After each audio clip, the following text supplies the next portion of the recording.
Welcome back to CIE Day 2. We got Marvel Rivals playoffs tonight, and the stakes have never been higher. Now you have the top 8 teams all competing for the lion's share of a $400 prize pool. With all that on the line, I'm sure the nerves are high, but the stakes and the quality of these matches is just going to continue to rise as we approach that finals best of 5. My name is Spaffles, and joining me here tonight to help make sense of all of this madness is Zicken.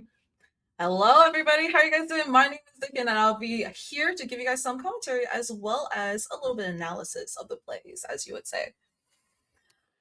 Yeah, so some could call it analysis. Some of them would say commentary. Some others would say, "What's going on? Please help me. I don't know. I don't understand." But anyways, regardless of what you would call it, we have our first matchup of the night set up. And it's going to be the St. Clair Saints versus the SFU Landsharks. Both of these teams came out of the group stage pretty strong, but one stands out amongst the rest, and it's going to be the St. Clair Saints. And they have a really strong reputation to uphold. Their history precedes them. And leading up that charge, you got Clover as the team captain, JJ, DC Defeat, Pokey, Yoroi FPS, and EpiPen to back them up. And on the other side, on the Battle of the West, we have the SFU Land Sharks, and that's going to be followed with Marcus, Panzer Dash, Brandon, and Bluesy Bub and Nina. Really interesting. I'm so looking forward to this match in particular, this Battle of the West. SFU and UBCs have always been having this kind of like, or SEC, they've been having this kind of like very high level play style, but it's going to definitely be one to watch out for sure. Yeah, both of these teams last night, when we saw them play, they played very traditional, stable compositions. We're expecting some classic 2-2-2 style comps. You're mostly going to see a lot of dive play due to those changes that happened recently with the global alt nurse. And all things considered, it's really going to come down to who is able to play their characters better. We saw some specialists come out from the St. Clair Saints. You've got a really strong hit scan player out of Pokey. So expect them to make big moves happen. Even if they go a little bit against the grain, they have a really strong affinity for the Hela that I don't know, comboed up with the Namor is still pretty good these days. And definitely with those global alts nerfs that you talked about, I'm kind of expecting Gambit to be like a really, really good pick for a specialist. But then again, Yeah. because of how good Gambit is, with his entire kit and his high mobility, as you'd say, and his ult to allow his teammates to also charge up their ult a little bit more, a little bit faster to get into that fight. He might be one to ban. He might be kind of avoided by some of these teams as like a strategic pick, right? For, oh, let's ban this to get that out of the way, right? Yeah, I can definitely see Gambit going by the wayside. It's going to be a turbulent one though, because a lot of teams really prioritize the Elsa on an equal level. So Mm-hmm. it's going to really depend. Now, as we head into this map selection, first map is going to be Domination, and it is randomized. So we are being sent to Krakoa first. Krakoa is a relatively new map, has a lot of different line of sights, different angles that you're able to fight over. It's going to still, though, be pretty normal in terms of the status quo. What are we expecting here? What do you think is going to come out of the composition chosen by SFU or like St. Clair here? What do you think would be a really good pick? I mean, to be honest, a lot of it will be shaped by this draft, sorry, by the ban phase. Right, you're going to get rid of most likely the Gambit and the Elsa in the first two bans. Although if one of these teams wants to make those high variance play and forgo it, like banning out a Daredevil first, it's really, really strong in setting yourself up for success later. Now, St. Clair Saints, they respond in turn with the Gambit ban. Gambit Bet's always good, but Daredevil, I don't know, maybe that was a targeted ban towards DC Defeat. They know that perhaps this player has a record of playing, Daredevil at a very high skill level. And then, we also see like kind of hovering over, they have a potential on the side of SFE Landsharks, the Punisher, as well as, we got Penny there, Doctor Strange, Namor, as you said, super powerful. Oh, and yes, Namor is gonna actually be chosen to get banned as well, alongside got Elsa as well. So we got some pretty standard bans see here, but in general, the White Fox is still in play. Missile Woman also really, really good kit too. So let's see how it goes. Ooh, Star-Lord. The Namor Protect makes a ton of sense coming out through Godly Noob, and it sets up Pokey for that team up, for that strong play if they choose to bring out that Hela. So a little bit counterproductive in terms of the current meta, but when you're coming into Collegiate and you know how to play something really, really well, you're the best of what you do, that is the kind of play that you want to make. And we also get a Venom ban coming out of St. Clair Saints. You have the Star-Lord going out of the picture. He's very potent, especially with a Mantis Pocket. Gambit is his best combo when you're going ult for ults, but it is out of the picture at the moment. And then you have a Groot Protect and a Moon Knight Protect, which, I don't know, Land Sharks, you guys are planning something, and I really want to figure out what it is. For sure. Oh wait, no, yeah, it was Protect. Sorry, I thought I looked at it wrong. Thought it was the bans, but no, it's actually the Protect on the Namor with that team out super strong. And you said the Groot as well and the Moon Knight. I love the Moon Knight. I'm a Moon Knight main. So we got Spider-Man as well as Mantis. So that's gonna be the Vibrant Vitality team up out of play for that team. So looking really, really cool. Got Namor. We got SFU Landsharks actually locking in and like switching up. I think it's gonna be a Moon Knight for sure for them. Got the Captain America. We also have that Doctor Strange, Namor, White Fox, as well as Invisible Woman. All right, solid team compositions from both of these sides. I think it's very much to be expected that as a team who protects the Elsa, who gets her out of that situation where she's going to be banned, you're going to put a lot of emphasis onto that. We also see the Saints bringing back EpiPen on the Invis. They were praised very, very heavily for being one of the standout support carries. You could feel their impact throughout the entirety of the last series that was broadcast. So having it back is going to be really big. One thing I do want to highlight here is you're rolling out with Godly Noob on that Namor, and you're rolling out with the Moon Knight as well. It's an interesting team comp. You're putting a lot of eggs in one basket, and you're really trying to prove that you have what it takes to be that space manipulator. For sure. And depending on, let's say, I feel like for games like this, like from our rivals, it's all about adapting, right? Once you die, you want to adapt to the opposition's composition in general and just play to your strengths, but also play as a team, know how to get in between the weaknesses, those cracks, and with the positioning and the mobility. But yeah, and the first engagement is already off. Here we go, and let's take a look at how they're going to play this. Yeah, as the teams both collide, we see DUC Defeat taking quite a bit of damage, was able to retreat back to safety. Gonna take them a while to get healed up, but that's all right, as the Landsharks are the ones to claim the majority of this point. First blood goes out to Marcus with a J, finding their target on this Invis. And now the St. Clair Saints have a difficult fight ahead of them. We see Clover dropping down to low HP. Nobody is there to bring them back up to full health, but still it drags on. This fight is building in pressure like a pressure cooker, and Dash is continuing to get closer to that ultimate. We see them get that nice shutdown onto the tank. With the loss of a tank player, the Saints are forced completely out of this. Landsharks are the ones to win that first cap. Wonderfully done. Great positioning as well as like pushing them back and knowing when to regroup and get out of there. We also have St. Clair's over here, going for that dive, the flank to kind of push them opposition. Now they're going in for dive SFU. They are now be kind of pushed back a little bit, but St. Clair still has that upper hand, or like trying to get that upper hand at least. Yep, the Moon Knight ults, the Hand of Khonshu is available and will be very fast to get popped here. The swap onto the Groot also sets them back quite a bit in terms of ult charge, so it's a difficult one for them to try and contest. The St. Clair Saints, though, rotating over to this point, they're trying to find their targets, and it's going to be the Eternal Bond spread out across this point. 3 members die, bang, bang, bang, and even with the invisible boundary dropped far too late, the Saints find themselves in a position where they're able to cap for just 10% before the Landsharks wrestle it back. Really well done by the Landsharks there, getting those positioning, as well as the alts. They're just responding in turn. They're just looking so dominant. They're also pushing up to, deny some more position and try to stagger as well. We're trying to get away, but doesn't quite get away as much as they would want to. And yeah, they're just doing such a good job. And like the point is just getting completely taken over by the Landsharks right now. And the St. Clair's, they're just struggling to really find their footing.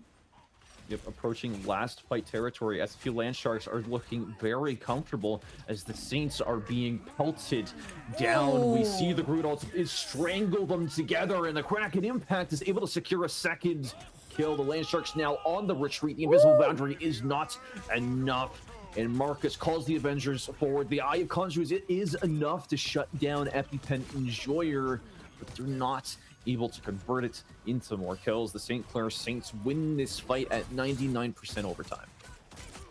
Yeah, this is just really, really hard for them. Elsa's here trying to get a little bit of damage. He'll chip him off a little bit more. But again, I feel like Marcus has just been doing such a good. Captain America has been just doing such a good job just separating the team away from their squishies and just kind of putting them in such a good position to completely kind of take control of the point there. And again, they're trying to go in for another fight, but the moon is coming down and they're finding it a little bit hard to keep it up.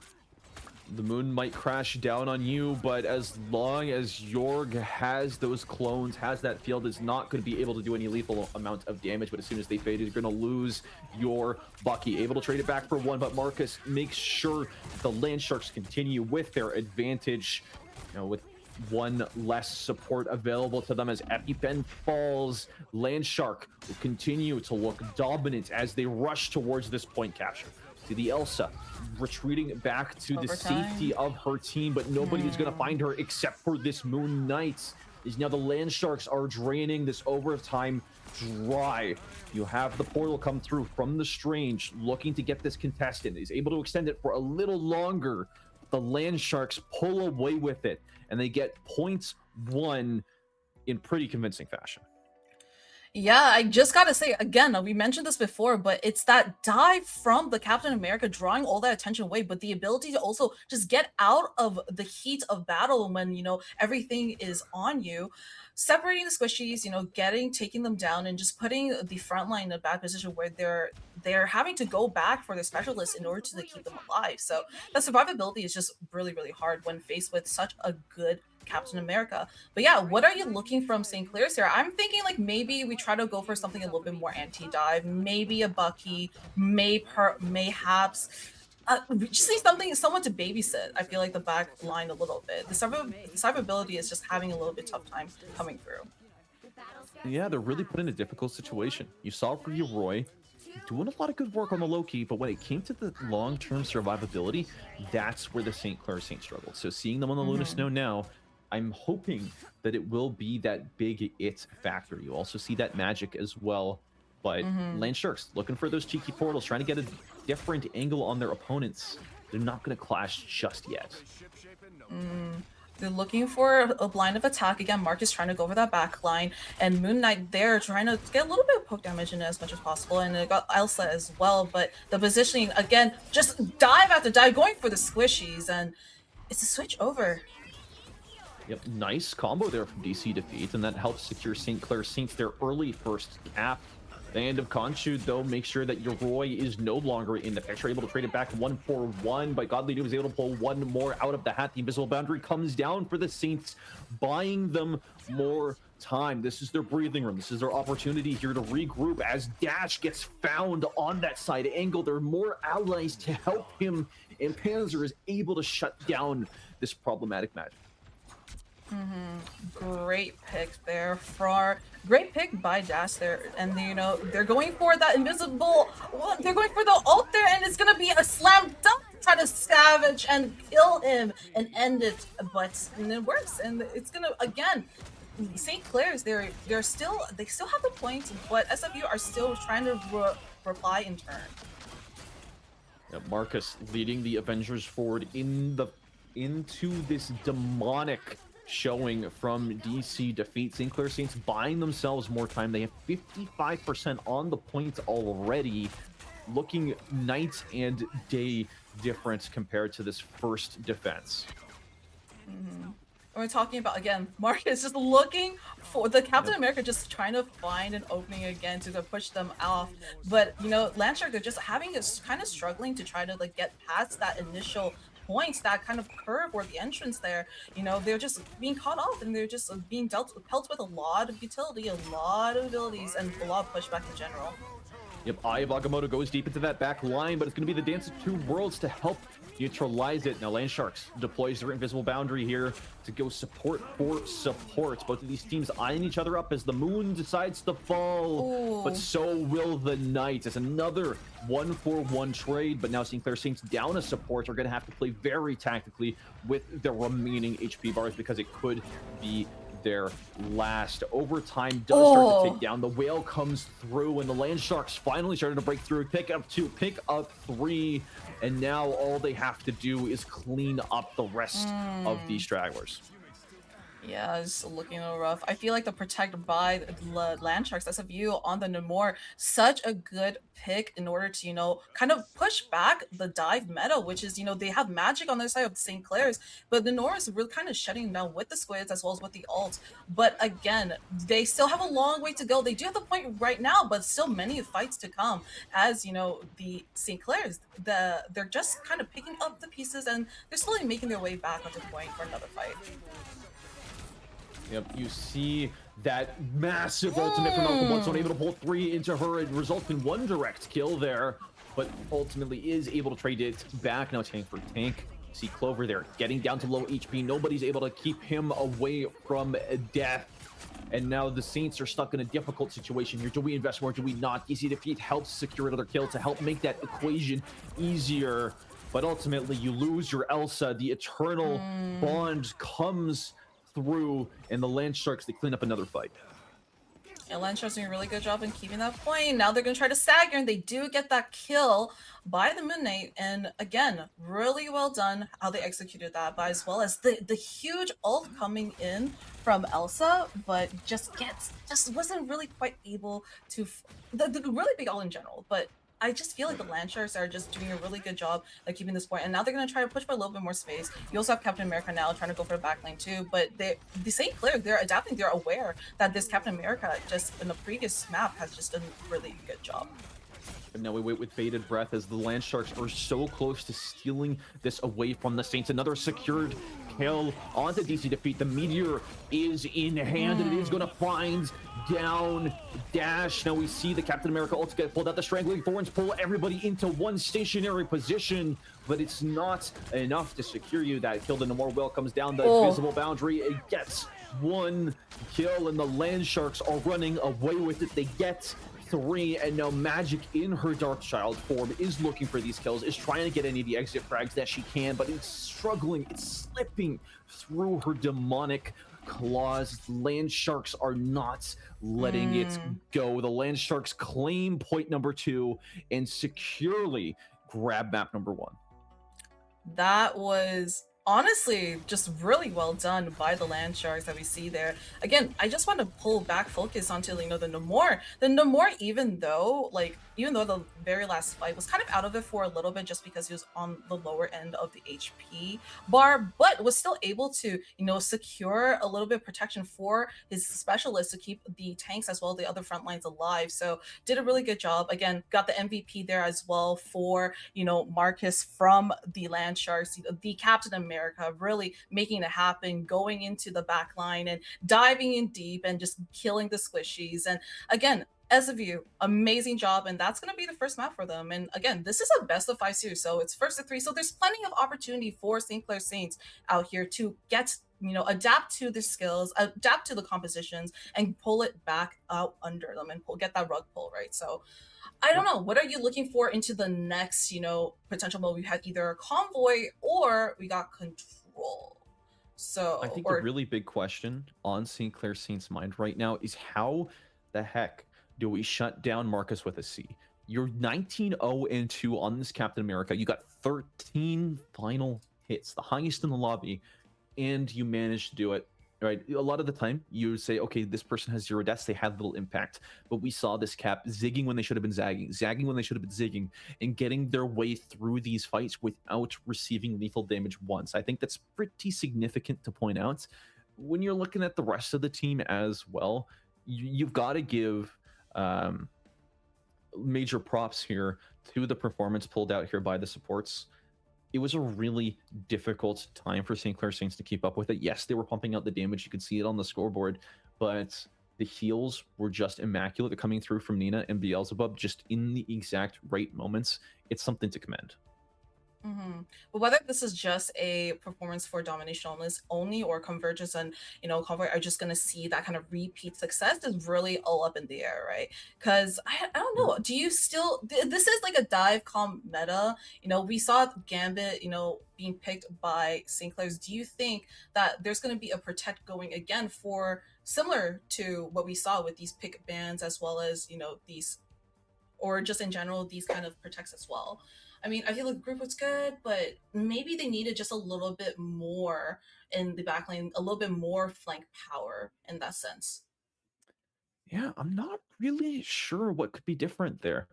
That ban phase was very cheeky from the St. Clair Saints, right? In response to the Landsharks banning Daredevil first, you get put in a really difficult spot. You got to choose the Gambit or the Elsa ban.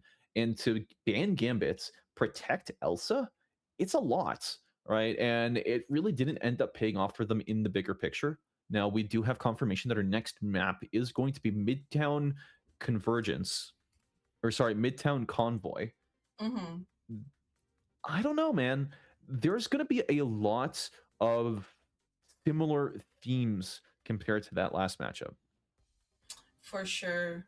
And then we're going into Midtown right now and taking a look at what of the picks as well as the protects come in for these teams too. Let's just see how it goes. As you said, this phase is really going to kind of dictate what is going to be played, and the teams are going to have to be kind of play around it. Whether it might be targeted or not is also one for to look out for sure. And with Midtown too, I don't know. I feel like there's certain characters that work better and certain characters who don't. I mean, what do you think, Spaffles? I mean, there are a lot of different kinds of plays that you can make on Midtown. One of the big notable ones is doing a bunker strat near that first point, trying to prevent your enemy team from getting a lot of progress, buying yourself a lot of time, and then using a strange portal to come back and fight them around the first corner anyways. That is a pretty notorious strategy that we might not see yet from these teams because we're still relatively fresh here. We've got, this is the quarterfinals, your game number 2. I would be surprised if teams did resort to that, but name of the game here is going to be how you play your dive, and it looks like we've learned a little bit from our previous mistakes as the St. Clair Saints is going to ban out that Gambit, or the Land Sharks right away. Ban out Daredevil, protect the Namor, who, I don't know about you, but it seems like they're pretty convinced it was their key to victory. I mean, I don't doubt that at all. You know, the Squid's able to watch a backline, but also the ultimate too, to like kind of help these team fights as well. Namor's always just been such a good pick in general at the highest tiers of play as well. So very anti-dive, you know, protect your team in general. And also got a protect coming in from Elsa from St. Clair's side.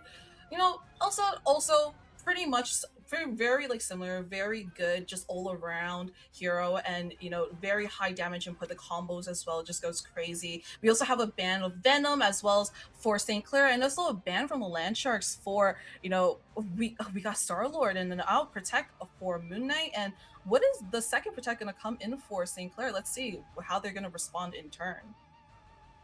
And they definitely have a lot of options. Seeing the Land Sharks run back the exact same ban list as they had before makes a ton of sense. You were the winning team, you don't want to fix what's not broken, but when you're looking at the Saints, they've got a lot of opportunity here for improvement. Yes, they're going to ban the Venom and the Gambit again, but they're going to protect the Bucky, and they're going to ban out that Groot, so no more Strangling Thorns, and that is a big thorn out of their side because Groot is one of the major enablers of those bunker strats. So you're not going to see it come through this time, at least not in the same traditional way you have before.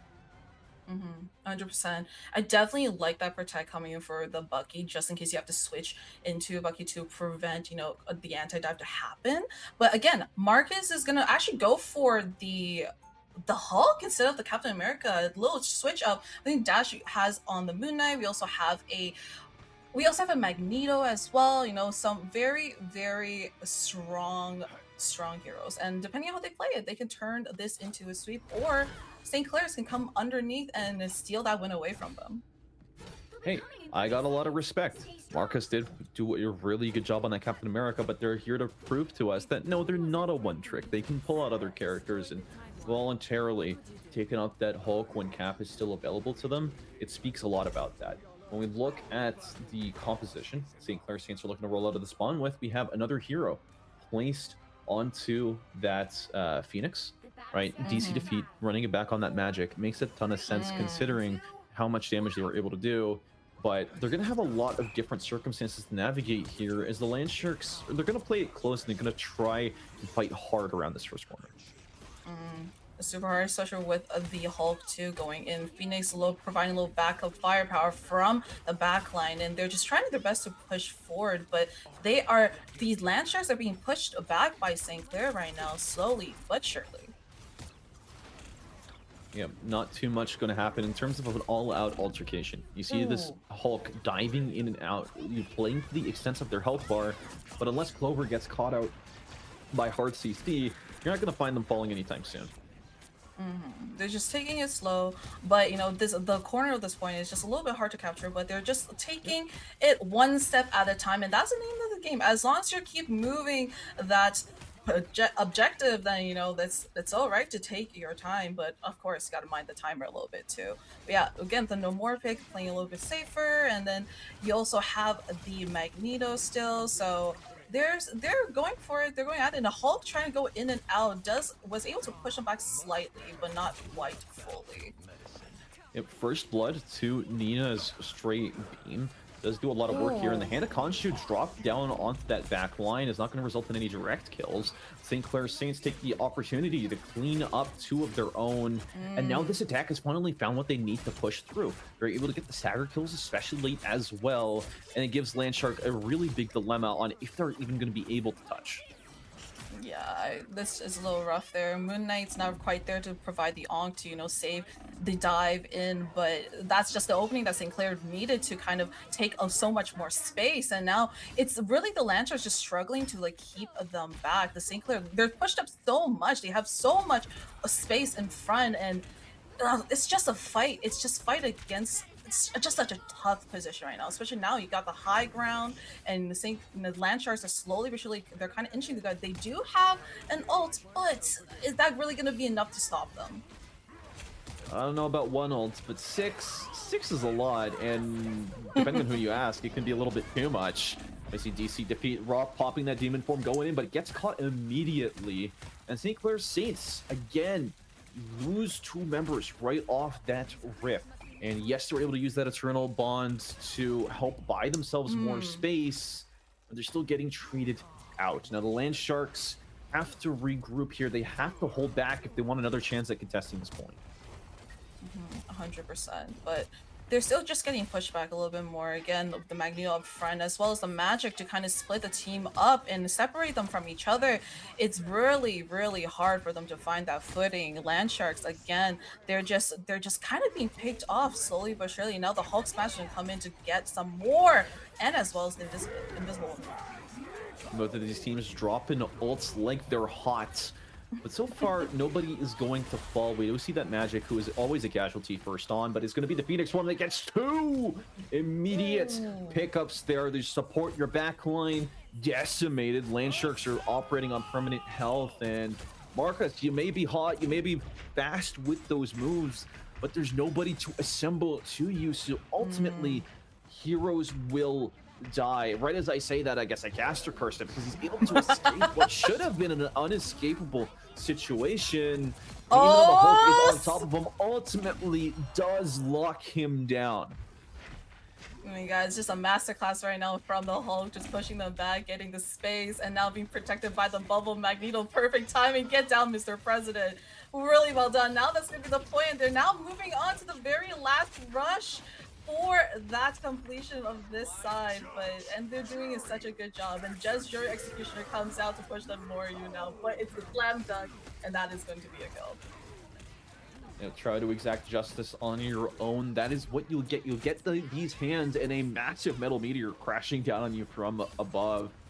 Landsharks are pushed to their very limit here as they're backing up into the spawn. St. Clair Saints are showing very different form compared to how they were before, although Marcus is continuing to run laps around them, stall out this point as much as possible, and give the Landsharks all the time they need to build up these ultimates. We see the Eternal Bonds come through onto the point. Landsharks looking to stake their claim onto it, but the Landsharks are choosing to play out their time. Right, you see the Saints finally popping out that demon form on DC Defeat, able to get a kill there in that back line. And now without your Namor, you're gonna have a tough time cut out for you in terms of dishing enough damage out. Dash, though, able to happily take up that mantle, find some kills of their own, but eventually gets traded back. And there are some good picks, but the Saints ultimately managed to trade in their favor. Looking up here, going towards that last point cap. Is there anything left that the Landsharks can do differently? I mean, I feel like they're just getting split up. It's really rough when you have your anti-dive like friend, teammate just not there, and it's gonna be the Magneto ult to try to dunk and push them back a little bit more. They do get off the point slightly. They do have a little bit of control, but again, it's so rough when they have just so much time to play here too. Yep, Magneto drops down to 1 HP, stuck in that energized field, is taken out shortly after. This Hulk is rampaging on your back. Can anybody stop him from clapping you to the grave? Landsharks get wiped 6-0, and St. Clair Saints managed to get a full cap with a whole 2 minutes remaining. I mean, if I was St. Clair States, I feel like this was kind of just like revenge for, map 1 there on domination too, right? So I'd be pretty happy with over 2 minutes left on overtime or just in time in general. And now they're now having to adjust that. SFU, Land Sharks, what can they do differently? I feel like they're just put in such a rough position despite the fact that, Marcus is able to kind of get in the backline to like peel off some damage and attention away from the team. But again, when you have someone who's just so pivotal, now like St. Clair's aware of that, right? Now they're kind of focusing that. I was like, okay, let's like, even though this person's jumping in, let's kind of focus our attention now on the squishy so we're not protected, right? It's just really, really hard. But now, what do you think Land Sharks need to do? What do you think they need to do on this side in order to, have maybe even close to as much time as St. Clair's had on their half? It's very rough. Let's see how they play it out. Yeah, I don't think it's that complicated. It's not really that dire. Yes, St. Clair Saints were able to get a really strong push out, but the Land Sharks still looked very comfortable attacking those domination points last map. So seeing them again comfortable in their elements, I do foresee them having a better time here on this attack switch. We see Godly Noob swapped over to that Bucky. It looks like the game plan here is to kidnap one of the tanks and decimate them with Dash's extra damage. But it feels like the decimation is not quite being followed up. But again, they are pushing St. Clair's back slowly, which is really nice. And again, Marcus on the Captain America. I'm looking for the flank, and they're going in slowly but surely and contesting that point. It's going to be slaps coming for the Hulk as well. But it's still just a little bit harder. St. Clair's is still finding really good footing and positioning here on this point. Yeah, the Land Sharks able to claim that first kill thanks to some neat shooting there from JJ, or sorry, from Panzer, and now you've got enough time to push this around that first corner. The Saints looking for these kills. Dash is able to get another one here onto DC Defeat. Now with your Wolverine off the board, you're losing a lot of that frontline pressure. Nice little kidnap there, but ultimately doesn't land a follow-up uppercut. Is able to hit the energy beam though, as it's going to be 2 more to fall. Pinch me if I'm dreaming, but this feels like deja vu. This is exactly how the St. Clair Saints took this previously on their attack.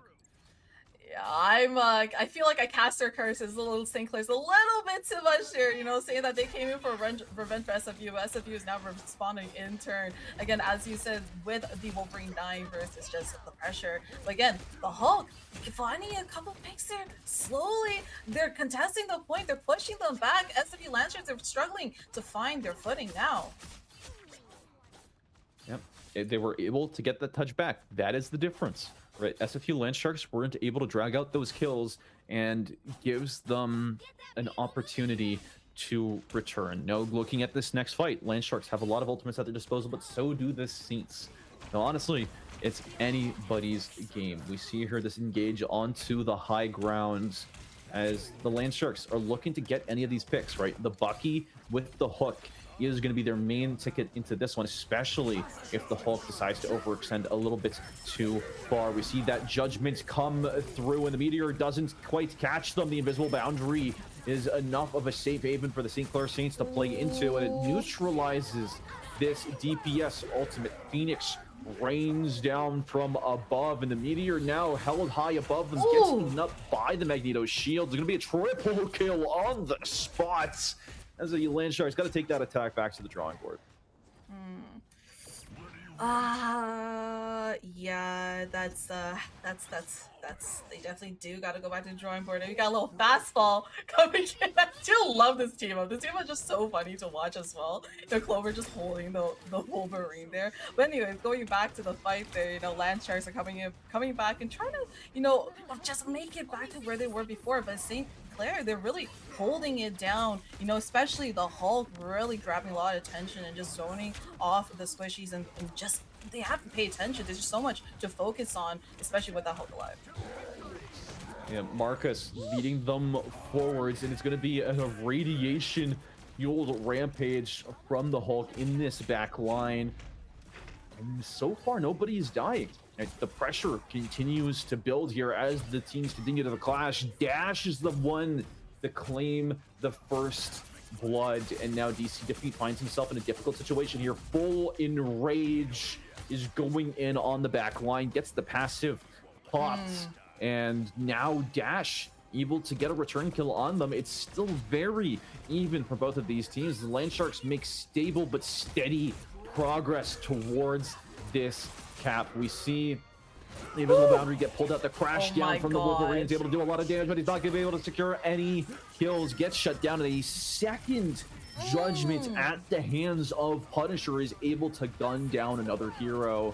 And in overtime, we're 0.01 meter away from this, but the Eternal Bond comes through from the Sinclair Saints yet again.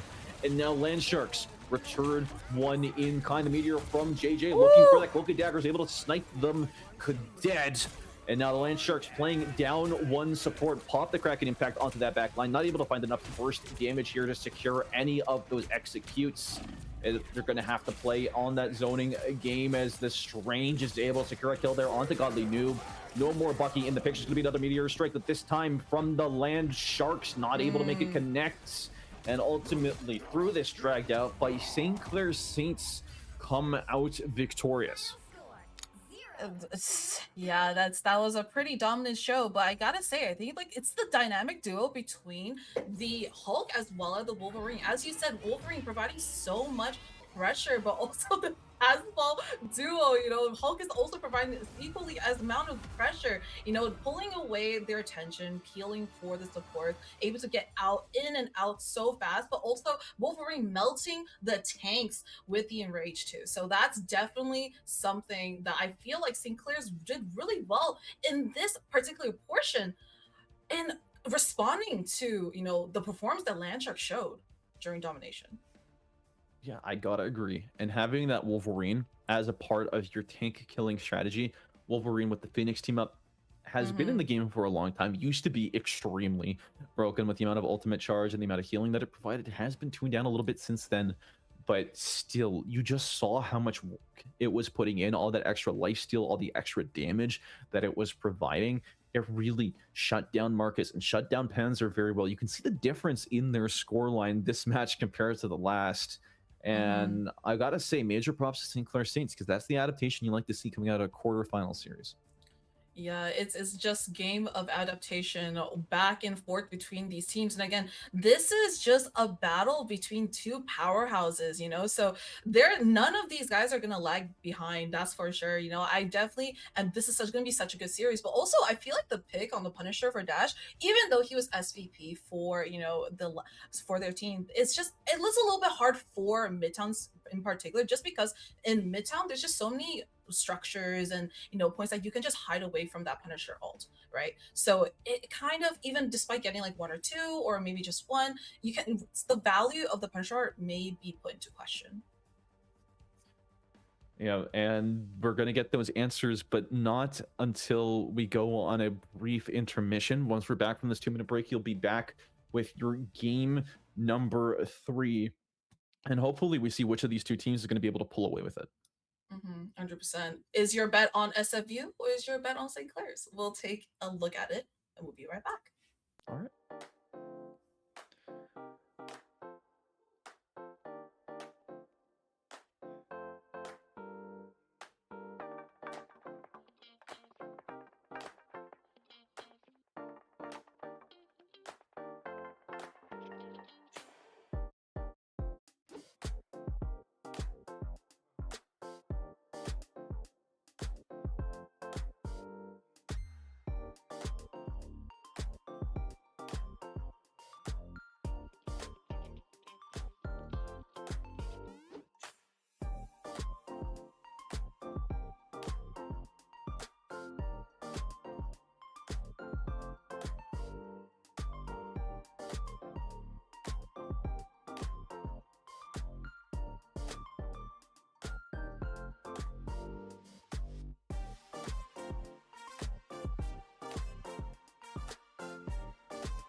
All right, and welcome back.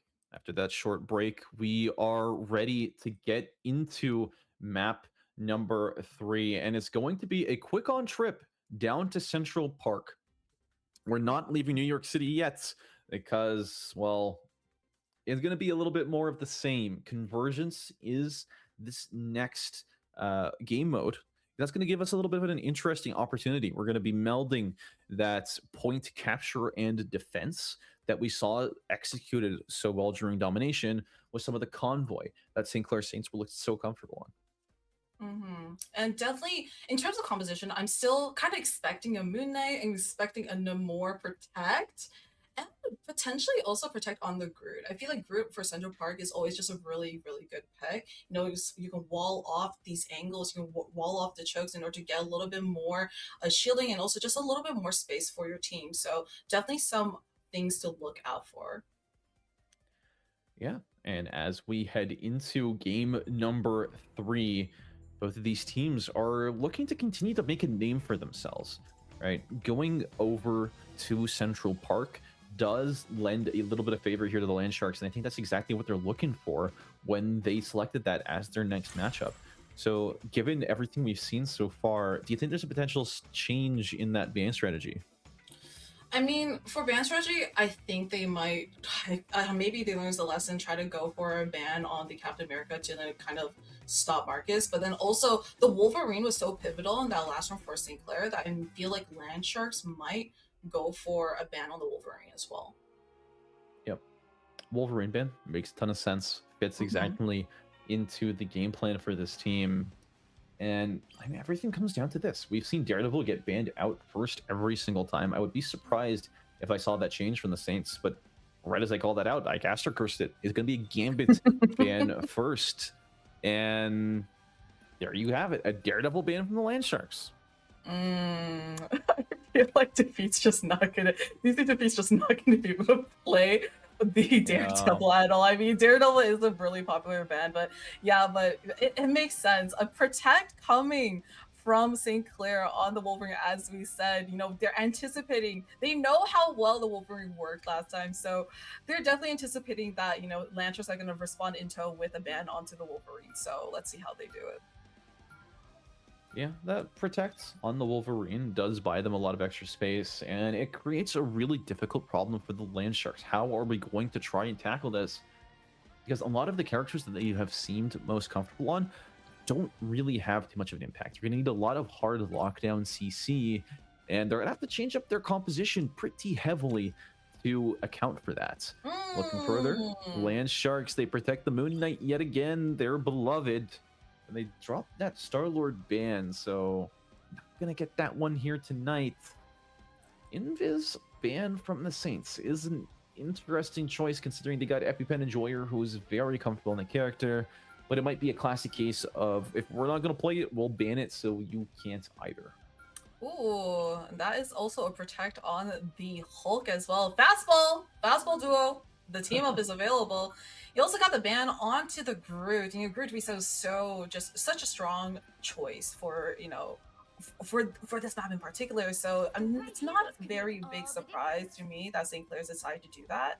And then a ban from, you know, Land Shark onto Phoenix. Phoenix was quite impactful as well, but I don't know. Will this Moon Knight and Namor kind of Protect be what kind of helps their team get the leg up onto St. Clair's is really going to be up to how they play it, right? And again, we got Penny also quite, you know, quite popular on the defense side, right? For the setups, you know, lock control and zoning off as well. So protecting the points. So it's definitely not a surprise for me as well, but let's see how they do this. Yeah, I think that every member of the Land Sharks here needs to be tuned in if they want to hold this defense with a Penny. Because as soon as the St. Clair Saints are able to push past that corner, able to destroy those spider mines, you have a significantly weaker character than others on the cast.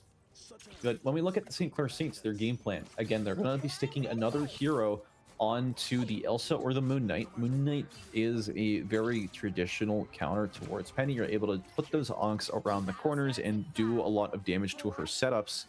Already see there are going to be some sneaky moves setting up these mines in high up places, trying to prevent any flankers from making their way through. And it's gonna be the portal first because they always know that choke is always really hard to get past, so they're gonna go for that portal play. And very well done, and they're gonna jump through and try to get that position, get the jump off onto SMU.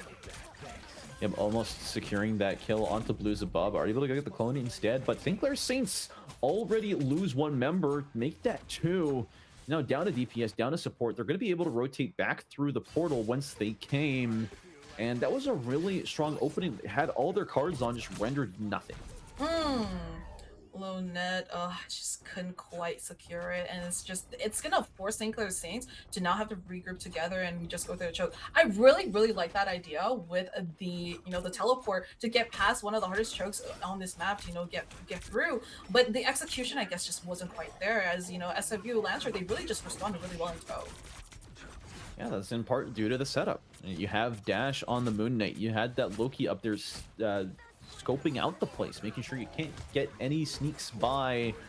Now you see St. Clair Saints are looking to take things from the front door, and while yes, they take a lot of damage, they're able to penetrate right through. You see that Wolverine struggling to get healed up before they choose their re-engage. The Hand of Khonshu descends upon thee, and Dash is able to pick up that kill, shutting down all the momentum the St. Clair Saints fought so hard to get. Really good Khonshu there to kind of push him back and also get the kill onto the squishy, onto the specialist, and that's going to be one of your healers down or one of your main guys in the backline down, so it's going to put them in a difficult position. But again, St. Clair Saints, they're still just struggling to go through. Do you think they're going to wait for the portal again to go through and try to go for the same play? But the time is ticking, and with 2 minutes left, they still got plenty of time, but it's just gonna be it's gonna be an uphill battle for sure. Yeah, they got plenty of time on paper, but when you look at how solid this defense has been and how many the Land Sharks have over the St. Clair Saints, you're going to start to put together a really difficult case for them. I do agree with you, though. It definitely looks like the portal is going to be the play, as we see Clover making that swap back onto Strange. Maybe not this fight, but definitely going to be used shortly.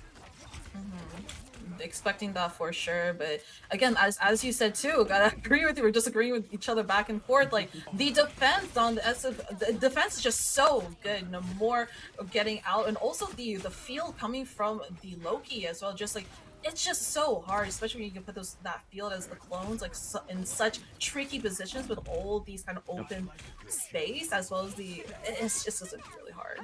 You got the fate of both worlds in Luna's hands as she escorts her team directly onto this point. We see the Magneto ult come through, but it's going to be caught out on that shield, and the first death of this fight is going to be, oh my god, on the St. Clair Saints, but it's followed up by 4 more. The Land Sharks taking this by a landslide. Yeah, it's kind of so tricky. I think they're definitely gonna try to go for that TP play, or the portal play there, and I think the Land Sharks might actually read into this. They know they're all grouped up towards the spawn point. They know that like the St. Clair Saints might be up to something tricky. And with the portal, as we said, coming through again, and let's see, the Land Sharks are actually ready, and they're gonna place it right on top to get the drop on them. They know where the nest is right now. They're scouting out the positioning, but it's just gonna be an execution. Let's see if it actually works. Fighting with an ult advantage is what they are looking for, as the Hand of Khonshu comes through the Eye of Agamotto, not able to get anybody in particular. And Panzer tries to send the Vigor right through the portal, but is not able to get any kills. It's a 1-for-1 trade, as both tanks are down, both Eternal Bonds are down on this point, and we see this Elsa looking for a pick. The Elite Predator comes out, but is not going to be able to get any kills, and it's going to be ultimately the Land Sharks running away with this one. They circle their prey and they snap at just the right moments. No portals are going to save you from this one, as the Land Sharks prove to be victorious. The funnel is present, but all it's going to do is stall out just a little more time, pad those stats, because SSG Land Shark, they managed to run away with it with a full hold. so much control, so much just a presence. You with the penny, with the nest.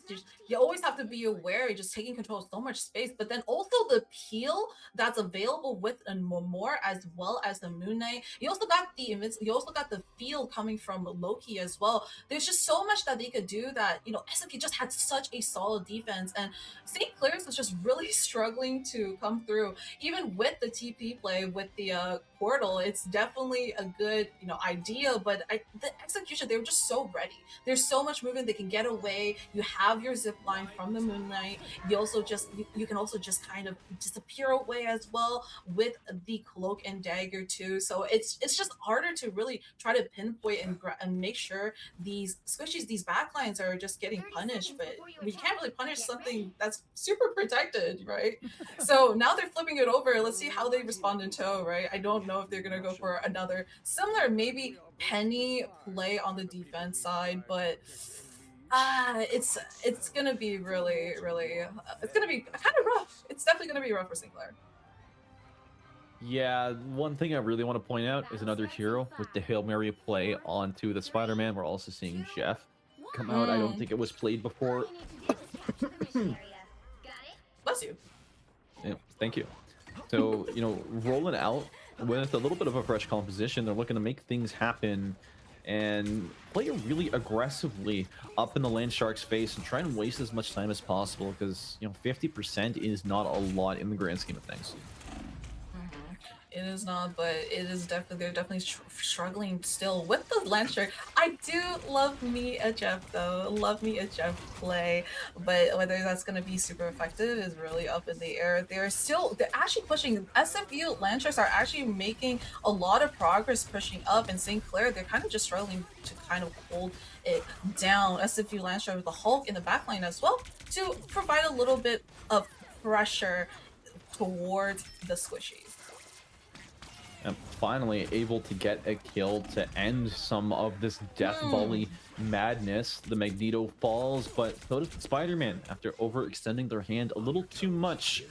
The Land Sharks with ults in tow are able to drop the Moon onto this contested point and are able to buy themselves even more space. Now the copy does come through, and the Eternal Bond is able to put down that red carpet that SFU needs to take on this point. The Meteor doesn't connect, and now Jeff tries to eat somebody up, but is not able to get one, and Dash shuts them down shortly after. Kraken Impact dropping onto that point immediately, gets one to execute. The reset in hand is going to rely on those Loki clones to get it. Misses multiple shots while they're at it.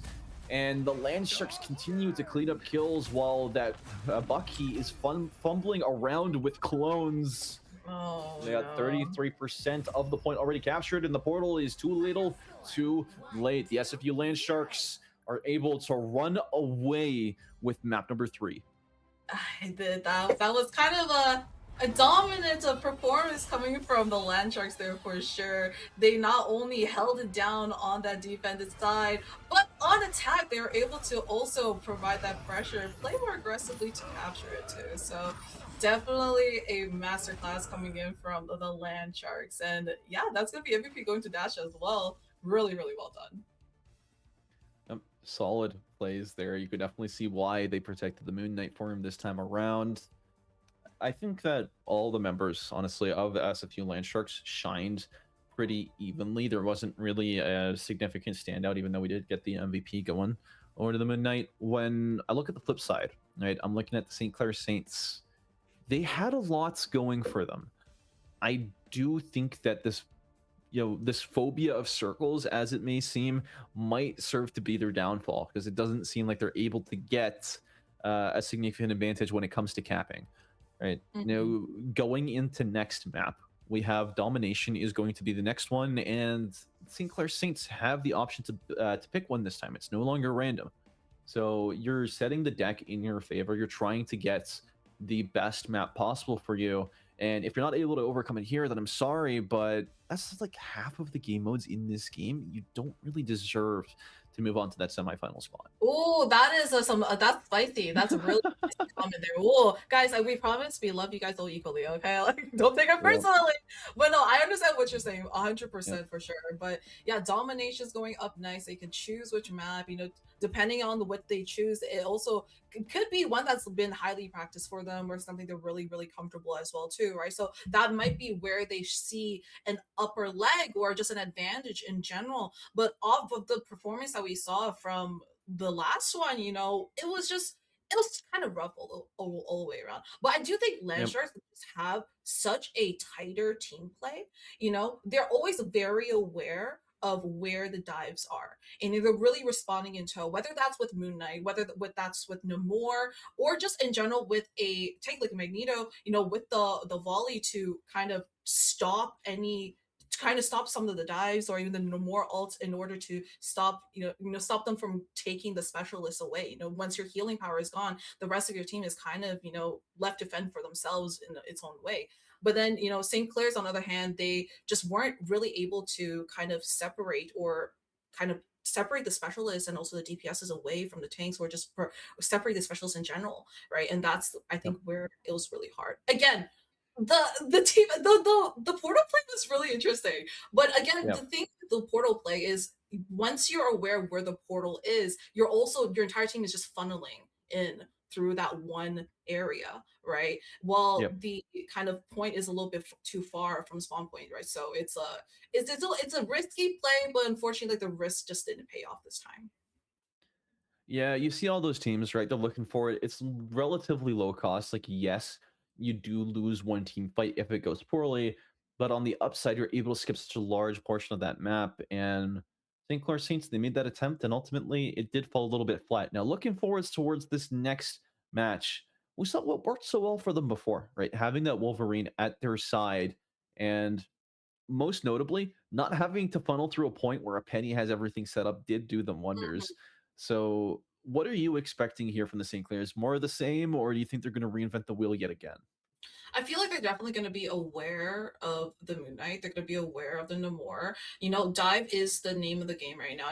That is kind of the current meta. But I I do think the Wolverine as well as the Hulk is going to come back potentially, just because, like, as you said, there's like no penny for like them to funnel through one space. There's is for domination is just such a wide range of possibilities or places that you can attack from, and being super hyper aware of like a really big area, especially when you're trying to come to a point, is going to be harder, right? So it's going to be kind of harder to like know exactly which areas you want to lock down. You just have to be more aware of where your squishies are, right? So I do think that's going to come back, but I do think that potentially, there's on the side of SFU, they also have a Captain America, a Hulk player as well, so who's been doing really well too, Marcus. So definitely it's kind of a toss up, really.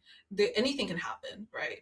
And again, adaptability is number one thing for these teams to adapt to each other. Whoever kind of adapts the fastest and really finds that, like, tightens up their game, is gonna be the one that's gonna come up on top. And currently, we're seeing SFU is doing the better job. But again, best of 5 years, as you said before, like, there's still a chance for St. Clair's to come back here. Yeah, plenty of opportunities for them to do it. This series is far from over, despite how hyperbolic I can be sometimes. Just want to reiterate that for those of you in the back. I am still rooting for this to be a very close matchup, and this has already gone further than any of our qualifier matches did yesterday. Mind you, they were best of threes, but all of them ended up in 2-0 in pretty decisive fashion. So seeing a back and forth between these teams is definitely in the ballpark of what I would expect for these top eight, right? You got to prove that you deserve your space here.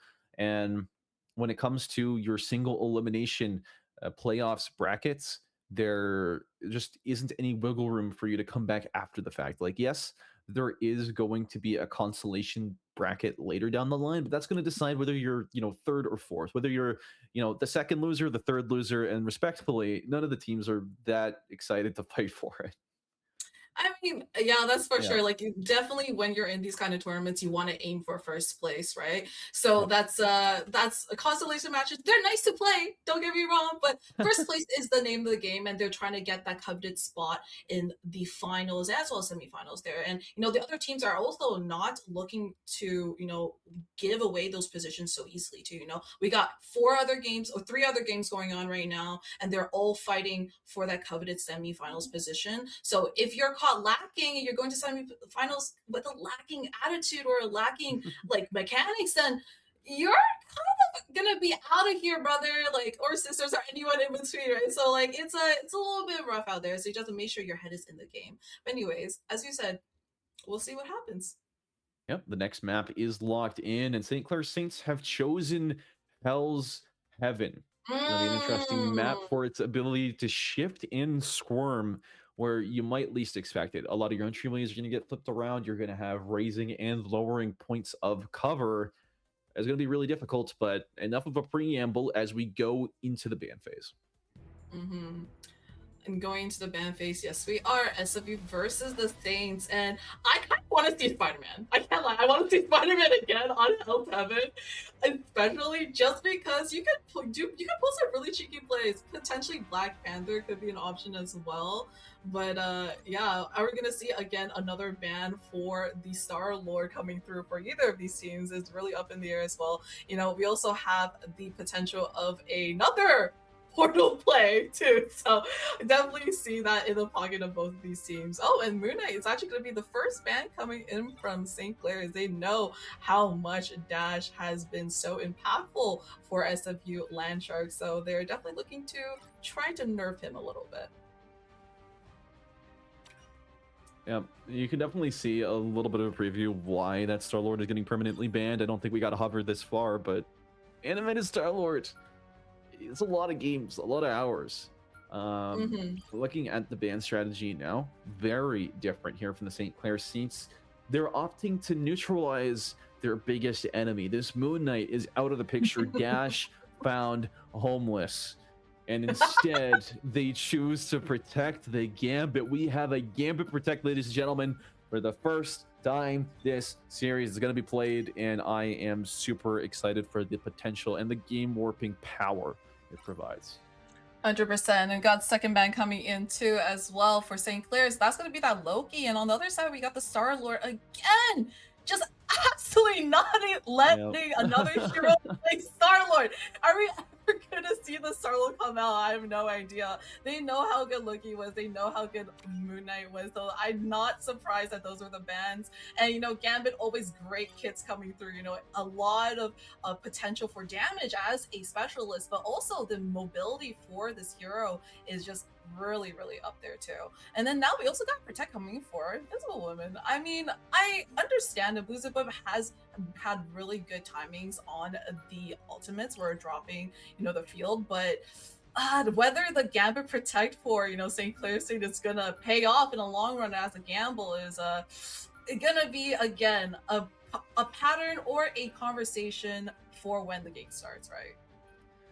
Yeah, when it comes to empowering your supports, a Gambit Protect is the biggest thing you can do, and your Roy is taking up that mantle. They've been performing pretty well so far this series, but when you want to make a splash, Gambit is the character to go. So all eyes are going to be on that. It's going to be your Roy versus Bluezelbub, and everyone else will just be the canvas in which this matchup takes place. The rest of the Landsharks composition is coming to be expected. I really don't think Dash is going to stick on that side luck, but if they do, hey, I welcome it. It's going to be more proper dive, but the Punisher is still open, and that gives them an opportunity to play something that they're pretty well proven on. Punisher always good. Dash probably trying to go into the flank, try to pull some attention away from them, but then Marcus on the tried and true champion Captain America. Are we surprised? No, but if it doesn't, if it's not broken, why are we fixing it, right? And he's been so dominant on that particular hero. And on St. Clair's side, we also got the Magic coming through once again, Phoenix and Gambit as well as the Hulk that we saw too. No Wolverine once again, so let's see if the Hulk is as useful. 3, 2, 1. Rolling out of the spawn, Dash is confirmed on that side lock. Gonna be one of the first times we see it. Other than that, I'm not too surprised. Like you touched on before, these team comps, they're a little bit standard. You know, you come to expect it, and we see the Land Sharks taking up an aggressive position here on this high ground. You see Clover toying with the idea of going up there and giving them some of these hands, but ultimately ends up playing a little bit more on the safe side, jumping and dropping down as you would to regain that health.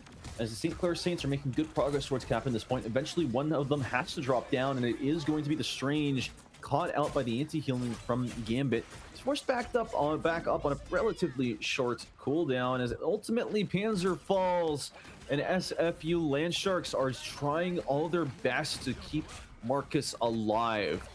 Ultimately, the godly noob will fall afterwards, and St. Clair Saints lay their claim towards this point.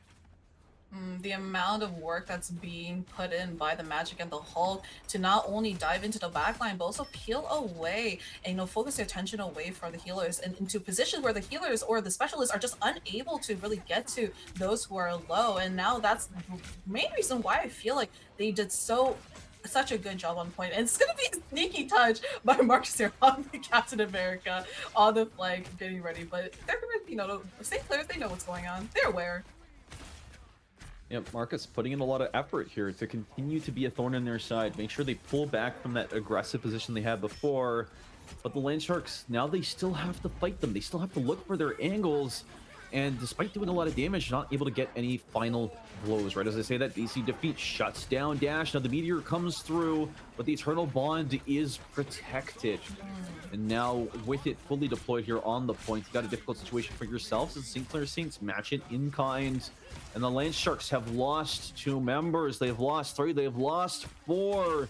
And as the fight was just getting started, they trip and fall over their shoelaces. I think them being aware of where Marcus is at all times is so, where they're just so aware that, you know, Marcus played such a big role during domination before that we saw for the first map or first game. So like they're definitely unaware that there's gonna be a dive, and that's gonna be the Hulk coming through to kind of push them out. And we see now Protea gets called down on top of your opponents, and then Nomura is able to secure 1 kill, combo that with a second, and now the Saints are finally sent reeling back to their spawn. They're putting up a good fight here to try and keep it alive, but 99% overtime, the Land Sharks finally managed to win their first fight. Huge ult there from the Doctor Strange to shut down the Gambit and take him out of the fight, and also just scattering at the end there, killing the Hulk as well. Really, really well done. And now they're going to be pushing up to get a little bit more space. Sorry, that was on the SFU side. I don't know, what am I saying? I'm actually losing it. But here they come, and now the fight's going on once again, and assemble it is. We see the White Fox get the first kill in that fight, pretty unexpected, and now with Marcus using the Assemble is going to buy his team a lot of extra time, a lot of extra effective HP. Now St. Clair Saints continuing to funnel into this one. We see the Gambit dropping down to low. The pressure is building here as a 1-team fight for the Saints could be enough to end it. They lose the Magneto very early on though in a 1-for-1 trade with the Namor. And now, without a lot of that frontline pressure, unable to soak up quite as much, we see the Royal Flush come out from Blue. Zabab is able to flush St. Clair Saints out of this point. 2 kills secured, make that 4. And the Land Sharks continuing to progress towards taking this point from behind. This is where we say, like, the reason why Gambit gets absolutely banned in majority of these matchups is because Gambit just has that ability to, like, pop his ult and allow his teammates to charge up their ult and then continue these team fights and take so much dominant pressure and space, right? And that's exactly what we're seeing right now from the side of SFU Land Sharks.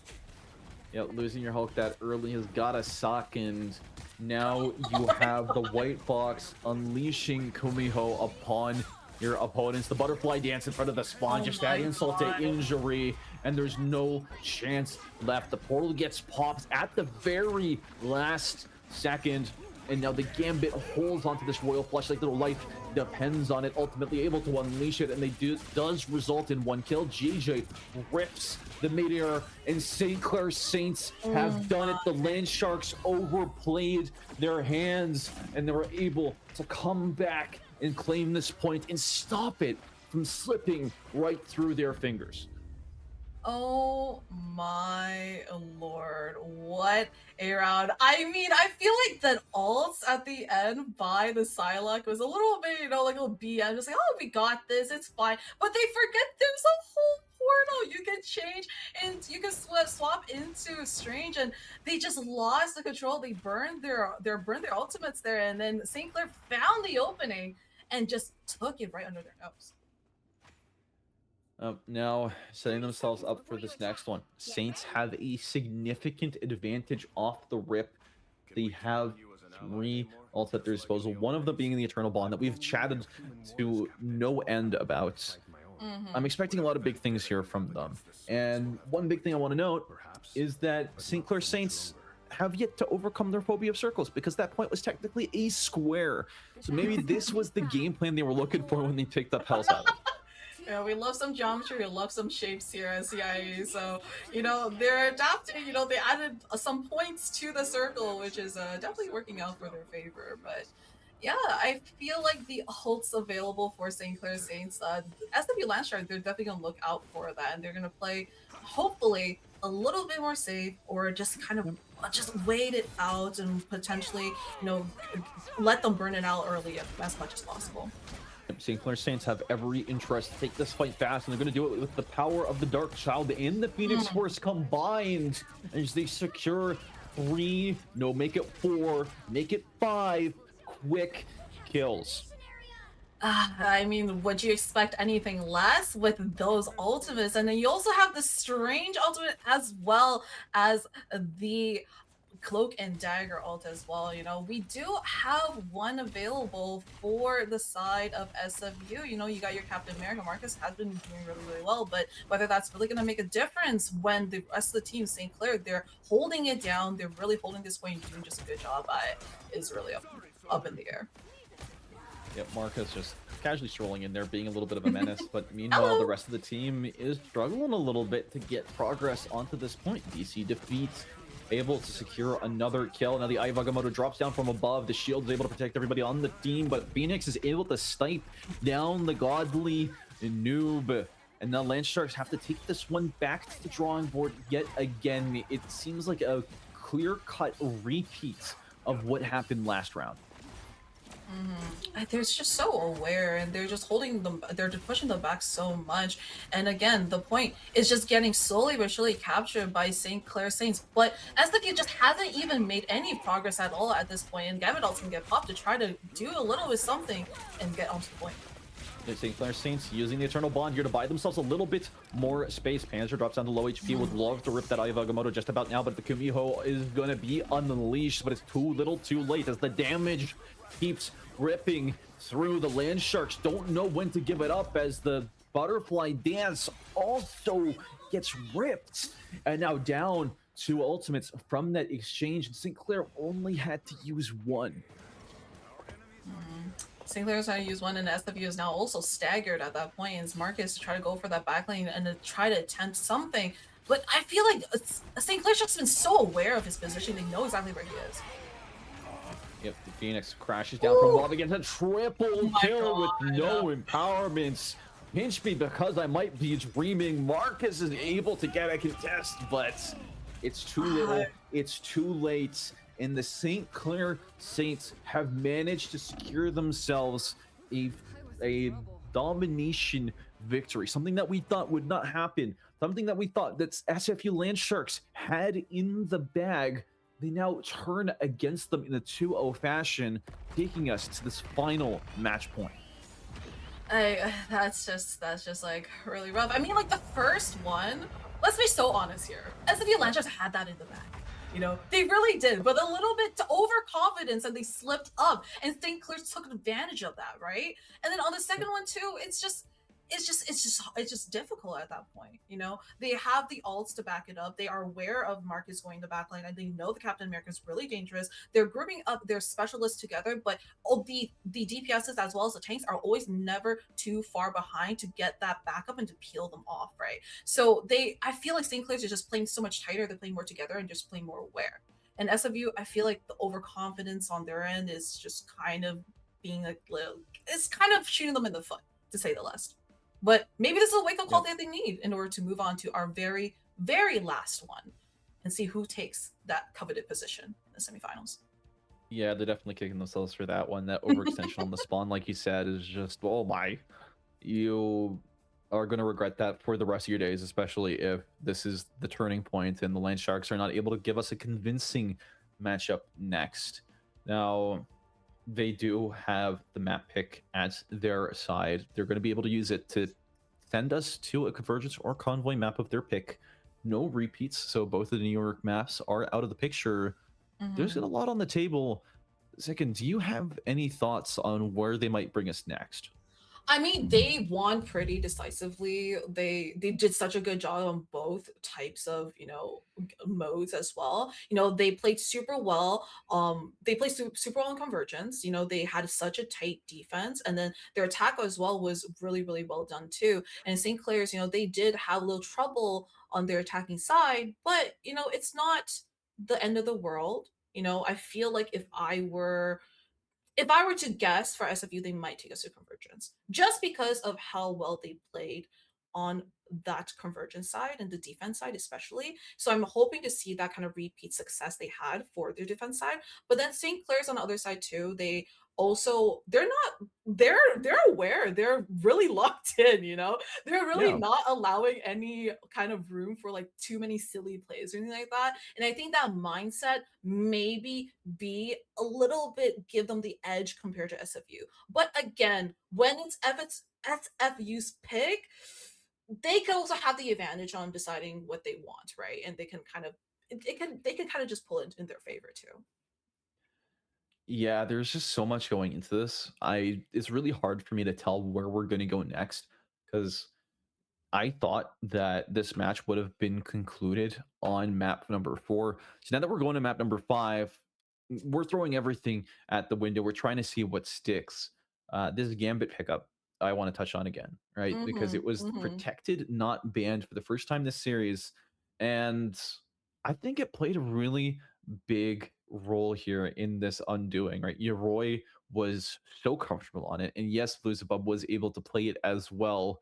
You can tell that there was a league of difference between what the pressure, the effect of it was. You saw the antis coming out onto the tank, and there wasn't a cleanse immediately afterwards to heal it back up. And that put St. Clair Saints in a really strong position to win a lot of these fights. So going into this next, there might be a little bit more emphasis placed on it during the draft. Now, when it comes to this next map pick, we are going to be going over to Hall of Dialia, the Wakandan convergence map. And hey, we talked about circles before. There's actually a square on this one. It's not a circle. So all things considered, St. Clair Saints have a pretty decent chance of holding this. And then, yep, they are the ones starting on defense.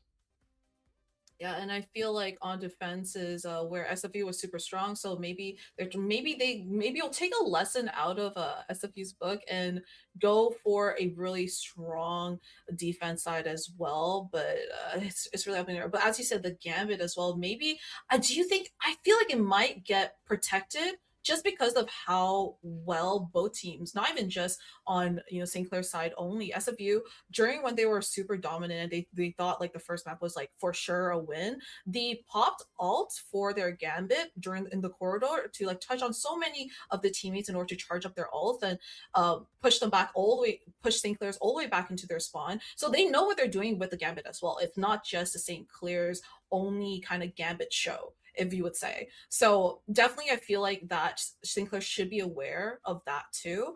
But again, I feel like the Moon Knight ult potentially, we'll see what the pick and bans are and what the protects are. So yeah, a lot of variance going to be happening, and I don't know.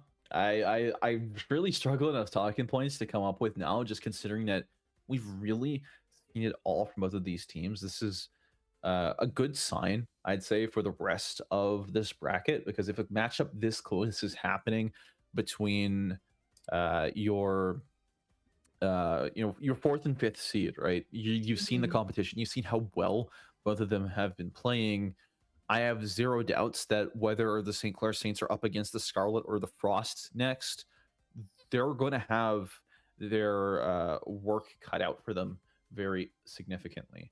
When we look at this, the situation we find ourselves in, right? You 100%. never want to wish for a fast match. Please, I really hope that we get one soon. Because like as the teams ruminate, as they continue to decide, as they drag things on longer, the pressure is going to continue to build up, and these players, they really need to release valve around now as we're approaching, you know, an hour plus of just straight rivals. 100%. And I feel like also, what I'm kind of wanting. I know this is the last one, right? So like for between these teams, I kind of want to see a Black Cat, maybe like a Mantis come out, because Black Cat I feel like is so versatile with her Yep. kit, especially with the artifacts that she's able to buy with her little money, spend a little coin there, right? You have the helm, you have invisibility, you have kind of slow, you have damage. It's such a good hero to pick up. But then again, when it comes to these tournaments, a lot of the times you'll see kind of tried and true picks what you're most familiar with, right? Because obviously when you're most familiar with a particular hero, then you're going to obviously lean more towards that. The combos a little bit better, so definitely maybe that won't show up. But who knows, maybe one of the teams will surprise us with these kind of like surprise picks, like they had this in their back pocket, didn't play it Yep. the entire time, they didn't want the other team to know, but now they pull up and that's going to be the deciding factor, right? So that's definitely Yep. something to look out for sure. I mean, that's part of what we saw from the SFU game plan, right? They pulled out the White Fox on that point on Hell's Heaven that they almost won. And yeah, they got a little bit trigger happy with the ultimates. It kind of threw it away a little bit. That is the kind of big plays that you expect from somebody piloting one of these new characters, right? They get placed on the top tiers of your meta tier list for a reason. It's just a question of whether you're able to execute on them. Now, Zicken, I Yes. have been playing a lot of Marvel Rivals lately, and given what we've been seeing, right? Do you want to guess what character that I've been playing? Okay, based on how much I know you. Okay, first, I think you don't play. Do you go dive? I don't know if you play DPS as a thing. Ooh, okay. I think either you play tank or specialist. Uh-huh. If you were to go DPS, I feel like you could go for a cheeky Black Panther because you're cringe like that. Uh, or Okay. if it's tank, I don't know. I can kind of see Emma Frost. Okay. Just like Okay. random Whenever I throwing play tank, Emma Frost is correct. Okay, But when it okay, I comes to got that. DPS, I am not a movement player. I will get lost. My head or between my knees. So I Uh-huh. actually end up playing Phoenix. So I'm Okay, really okay. excited to see her pop off, get a lot of bonus kills. But regardless, we've got our final series point match heading into the ban phase. And I'm so ready for these teams to give us something brand new, really mix it up, and oh, it's the same old dances. I We mean, like, have why would you like expect anything less? As we said, like if it's work, then like like it's gonna be standard Marvel Rivals. I don't really expect. I don't think any of these schools are gonna like try to risk it for the biscuit with the very last one, right? Like maybe the last two, like when it's not, but when it's series point, then do you want to take the risk or not? I don't think so, right?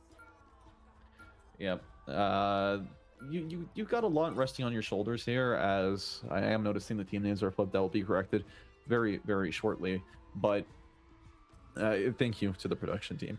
Love you. The bans are continuing to add up. We see a Daredevil Protect from the St. Clair Saints, which means he is going to be available for DC Defeat. DC Defeat's got to be happy with that change.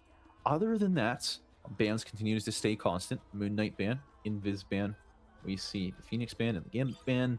But St. Clair Saints are throwing everything at the wall, providing 2 protects for both of their DPS. What could that say about their shifting strategy, Second? For St. Clair, I feel like they're really banking on their DPSs to do the most here, right? They really want to make sure that you are able to get the damage in, but also I feel like it's also, if I'm being quite honest with you, the fact that DC Defeat has not been able to play during this entire series, the Daredevil, I think it's also kind of a gift, you know, to your DPS. Just like, hey, we know you weren't able to play this. They didn't ban it first. Here, you can play this, bro. You know what I mean? And I definitely am excited to see how he takes Daredevil into his hands and turns it into a pivotal hero that's super impactful during these team fights, but also on the flank too, right? And we also have a Spider-Man. That's gonna be interesting as well. Animated Lord Spider-Man. We talked a little bit before about how much time you would need to have to be one of those animated icons, and to have it not only on the Star-Lord but also on the Spider-Man. I don't know, I'm not gonna throw any accusations around, but that's a little bit sus. Loki looking at aura, these team though. comps. Loki aura. Yeah. Yeah, a little bit.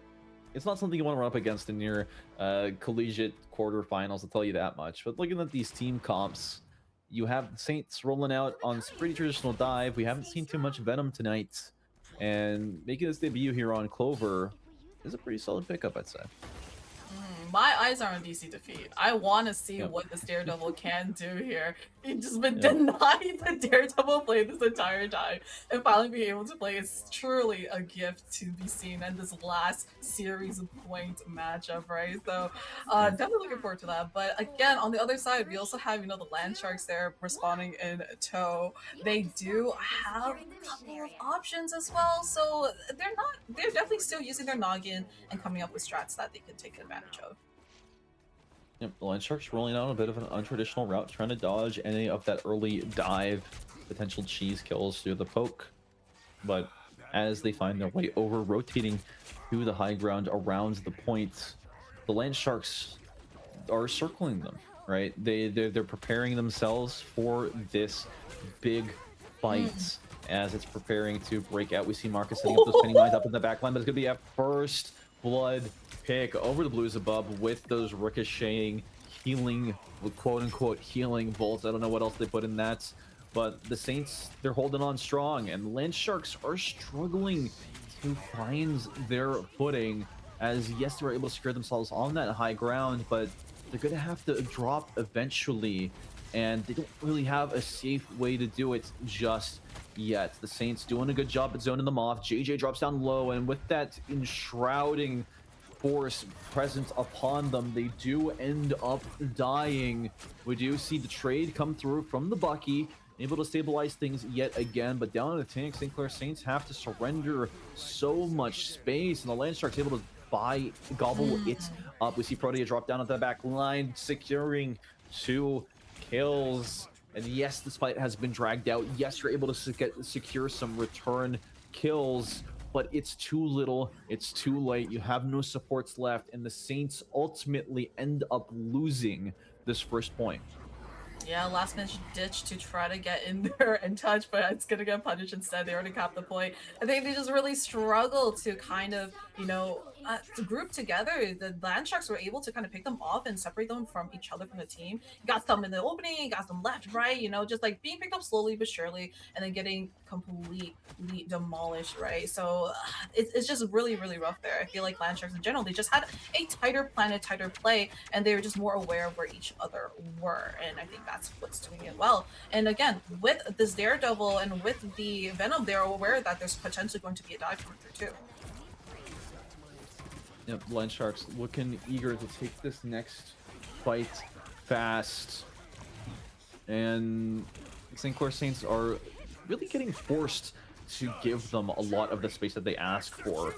That self-judgment coming through from the Punisher is able to push them back, but now the fate of 2 worlds rests on Luna's shoulders. The Eternal Bond pushes them back, and it's been a very calculated fight so far as the Meteor comes through, not able to get enough charge on it and not able to shut down the Saints' cloak and dagger. See your boy finally getting one of those pickups, and Penny Parker dashing through, laying all these mines. The Kraken Impact doesn't secure any kills, and the Saints had a lot of hopes and dreams, and they fall together with their Bucky. You see a final attempt here from JJ to pop that meteor to get a kill. Ultimately does shut down Dash, but he's still taking too much pressure. DC defeats with the Cloak of Eternal Night is able to push them back again further. Oh, no. It is another trade kill as the slow burn continues burning and St. Clair Saints hold this defense steady.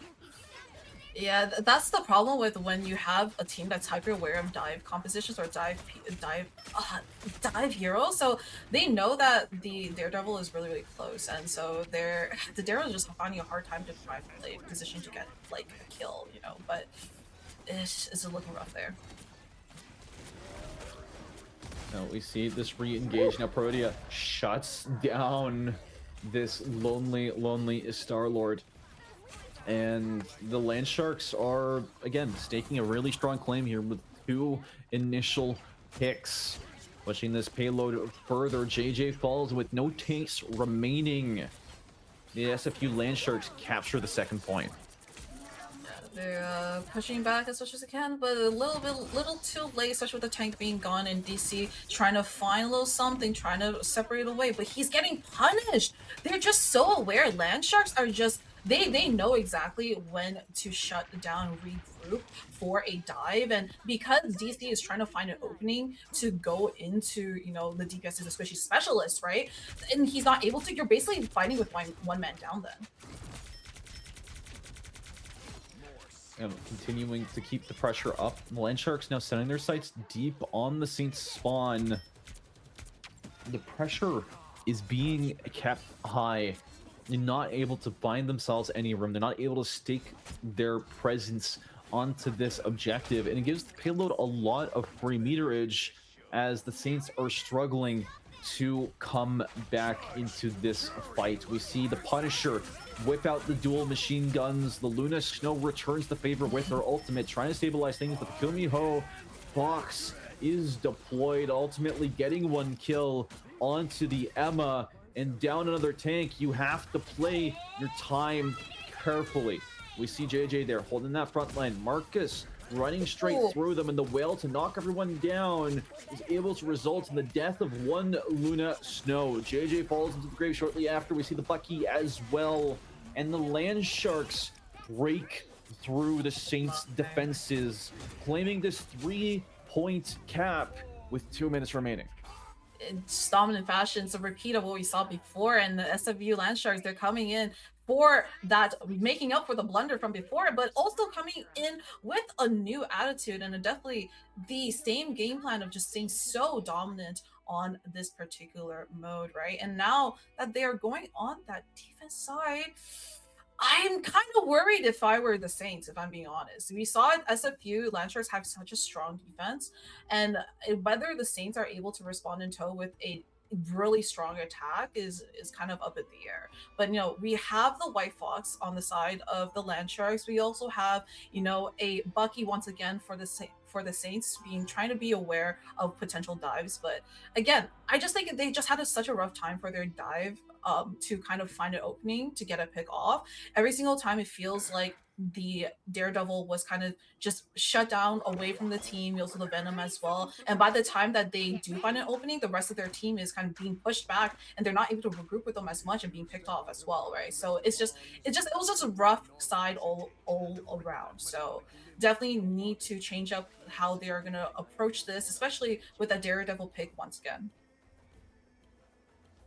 Now, the Daredevil is really good in theory. We've seen it execute some pretty good engages, but a lot of the pressure that Daredevil has evaporates as soon as an invis is off the table, and you see Land Sharks are really able to navigate with Nina on the White Fox. You've got Beelzebub on the Cloak and Dagger, so you're lacking a lot of susceptibility to Daredevil's antics. You see that swap from EpiPen Enjoyer onto the Jeff, looking to make some big plays happen, but I don't know, you can rely on hero plays all you want. Consistency is what will reward you the most on these convoy maps, and as the SFU Land Shark are looking to hold this point, they're doing a repeat of what worked for them before. They're holding down low. Another hero able to secure that first pick, and now the Saints are able to hook them out of safety, claiming an early clean sweep and buying themselves a lot of time to get this point through on second and third. Little adjustments as well as threading the needle with the kills by the Bucky as well. Really, really well done. Successful in capping that first point, and now they're pushing up to get a little bit more of that spacing and positioning in it. And again, I think now the readjustments are just really well done too. And with Emma Frost on their side too, I think that it gives them a little bit more of an edge in terms of firepower, as well as, you know, being able to peel for your squishies. You've got the grab, you also got the kick to kick them away from any potential danger for your squishies.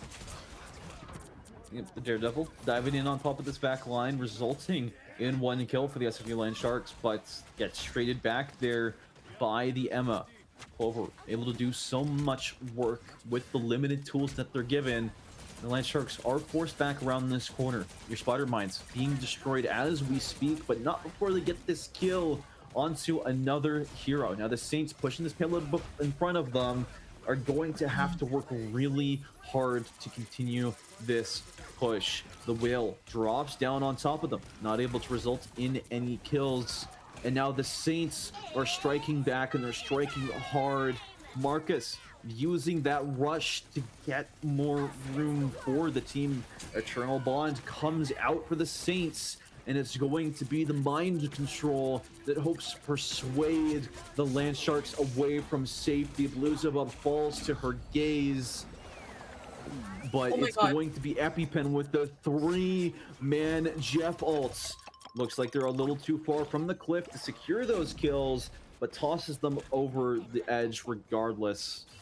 Wow. What a really well done by the St. Clair's team, you know, especially the Jeff ult. Shout out to the Jeff. Who says Jeff is useless? I love being a Jeff, okay? Jeff getting the 3, throwing them off of that point so they can secure it, and now they're in a position to push that, push the objective forward, and just all around amazing plays. Yep, we dismissed the hero plays before, but EpiPen is here to prove that yes, they do work. But in the Clair Saints, they still got some extra space to go. They have 3 ultimates, but so do the SFU Land Sharks. And it's going to be a brutal struggle here, as we do still have another 4.5 minutes remaining on this capture. Jesus, I don't know if they're gonna be able. That's a lot of time to try to burn through, and you know, with the amount of ults that are available, it's gonna be a little hard. Yep, you see the Daredevil letting his devil out onto the enemy team. The Kraken Impact as well, not able to get any resets. The Eternal Bond able to get them more space. The Beelzebub does fall. Godly Noob follows them to the grave shortly after. It's gonna be Marcus' dash. It is Nina, and ultimately we lose all 5 members of the Land Sharks. St. Clair Saints cap this with an even more impressive 3 minutes and 55 seconds on that clock. Jesus Christ. I mean, I'm kind of in disbelief. Like, you thought 2 minutes was a lot of time left on the clock. Oh, well, I literally, St. Clair's just like, let me raise you 4 minutes. Basically almost 4 minutes at that point. The adjustment coming through, the ult coming from the Jeff. Shout out to Jeff. The also Emma kind of coming through and destroying the nest as well to deny kind of the space being held by Penny. And then you also have another hero just playing on that Bucky, threading the needle, getting those kills, and just another again the last fight there, just getting through 2 or 3, and then the very end trying to find a target. There's no one left. They just did such a good job. They made sure they weren't being too spread out. They stuck together, minus the dive heroes, but the dive heroes were able to find better openings and adjust accordingly. And I think definitely they're finding their footing, and now both teams are. This is such a good series. I'm just having such a fun time watching both of these 2 teams play and seeing which one is really kind of coming up on top of the other after for the series point. Then I don't know Spaffles. I'm just having a great time watching. Man, it's these teams have a lot ahead of themselves if they're going to try to proceed through the rest of this bracket. having a series this close, you have a lot cut out for you. Now, the Land Sharks roll out of the spawn with minimal changes to their team composition, relying a lot on this Bucky to do a lot of the heavy lifting when it comes to initiating these fights, capturing enemy targets, and shutting them down afterwards. Look at the Saints, though. We're going to try and play things nice and slow, keep that game down, but another hero gets pulled in a little bit outside of their comfort zone, and their plan already shattering to pieces in front of their eyes. St. Clair Saints are dropping low. The heals are able to sustain them for the time being. We see Clover get dropped down to 1 HP, is able to recover. And now DC Defeat lurking in the shadows, looking to get up onto that high ground right behind the back line. But Dash is holding steady, holding their position. Now it's a strange portal from another hero deployed onto this point, able to return them back. And they're not looking to give any of this up as DC Defeat drops low. The pressure continues to build as everything is amounting to this. The Strange gets pulled up, but the shield is able to protect them. 40 seconds remain on this timer. If it gets dragged out any longer, this will be your one and only fight for victory. Ults are starting to come online. DC Defeat finally secures a kill onto the Godly Noob. And now down in the DPS, this push is even harder for the attacking team. Yeah, they're playing just around this pillar as much as they can, but the amount of space that's being kind of held by the amount of space that's being held by the Saints there is just really hard for Land Sharks to really drop down and find anything too. And also the pressure that's being provided as well by DC Defeat on the backline is really keeping them in place when trying to drop down. And actually, no, Panther Curse comes through and they're actually dropping down right now. Yep, all of the ultimates go, go, go, go, go. As the Jeff ult manages to pick up some, but gets executed shortly after. The Land Sharks relying on the very last second to pop out explosively from their cocoons. They use up the stockpile of ultimates that they've amassed, and they're able to capture this point and progress towards the second.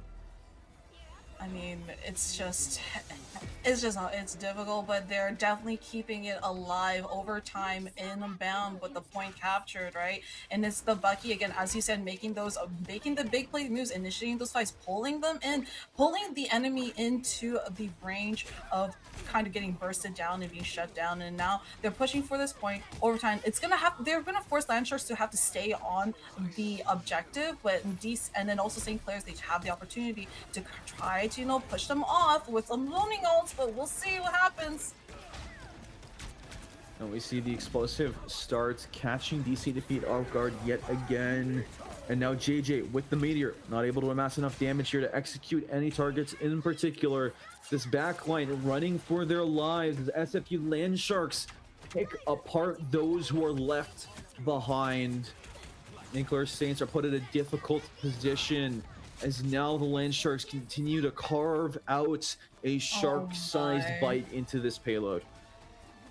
I mean, I feel like it's all on. This is gonna be one of those last fights. They're gonna try the best to stop them from having the point, but no, it's a little bit too late. The amount of kind of effort that's being put in by both of these teams right now to win this last matchup is just amazing. A beautiful pull coming in through too, but it's just not quite going to finish it off with the ult. The Kraken Impact's primary target dies before it connects. Not going to give him the reset here. The Bucky is pretty sad at that. Now the St. Clair Saints need to regroup and they need to fight this as a 6-man. They continue to get caught out, continue to drop low, and Clover trying to retreat back to their own team. The safety was almost there. It was promised to them, but not close enough. As Land Sharks continue to get 2 kills off the stagger, and now they are so close to getting that full cap a second time. Oh my god, look at the overtime counter. They're just trying their best. They're fighting with bated breath right now, but St. Clair's, they're just finding such a hard time to find an opening. And now with DC going in and getting completely shredded to pieces, it's just hard. And now with the ult coming through too. Yep, it's spider time. The Jeff tries to eat everybody up, but is going to get 2 members. The Shroud from Cloak and Dagger was not enough to prevent their fate, and now the mind control through onto the point as well, trying to clean things up further. The Jeff dies off of the screen. The Meteor goes wide. The Kraken impact from another hero is not going to be able to secure any resets. And we have a Fox stomping around on this point. White Fox does eventually end up falling down, but Clover is going to follow them shortly after. There'll be trades, and finally, St. Clair Saints have managed to break through this boulder, this shark-sized fist that has been sending them back towards their spawn, but it feels like too little and too late as the damage has been done, and the Land Sharks, they secure 2 more points on just 2 minutes overtime. I mean, it's they made at the end contest a point, so that was definitely an effort as from the Land Sharks for sure. But now on this other side, like what I mean, it's so hard. You know, they're really playing for their lives right now. You can really tell it. Both teams are not giving a single inch, and they're really fighting to the very, very end, and it's down to the wire on this very, very last half for this series, right? And with the Jeff as well, I feel like, you know, the Jeff ult definitely good getting the 2 where, you know, can't really secure the kill, and then that's also your hero out. Then you only have 1 more person left too, right? So, but the Kraken, as well as just the Bucky ults back and forth, the trades for the Bucky ults between these 2 teams, the values that's being found for each of these teams has been huge. So Bucky definitely initiating those fights really, really big. The Penny on SW Land Shark side as well, Namor, great for, you know, controlling the kind of position, you know, with the ult. But you know, St. Clair's, the very end, they're just able to stagger them as much as possible, and they're able to kind of secure before they can make it to the very end. The Saints setting out. We're going to win this fight today. We're going to win this fight today. And it has these pushes, right? They've been incredibly close this entire time, and we saw the overtime from SFU Land Sharks. But now the Saints, they want to do it, and they want to do it in slightly more comfortable fashion as they find themselves again parroting the same strategies that were used against them. Rolling up onto this high ground, pushing the Land Sharks off of it, and now shooting down on them from above as they continue to build up these ultimates. Like, we definitely see DC trying to go for a pig, but they're just so grouped together. You're trying to find an opening, and he does try to find one, but it's gonna get shut down. It has to back up as much as possible, but its dude does find some healing, and now it's just a little getaway. But again, I feel like DC has just done a really good job trying to isolate some of these fights, but cleaning it up is just a little hard. Yeah, the Land Sharks, they tried to kite backwards. They understood that the White Fox was down, and she does have a teleport to help close that gap. But the St. Clair Saints were able to run them down, and there was no escaping from that Death Ball of Doom. Now the Saints capture that first point with 1.5 minutes expended. Now they have 2.5 left. This is getting pretty close to the amount of time that they initially set out from. That extra bank is doing wonders for their overall game plan. I mean, if I were the Saints, I'd be comfortable, but of course don't be overconfident now, because we saw how overconfidence can definitely come into play to, you know, set you up for failure. And then Land Sharks are really trying their best right now. They do got the ult, they got a Kraken coming down, but not quite able to connect on anybody. Yeah, the Kraken impact into a full health tank is a bit of a questionable decision, but all's done now as the St. Clair Saints are able to disengage, preparing themselves for this next fight. There's a lot of work set out for them.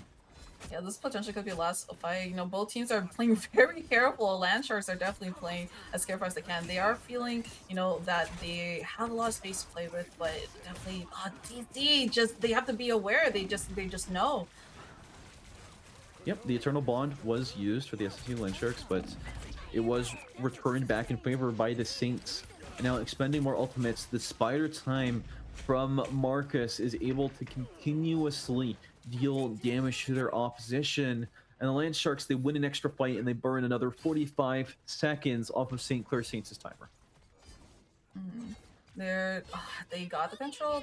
But there is still quite a few times, as you said, St. Clair saying they came into this with like almost 4 minutes there, so they definitely have a little bit more wiggle room to attempt more fights, new ways to approach the attack, approach the objective, and approach these kills. And again, now with the Emma ult coming through, they're trying to connect and find another opening. The mind control find its mark onto 5 members.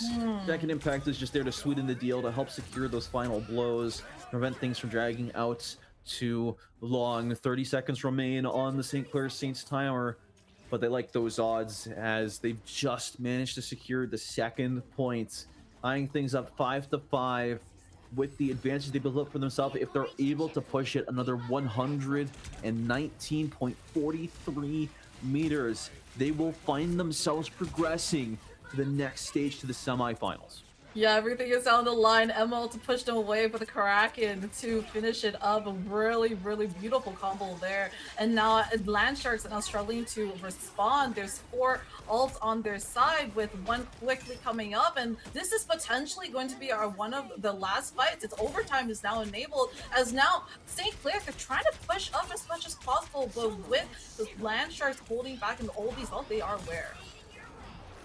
We see White Fox stomping down on this point. We see the Jeff trying to eat somebody up, but ultimately gets executed. The Kraken Impact is reset, and the Land Sharks fall one after another. We have a multi-kill. We have a slaughter on our hands, as this is the big moment. This is the culmination. The Land Sharks have to touch, and they have to do it now. Oh my god, and that's gonna be St. Clair responding to trying to push up, get a little bit of space, away from the objective, and is DC hiding in a way. St. Clair, they're struggling so hard to try to find an opening, but Land Sharks, they have to touch, they have to contest this point. This is gonna be their last fight. Yeah, we are sub 5 meters. The overtime is taken down, and JJ casts Meteor on you from above, misses the team. And ultimately, the brawl is in full swing. St. Clair Saints loses 1, they lose 2, they lose 3, and the Land Sharks are able to slow down this train of doom, barely squeaking out a victory against the St. Clair Saints in what could have been just as easily a victory against them.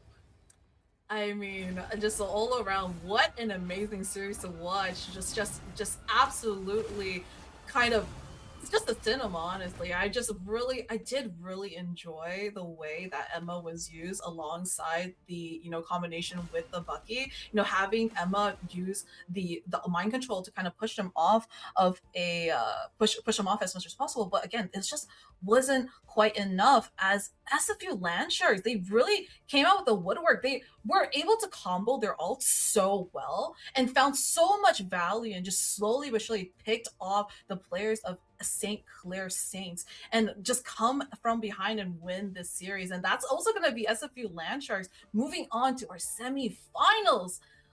And oh my god, this is that was what a game, what a series to watch. And I sit here staring back at what has been one of the craziest 2-hour back and forth series that I've ever witnessed, and thinking just about how close this was to completion. Any one play, any player doing a little bit more or a little bit less could have spelt doom for the opposing team. But now we find ourselves, SFU Esports secures their spots into the semifinals, where no doubt they have even harder opposition waiting for them. 100%. Actually, the other games have been done for a little bit now, and we already have the matchups ready for semifinals. It's gonna be a little bit internal warfare for the semifinals on the side for the bracket with the SFU Land Shark. They're actually gonna be going against their Scarlet team, so that's gonna be really, really exciting. But on the other side, we also have York U coming out, winning against UFT Thunderbolts. Rest in peace, UFT. I love you guys, but unfortunate. And then we also have, UFT Avengers. Yes! We made it through. Winning over University of Ottawa. Now, I'm not gonna lie, okay? As a UFT student, I'm gonna be a little bit biased. I'm gonna hope UFT Avengers wins the semifinals. But again, we will see that in that matchup. And I feel like maybe you'll be biased to York U. I'm not super sure, but I'll try to remain as unbiased as possible. Okay, I promise. I promise. I promise. All right. Miss Biased over here and Mr. Unbiased on this side of the table. There's only one thing I'm biased towards, and that is that sweet relief of a break coming up next. And make sure to stay tuned because the semifinals are right around the corner.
Hello and welcome back.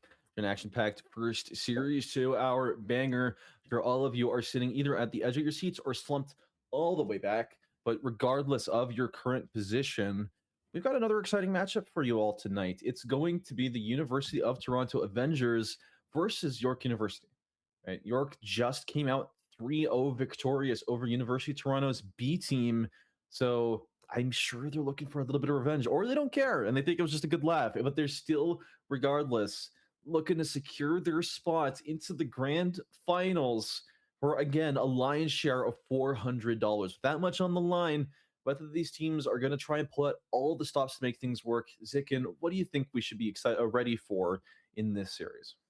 I think we're gonna get ready for a good fight. You know, like I feel like it might go to a 5 best, go all the way to the 5th map. And I know our production team's gonna hate us if it does. But hey, listen, it's not my fault, okay? I'm not the one who decided to play really well and make it a really close game, right? But again, UFC Adventures also, you know, as you said, they also came and won a 3-0 fashion against University of Ottawa. And knowing that, you know, the Thunderbolts, UFT's other team, you know, lost to York U, I definitely think revenge play is going to come into play. And also, maybe, you know, Alex from UFT, good Magneto.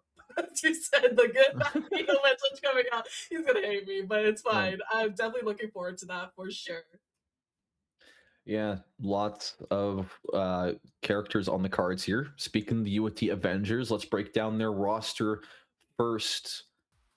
It's going to be a classic one. If you've been following the Toronto scene, we've got Ongot as your team captain, Jad, Zen, Fu, Alex, and Ballet to round the squad out.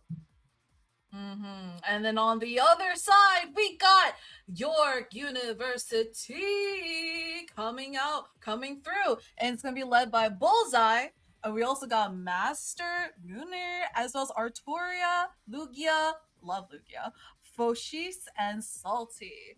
Definitely going to be an interesting fight. Classic 2-2-2, but again, we might see something different coming through for these teams. Yep, lots of potential on the cards. We're getting ready to go into this next matchup. It's going to be domination first. And as your randomized map, you know, you got to be ready for anything that's about to happen. Zikin, if you got to choose one map to kick off this series with, which domination map do you think we should go to?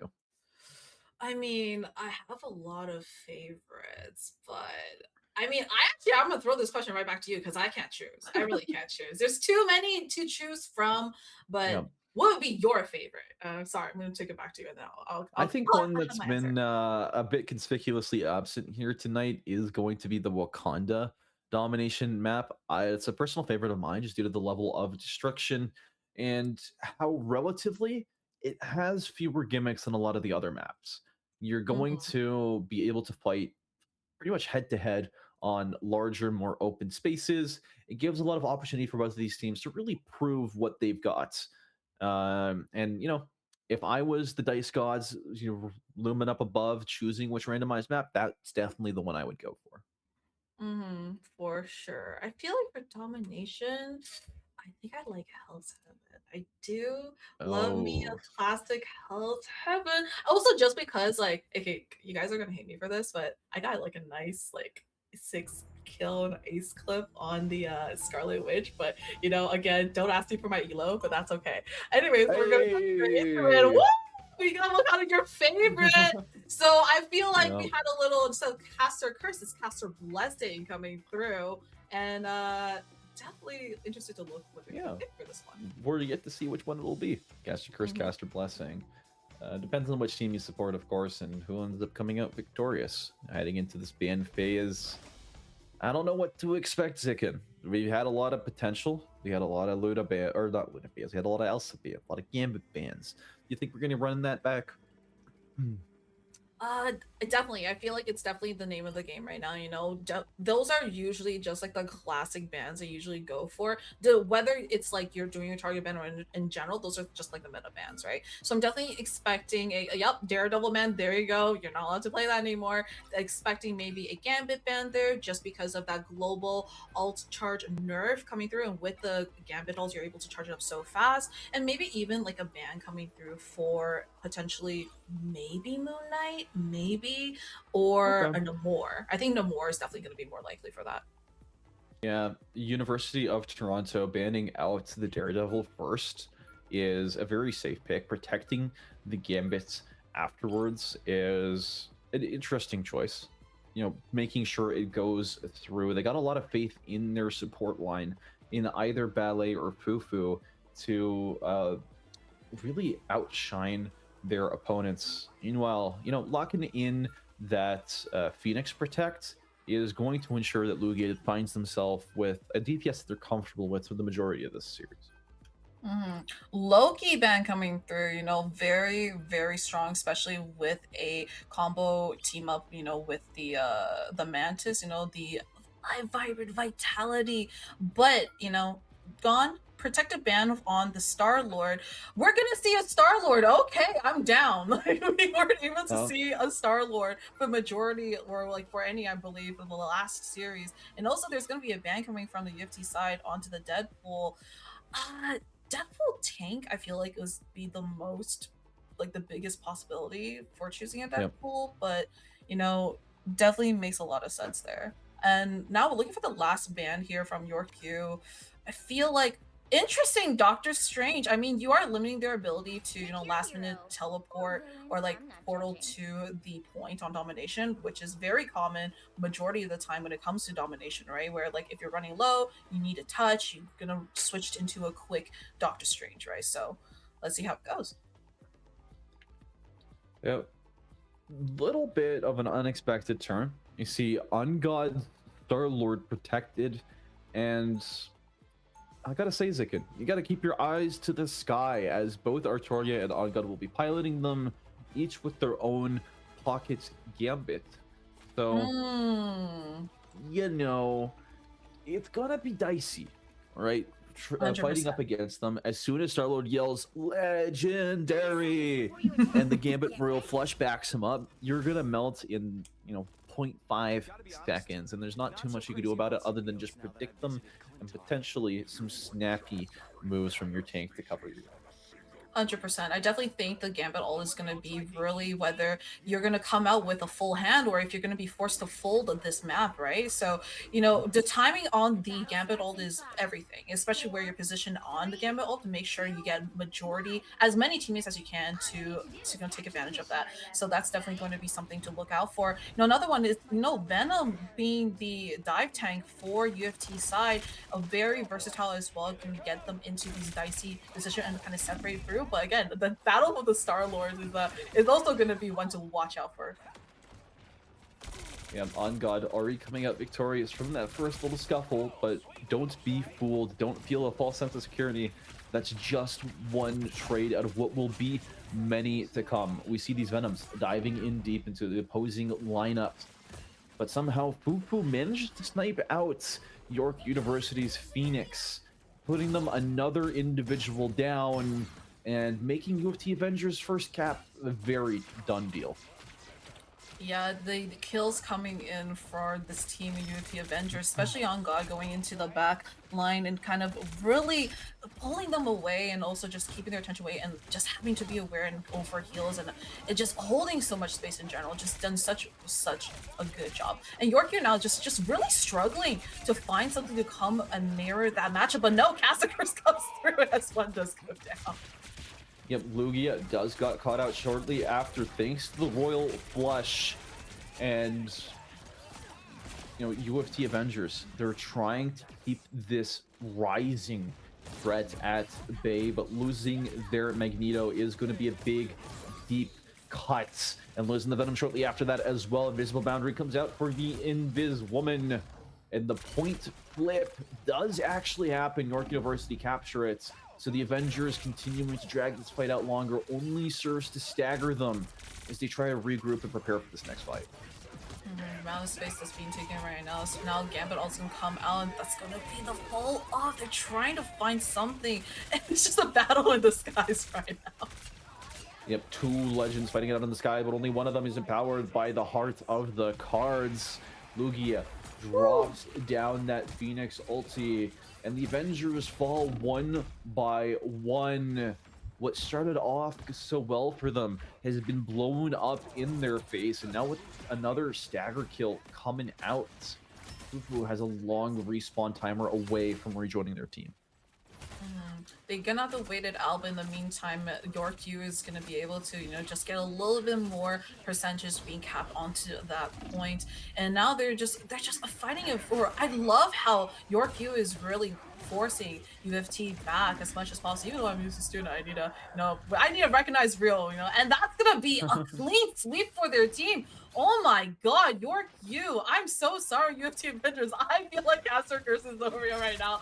I mean, every time I said they're gonna do well, and or like they're gonna do super good in this next fight, they just unfortunate, I guess. Yep, Boshi did invest that Gambit ult in the previous fight, so they're not going to have it into this one coming up. And University of Toronto Avengers giving them a run for their money. The Phoenix snipes away the invis with a second kill here onto Fufu. It looks like things are all but finished. York University holding on tight, but the Avengers are trying to wrestle control away from them. Another kill here on to the Phoenix now from the Avengers. Steals the deal, and York University, what started off as a little bit of a whimper, turns into a full-on roar as they secure that first point. I mean, War of Walls is next, but now we see why York U went for that protect on the Phoenix. You know, Lugia making such game-changing, impactful ult, as well as the kills have just been so clean. And UFT Avengers are struggling kind of to find the footing. But yeah, the dangers of, you know, not banning Gambit is, again, even though, you know, your team is able to play it, the other team is also as well, and Gambit just charging up the ult, especially for Phoenix there. I feel like Lugia ulted like 3 or 4 times during that portion, and it's just has been so dangerous and just putting the UFT Avengers in such a tricky position. Yeah, I do really think it's a matter of coordination for this team. The Avengers need to play with a lot more intent. You can't be scattered to the winds on a team comp like this. Like, yes, On God is able to diff Artoria in a one-on-one when given the opportunity to, but with teams set up the way that they are, you're not going to be able to get that opportunity for a one-on-one very often. 100%. UT Adventure as well investing that all they do got 2 ults available to go into this next fight, but with the point being touched with them first, it is good, but they're still being met with a lot of ability and a lot of pushback from York U right now, especially with that Phoenix available. Yep, both of these teams a little bit peckish on the engage, and the trades continue 1 for 1 after each other. Invisible Boundary coming up for York University. The Avengers instead off to slow things down, not investing there until they absolutely have to. The Star-Lord becomes legend thanks to the aid of that wall, and York U are set on the retreat. No kills are found yet, but the Venom drops down low. Bullseye eventually falls down Ardoria, able to gun them down out of the sky as Lugia continues to follow up as they have been. Was working. York U retreated, regained their composition, and struck again. I feel like right now UFT Avengers are really kind of relying on kind of hero plays right now, especially on the side of On God. But you know, York U, they're playing really well together. They're kind of comboing the ultimates. They're being more aware. They're playing really aware, as well as just like in general, just playing. I feel like a safer game. They're just it's just a tighter game all around so far, which allows them to win that first point. And now they're gonna push them back more, and the Avengers might have to. The dodge range is not available, so they're not able to pour out of this position. So they're gonna have to fight out with brute force. Yeah, good preemptive ultimate use there from Bullseye and from Lugia, right? The Phoenix getting on top of them as they leave their own spawn. The Avengers have no room to breathe York U finally starting to have to concede it. The Avengers still have a long fight cut out for them. The poke phase is over, and it's a full-on engage. Phoenix Alt Venomal to feast on their corpses. No supports remaining, and York are playing with true health enabled, and when you can't regen, you fall so fast in this game. Avengers able to cap it, but only after York get a solid 52%.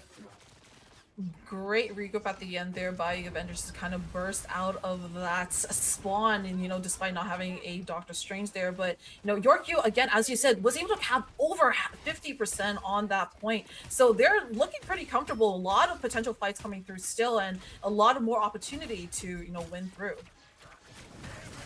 Yep, now tasked with this engage. They use the Royal Flush here a little early. Legendary is not going to be able to proc from Artem, as it's going to be On God who chases them down in the skies. Gets 2 kills, and the Avengers close out this fight just as it was getting started. Jesus, I mean, this guy is just so deadly and lethal, just getting all those kills, especially the Gambit ult to kind of support and charge it even further. It's just dropping them like flags, really. The positioning as well as just knowing when to go back in, dive in and dive out. The mobility by On God has just been incredible, almost like a hero play, but I think the support from the UFT Avengers has also just been equally as well. And I feel like York U are trying to mirror that exact success, but again, when you're faced on a 1v1 between these two Starlord players, whoever comes out on top, it seems like On God is actually being the one who is kind of diffing. Yep, York U funneling themselves yet again through this choke, looking to make a name for themselves, as now they're using the legendary combo that with the Meteor. The Meteor wasn't just for cover, it's for damage, as he gets 4 kills. And the Avengers fall just as they were standing right before they were approaching last fight territory. I'm so sorry, UFT. Oh my god, I should just not speak at this point. Can we get another commentator over, please? Every single time I just open my mouth to say, oh my god, UFT's doing so good, they're just not doing it and just dying. But again, as you said, that volley was incredible. The ult coming from Magneto, and then also the follow-up with the legendary to proc it through, and now UFT are struggling still to try to find a footing with the Phoenix ult as well coming through to get those 2 picks as well. Yep, Lugia managed to pull out another 2-man Inferno. And you see Arturia, no stranger to pumping out this damage. UFT continue to lose members left, right, and center. And all they can do is watch as York U have their thumb directly on the pulse, ready to close this one out. Overtime ticks down. York U firmly secure the 2nd points and win map number 1. I'm just like in shock right now, I can't lie.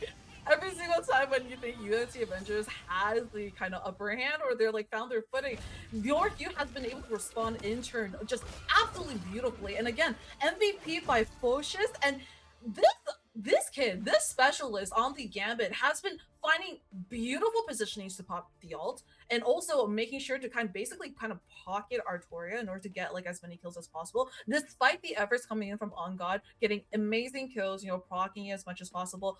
But it just wasn't quite enough as York U pulled out on top. MVP again, Gambit, but we also saw the amazing volley, the amazing ultimate from the Magneto by just getting the 2, getting the 3, and then just securing a point to cap even more. And also in the beginning of this of this build, they already capped 50% on the first fight. They won 50% and they pushed UFT back so much. And without a Doctor Strange for a portal, it was just just hard in general to get out of their spawn point and just contest the point even more, right? They just have what I want to draw special attention to, we talked about it before the game started.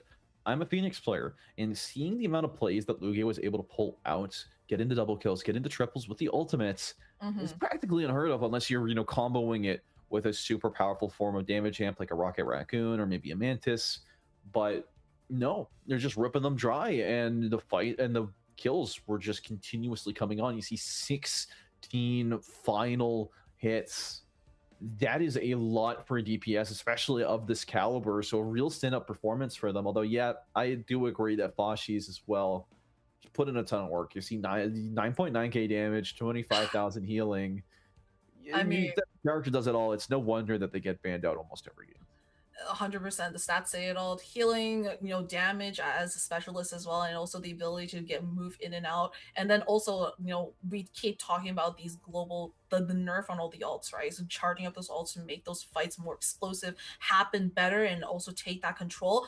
Just amazing job all the way around. And again, I also feel like this is just I feel like also that YorkU, the way they did their pick ban or their protect bans was a lot more strategic compared to U of T Avengers. And now going into the next map too, let's see how they get that done, right?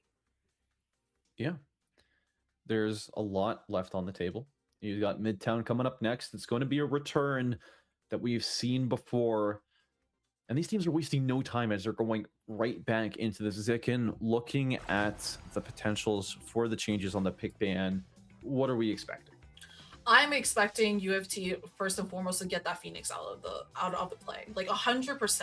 We see how deadly Lugia was. There's a reason why Phoenix was protected, and Lugia really showed the reason why, right? But I'm also expecting like YorkU, knowing how prevalent and how strong and lethal that On God was, they're gonna also go for a ban or a targeted ban onto the Star Lord, right? So I'm definitely expecting those. Whether or not the teams go for a ban on the Gambit is kind of up in the air. I feel like both teams use the Gambit ult and the Gambit kit quite well, but again, it's like whether you want to take the risk of like you doing really well with your team or with the Gambit, but then also risking the other team also doing potentially better or equally as well with the Gambit on the team, right? So I definitely expect those bans to come through and like those protect to happen.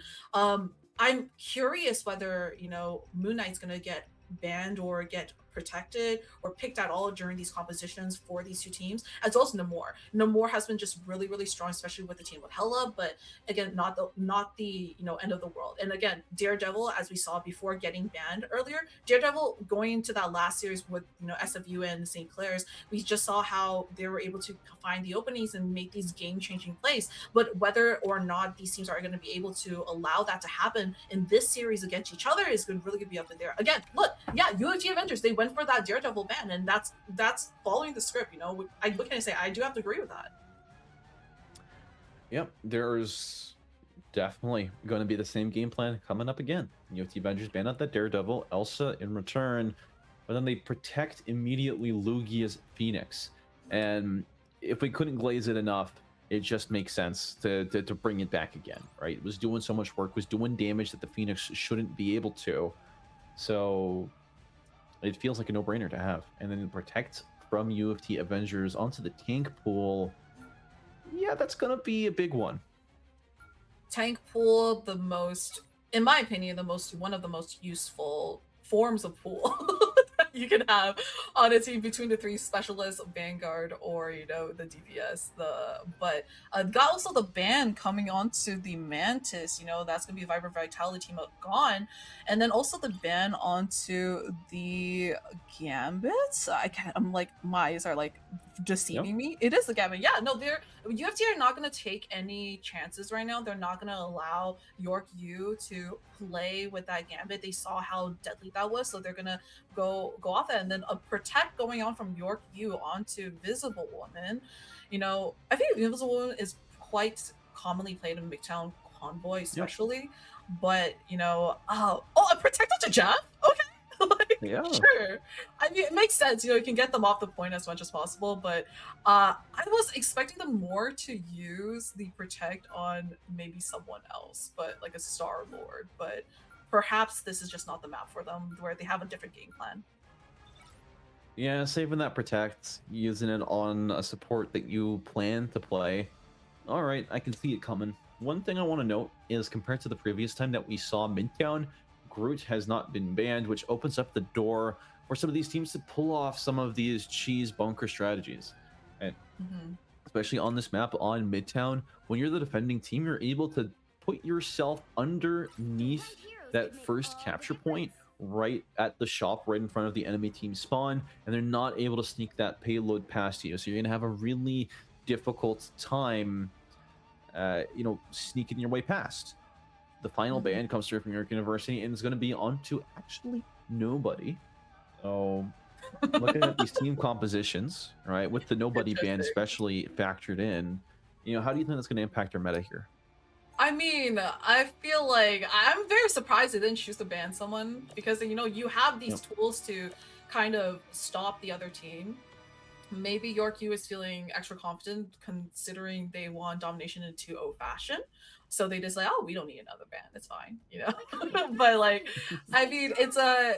I'm not trying to play ego in their mouths or like say that they have ego. But anyways, it's definitely interesting to pick. But again, Phoenix super strong. You also, I'm surprised as you said, no one picked the Groot. Great for scaling up on the attack as well. We do have like Magneto playing by Bullseye, so that's going to be great on the defense side to stop the Convoy from pushing forward. But I feel like Penny may have been also a good pick if they were to choose Penny.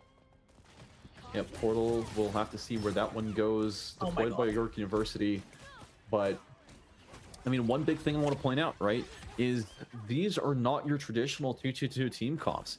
York University rolling out with, actually, they did manage to swap it after all, but U of T Avengers sticking with the 3 support, 1 DPS, and 2 tanks. A lot of pressure is placed onto the shoulders of typical Zen, as not only do they have to best Lugia in this Phoenix fight, but you also have to do a solo carries amount of damage. So lots of pressure, but also lots of opportunity to improve, as you know what they say, pressure makes diamonds. 100%. I feel like they went for more of a tank on UFT side compared to, and then only 1 DPS is because they need a little bit more survivability. They were dying a lot on domination, and I feel like they're expecting that to happen here on Convoy, so they're gonna try to go for, something a little bit more tanky, push up a little bit more, and they are making progress right now. They are pushing York U back, and and they're staggering them off again. Lugia is trying to find a kill, but it's gonna be Tankful who finishes off, right? Yeah, and those stagger kills are so brutal for York University. It's going to prevent them from touching for another while.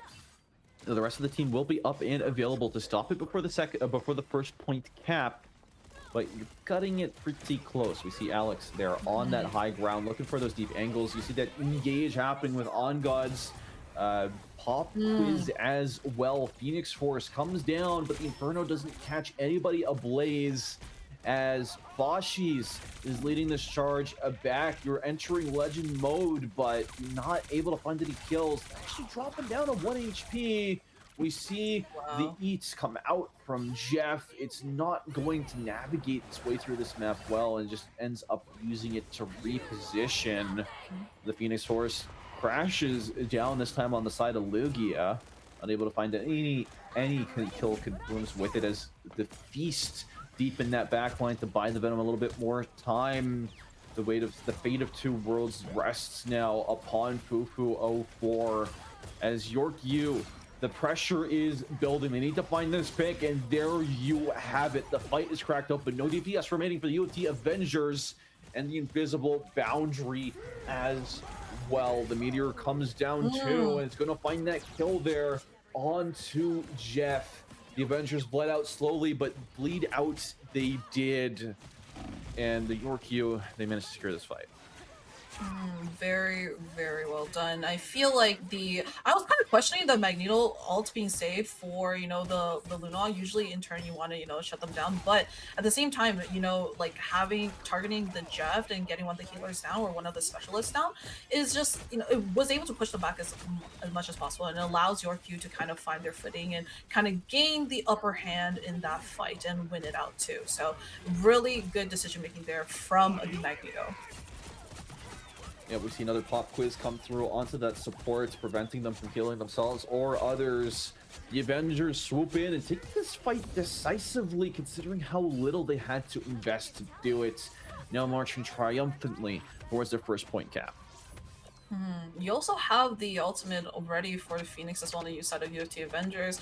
But again, you know, York U, they're not down for the count yet. They do have the Doctor Strange now available for a portal play potentially to get a reposition.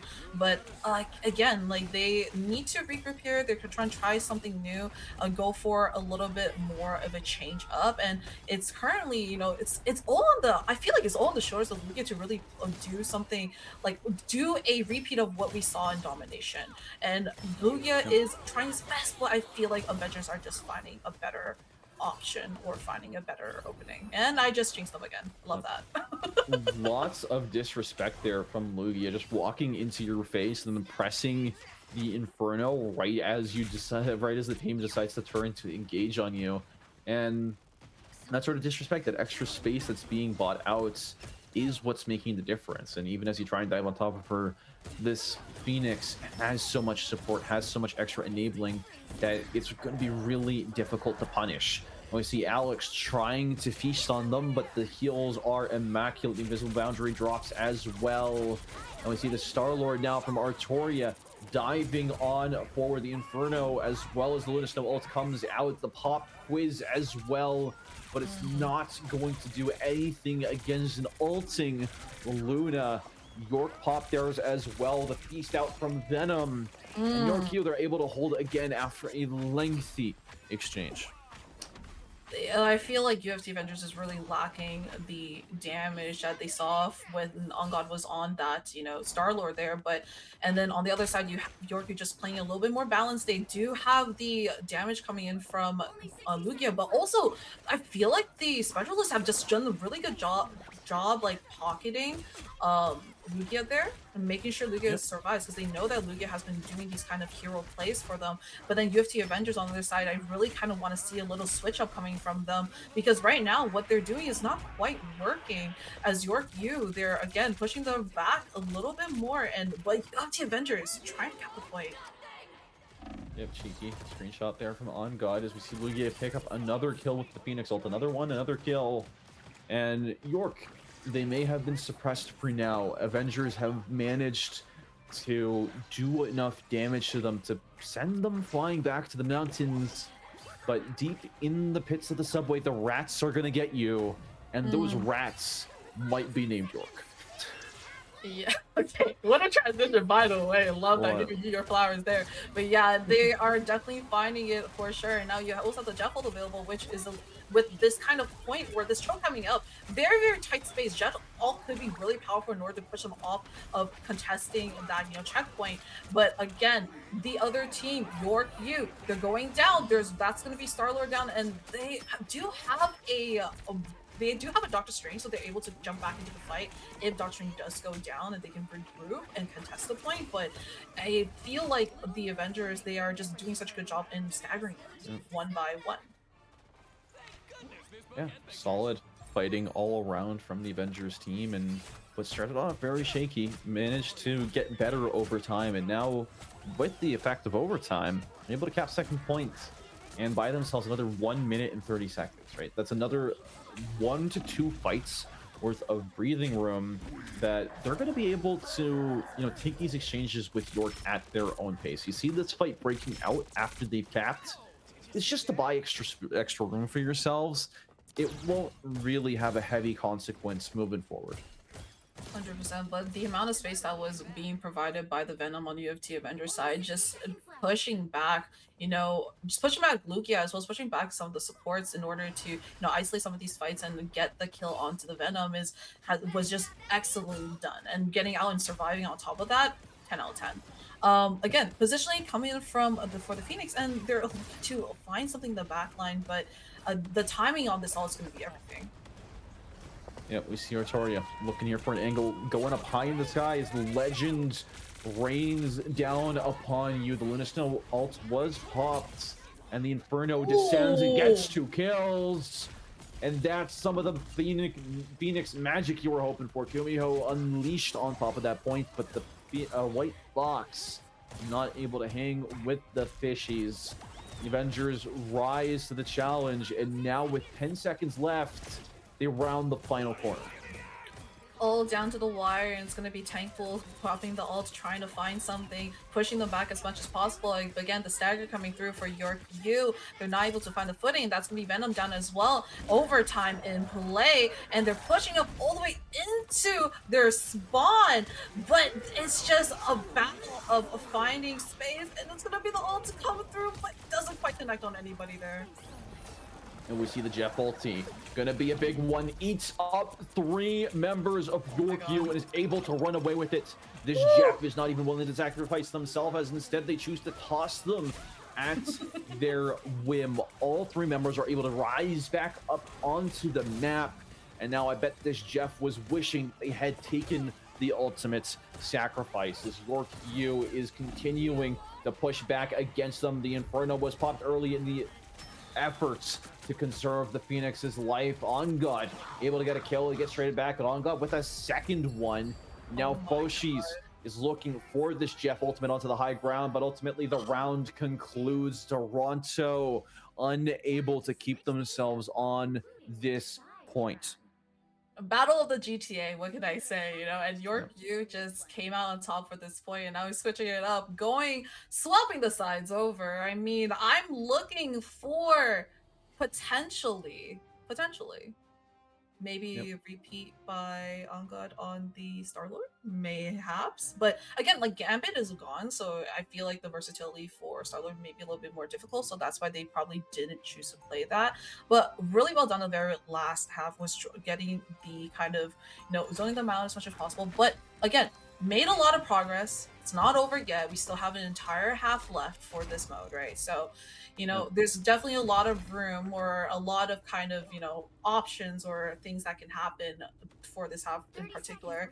The Venom, both Venoms for both of their teams has done a really good job in kind of, you know, peeling, but also peeling the attention away from their main, and also their main kind of like team, as well as their, you know, specialists.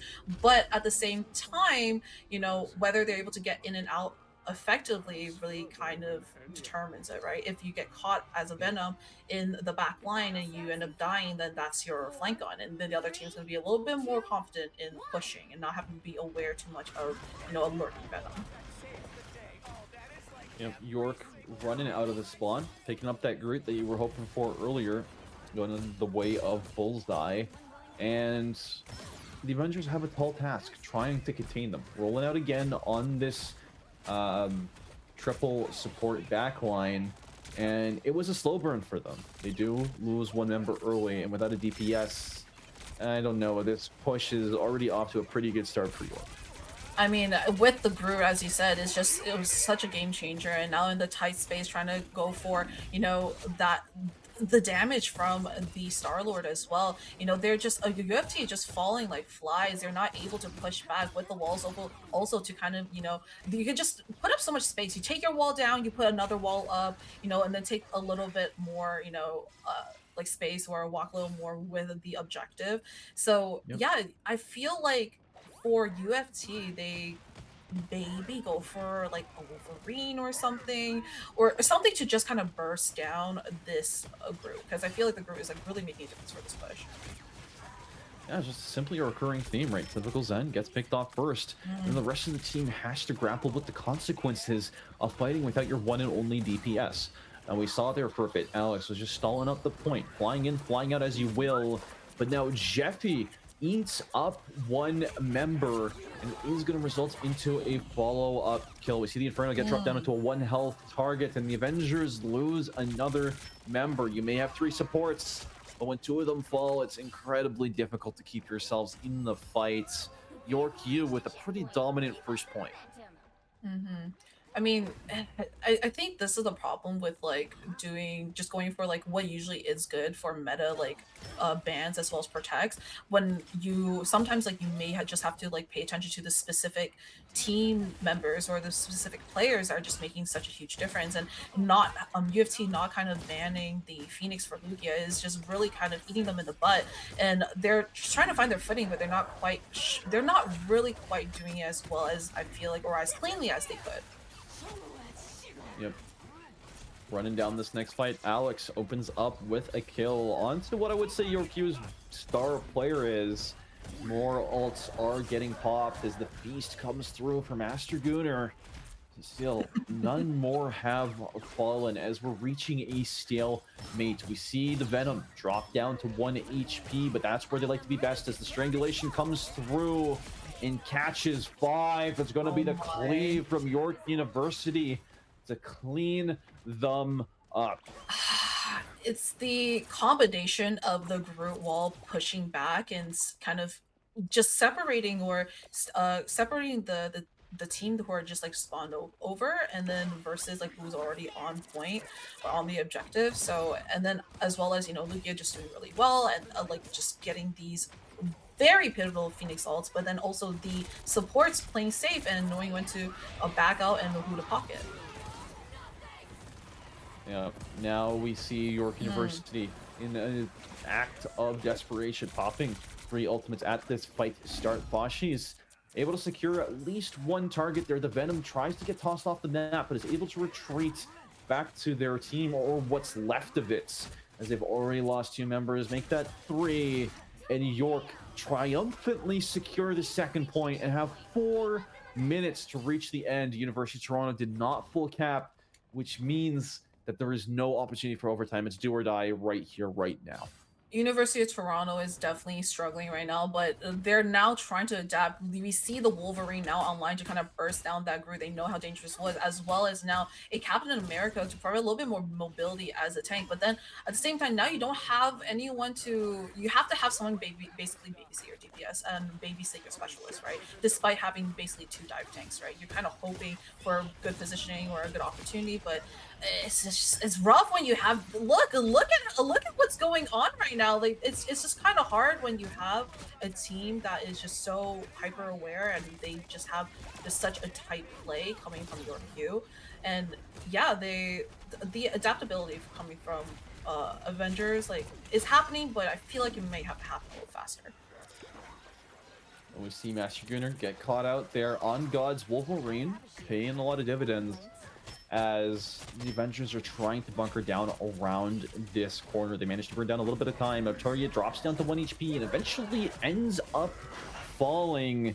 The invisible boundary was erected too little, too late. The crash down from Wolverine is able to do some damage, but finds himself punching air as there's nobody left to hit. Yorkie on a full retreat, trying to reset here to take a better fight. Really well done. Beautiful pick, a switch onto that Wolverine, as well as the 2 dive tanks there to draw some more attention. You know, if you focus on Lugia, then Lugia won't be able to, you know, focus on getting the kills onto your specialists, right? So definitely really good job. And of course, like Wolverine, just a classic counter pick into a, you know, a Groot. So, and it looks like it's working. Yeah, you stare into the abyss and stares right back at you. The Phoenix ults deep in the back line. Lugia might have overextended themselves a little bit, but we see On God making the same fatal mistake. Alex now tasked with retreating, but has those Venom-powered tendrils to assist with it. Fufu, I mean, the next one to fall. And the Avengers now have to make a mad dash here to contest. As York, they still got 1 minute and 50 seconds left. So much time left on the clock, but then now the legendary is going to be popped out, trying to find a connection, Artoria, but no, not quite able to fully get that Phoenix down. But it's UFT Avengers are doing such a good job now, holding it down and, you know, playing to their strengths. Yep. Now York still looking for ways to crack through this team. The Avengers have finally woken up, but is it enough now? Is it too little or is it too late? There's a group walking forward with the Strangling Prison in hand. It has an opportunity. The Feast comes through with the anti-healing, and their Groot falls before he's able to apply it. 1 minute remaining. York, the pressure is on. It's full on, all or nothing to stay in. Yeah, we're approaching the very last fight, and now they're gonna try to find something. It's going to be a switch onto away from the Groot, And now onto more of the Amethyst, and trying to have a little bit more of a counter for the Wolverine of grab and kick away. But again, Wolverine has been doing a really good job, getting a lot of space, drawing attention, and bursting down your tanks. And now UFT is just trying their best to keep and stay on point and force York U to have to back off. Yep, nice zoning there, preventing the Jeff from getting up more than one target, but it is going to be ultimately the other Jeff that catches the brute force of the Eats, ends up getting tossed off the map, and On God is on the edge. Not sure if they're able to retreat back up, but meanwhile, Master Gooner picks up that kill onto Zen, prevents them participating in this fight. York have claimed so many lives. On God as a menace stays here on this point. The Crashdown is eventually shut down by the Inferno, and now we have the Star-Lord beaming people down from the sky. Justice rains from above as a UFT funnel their way onto this point, and at the end of the day, it doesn't matter how you got here. York University are able to snag it up and win map number 2.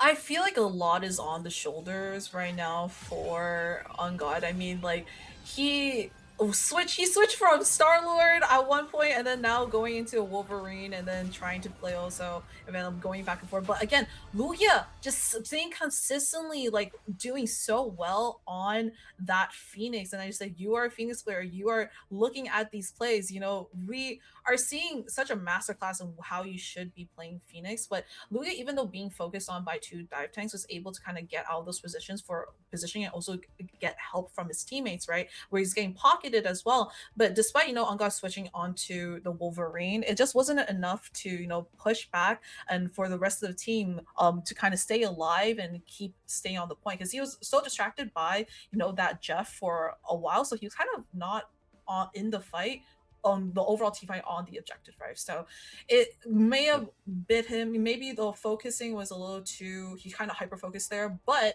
at the same time, I feel York Youth has just done an amazing job, not just adapting, but also, making sure that their protect and their bans matter, even though they didn't choose the last ban, right? And that protection onto the Phoenix is just incredibly done, as we've seen how well Lugia has done, right? So I don't know. Going into this next one, I'm kind of expecting, like, if UNC Avengers don't ban the Phoenix, I'm gonna be very shocked. Okay, and give them the opportunity, give York the opportunity to protect the Phoenix for Lugia.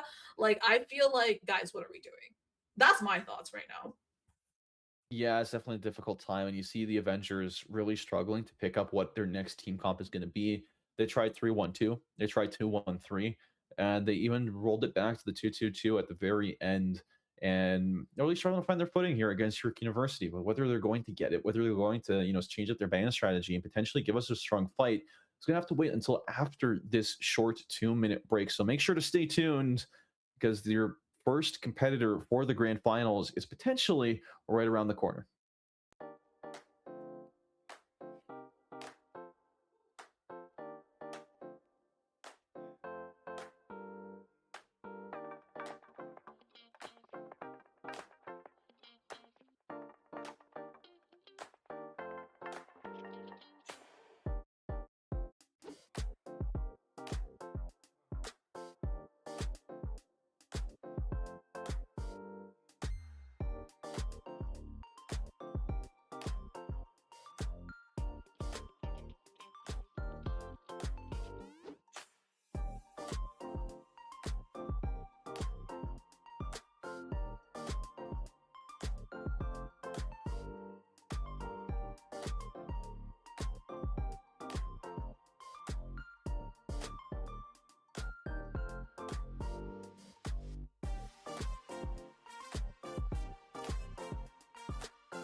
All right, welcome back. Thank you all for making your way through that short little break. And now I got to ask you, Zikin, right? We went through the first map, which is a pretty big blowout for York University. Second map, University of Toronto. They woke up a little bit, but it was too little too late. And when they ended up dragging that clock towards the end of second points, you could tell that they didn't have what it would take to bring them out through it. But now as we prepare ourselves to go into this next map, what do you have to say that maybe the Avengers could perform on? Ban Phoenix. Ban Phoenix first and foremost. Ban Phoenix. Oh my god. Like we saw Lugia dominate twice on side of York U. But yeah, I feel like also in terms of, the last what we saw in Midtown, where they lost 3-2. They just or like where they lost against York U. I feel like they stayed on triple tank a little too long. Right. Yep. I feel like they could have pulled out the Wolverine a little bit faster, especially after the first point. You saw that, how much space and how much space and like that Groot is getting, that I feel like with the Wolverine out, they could have kind of stopped the push a lot earlier and also put them in a better position to contest the objective. But now going to Central Park, I feel like we're going to okay, first of all, gotta ban Lugia. Okay, ban Lucas pick. Oh my god, at this point I feel like Lugia and like Phoenix are Nope. synonymous in my head because we literally just saw Lugia play Phoenix. And ban Phoenix and then maybe protect ban or protect the Gambit, I'd say, because I feel like even though it was kind of a blowout for domination, I still feel like the Gambit had a lot of value for the Avengers team, even though it is a very common kind of hero to ban, or I think a protect on the Gambit would be good. Yeah, I can definitely see that happening again. Right, that Phoenix is a very strong contention point, but you also have so many other characters you have to worry about on Central Park. When we saw Central Park earlier, it was a full hold into a very quick cap at the hands of SFU, right? They had a really strong strategy going in, playing the penny, having that verticality on lockdown, thanks to your combination of the Namor and the Moon Knight, both raining hellfire down on you from above. So as we head into this next matchup, you got a lot to digest, a lot to think about, and a lot of potential different ways these bands could go. I think the first two are pretty locked in, but after that, we're going to see a lot more room for expression for both these teams.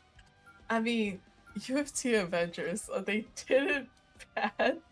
I'm so surprised they didn't ban they didn't ban Phoenix, but then I feel like Phoenix on Central Park in particular is maybe not as useful compared to, compared to like another hero.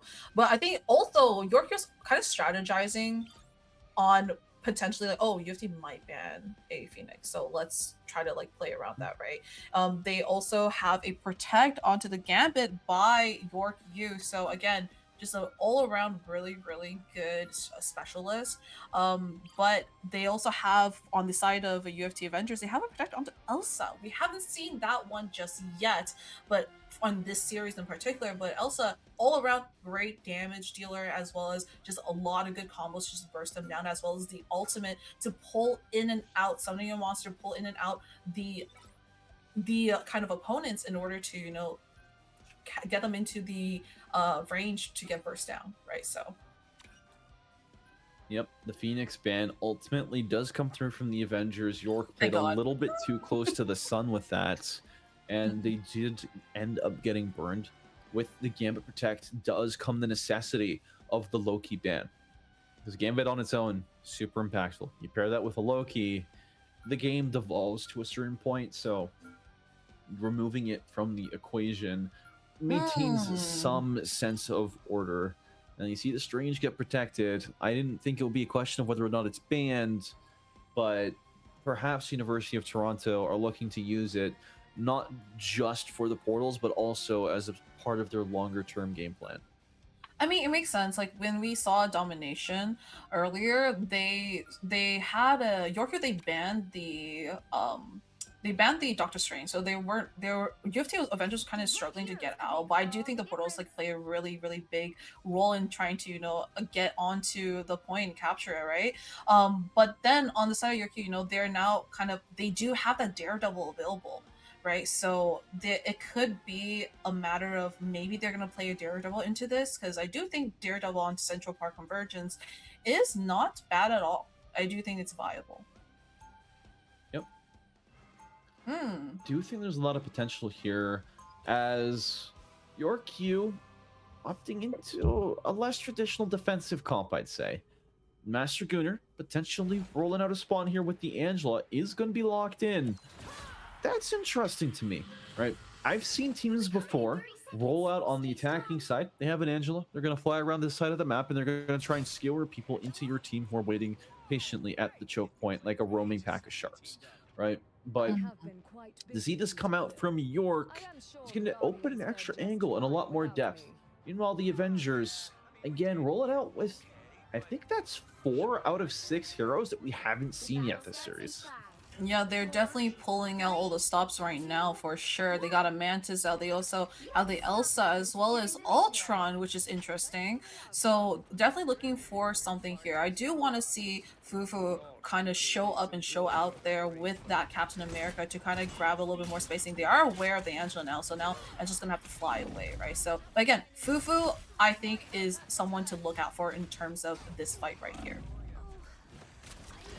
Yep, leading that charge, looking around, getting poked a little bit too hard, so retreating back to your team to heal.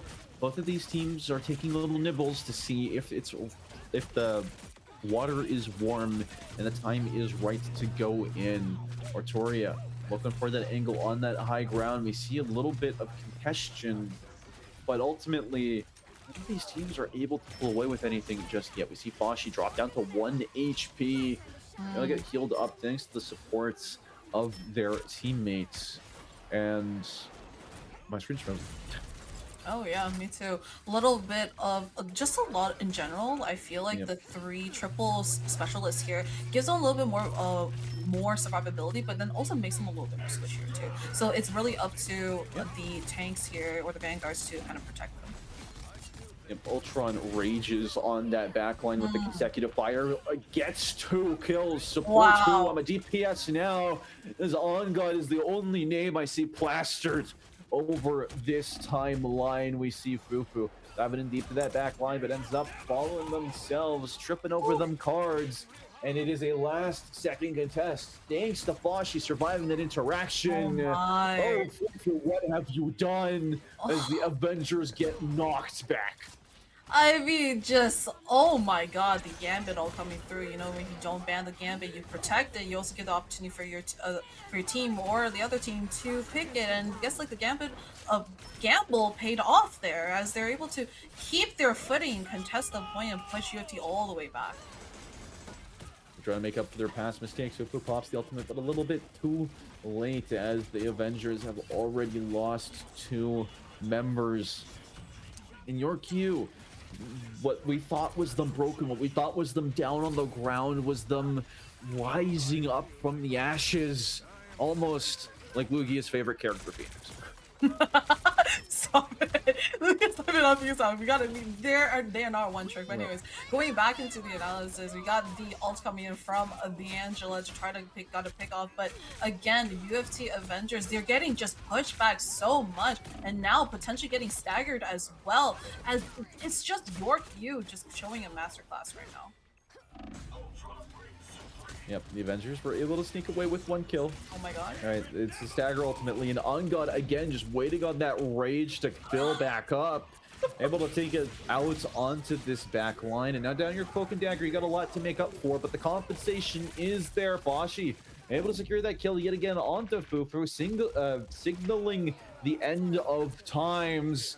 But Artoria does end up getting picked off, and you see this fight here in the backline. Jad Boy doing all the work they can to keep this alive as On God shuts down that Gambit. Now you still have 2 supports remaining, so the fight is far from over as the beast is unleashed. and they're able to follow up with the kill. Manta shutting down another Lugia, able to trade it back. York down to 2 members still throughout this exchange. And this is where Toronto fell before. They tried to overextend themselves, reach beyond that points. But now with just 33% left, they're able to secure the first points and finally begin their push. Beautiful staggers coming from the Avengers for real. But I mean, I feel like York U, they did do a really good job on the Angela side to try to draw their attention away from the point. But then on Avengers, they were just so aware. They managed to stay in. Also, then just getting those beautiful kills was just so pivotal for them to keep pushing this point. And now onto the second checkpoint, trying to capture and conquer. They have to play smart.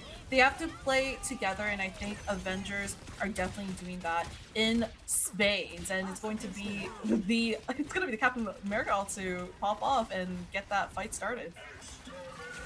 The Eternal Bond in return is able to buy themselves a lot more space. The Rage of Ultron descends upon Yi, but unlike previous encounters, it's not proving to be fatal as it takes the extra effort of Zen to net a single kill. Now the Avengers are charging forwards. Luna Snow ult in tow is going to mean that they have to bide their time. Nice kill there onto Ungod. Now down one of your main supports. Toronto are having a tough time. The Godra comes through and picks up Fashy. The Royal Flush securely back in the deck. And now Angela crashes down on you from above. You see that Meteor sent towards that back line, not able to find any of the squishy supports. And now drawing some more cards, the Royal Flush back in play. Oh my going god. to send Toronto packing back towards their spawn. The Avengers stood no chance at the face of that damage. Oh my god, you can't separate like that too much. Your Magneto's pushed up a little bit too much, and then that ultimate coming from Artoria just to completely wipe the other team, wipe the Avengers. Their specialist is it's just really rough right now for the Avengers. And York U, they are just doing such a good job going back and forth, knowing when to back up when ults are being pushed on, when to kind of push back in when their ults are ready, right? Yep, Fufu leading the charge, picking up that early kill into Luna Snow, gonna get another one into that back line, and all of York have fallen except for the Angela and Gambit left to hold the guard, trying to escape. Fashi's getting tracked down now on the wrong side of the map, touching the Avengers spawn door. It's a mad dash for their life as they're gonna get staggered out slowly but surely. The Avengers now with their sights securely onto the second point. Overtime has been initiated. Oh my. And the Cloak and Dagger falls right as she earns her ultimates. York U find themselves on the point, but with no supports, fall one after the other. Master Gunner is the next one up in line, and Toronto, again by the skin of their teeth, secure the second point. I mean, it's really close, but they are doing a really good job separating York U's team. That very last fight there, they were to stagger a lot of them. Now they're going to push up for a little bit more space. And I do think this Elsa pick has been just so pivotal. And I feel like On God as well, he's been playing, like, even though it's a specialist, with the ultimate that's being charged for Ultron, he's almost playing like a second DPS at this point, or another DPS at that point.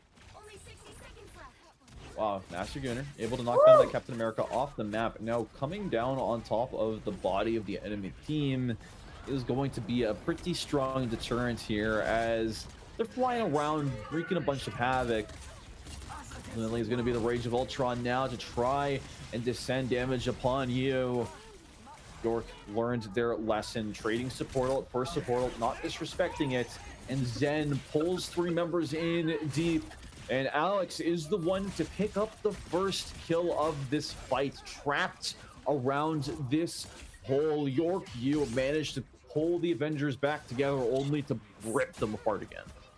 It's just back and forth, pushing back, and it's a beautiful kill coming from Luna as well. But now it's to be struggle to pick up the pieces. Is UFT Avengers, they do got the ultimate from the Captain America to try to touch, and it is working. They're touching a point, but now overtime is in play, and they have to be extra careful not to give up this objective. Yep, we see Artoria hiding up on that high ground, looking for the perfect opportunity there to rip their ult. In the meanwhile, Avengers stacking up on this point. They can't risk an overtime fumble, and definitely not a C9. You see the Mantis ulti deployed to neutralize the Legendary, and it's going to be Airstriker Alex with the Meteor onto the Luna Snow. And the Avengers have bought themselves time. They've bought themselves another ticket to fights. But with one more fight remaining, York have a last chance. Everything is on the cards right now. Ultimates are ready. You know, we have to go for this fight. You gotta win it out, but they're just getting pushed back right now by the Avengers. Avengers do have a lot of cards in their play. They do have the opportunity to push it off with this Elsa ult as well. So, and On God does have that ult to burst them down as much as possible. Love the amount of space that's being taken by the Avengers right now, but York, you are struggling to find it. That's the power of the Elsa, pulling 3 members directly into her jaws. And University of Toronto, you may have doubted them. You may have called out their downfall. You may have said they were a little sleepy and needed more work to wake up. But whether or not they're sleepwalking through this fight, they were able to capture all 3 points through the efforts of a triple overtime. Haters gonna hate, but listen, the makers are gonna make, and the UFC Avengers are definitely making it through into this overtime. And no, there's potential for a reverse sweep to happen, but again, York U, they're on their series point. They're one step away from making it to the finals, as we mentioned before. And now with this conversation coming through, I do like the Angela, I do like the Mantis, I love the triple supports that we've seen meta previously in previous seasons, but I think again, I just want to draw attention to how well that Elsa ult was being used at the very last fight there to push them off, and I do think that repeat potentially would happen. From side of York U, what I'm really looking for is, I feel like Angela has not really found as many opportunities to go for a dive or kind of like kidnap them off of the map, to say the least, right? There's been a little bit of struggles there. However, with that Captain America, a little bit high mobility, they might look for something, or they might even switch off of the Angela and find themselves in a new kind of game plan, which is kind of what we're seeing right now. Yeah, plenty of questions, but now that we've reset, we find ourselves at that notorious Central Park first point. You got a lot of workout cut out for you if you want to cap this, and York are trying again to take the shortcut here, portaling over onto the points. Not going to spend enough time going for that high ground. We're just going to go directly onto it. We're going to fight you guys 1v9. So York U already losing 1 member. Good focus fire there from Zen. Able to secure a second kill. And what we thought was going to be a sneaky backdoor push ended up just being a DoorDash kill delivery. I am kind of questioning that portal placement. I feel like a portal on a higher ground would have been a little bit better. You wouldn't give the opportunity for the other team to kind of surround behind the portal and kind of pick you guys off one by one. Because when you jump through the portal, you're looking for a fight, kind of mono a mono at a certain extent. But UFC Avengers, they're able to kind of like group together. They prioritize certain fights, and also there's just one choke point they actually really have to look for, which is that portal, right? So portal placement, a little bit more questionable. High run may have been better, but again, there's still a lot of time left, or still almost close to, we're going on to almost 2.5 minutes, so there's still a lot of fights and a lot of strategies that can be put into play here. On God pulls out the Rage Voltron, a bit of a shell of his former self as he, nope, never mind, manages to secure 1 kill, wasn't expecting that one. We see the Royal Flush come out from York University, trying to cleave their way through Toronto, and it is successful. They pick up 2 members, and now Airstriker Alex and Onga are leading that defense force, but Artoria is a menace in the sky and ultimately manages to clear them out. Toronto have another opportunity here to touch with Jad Boy on the Strange, but it's going to be a close one.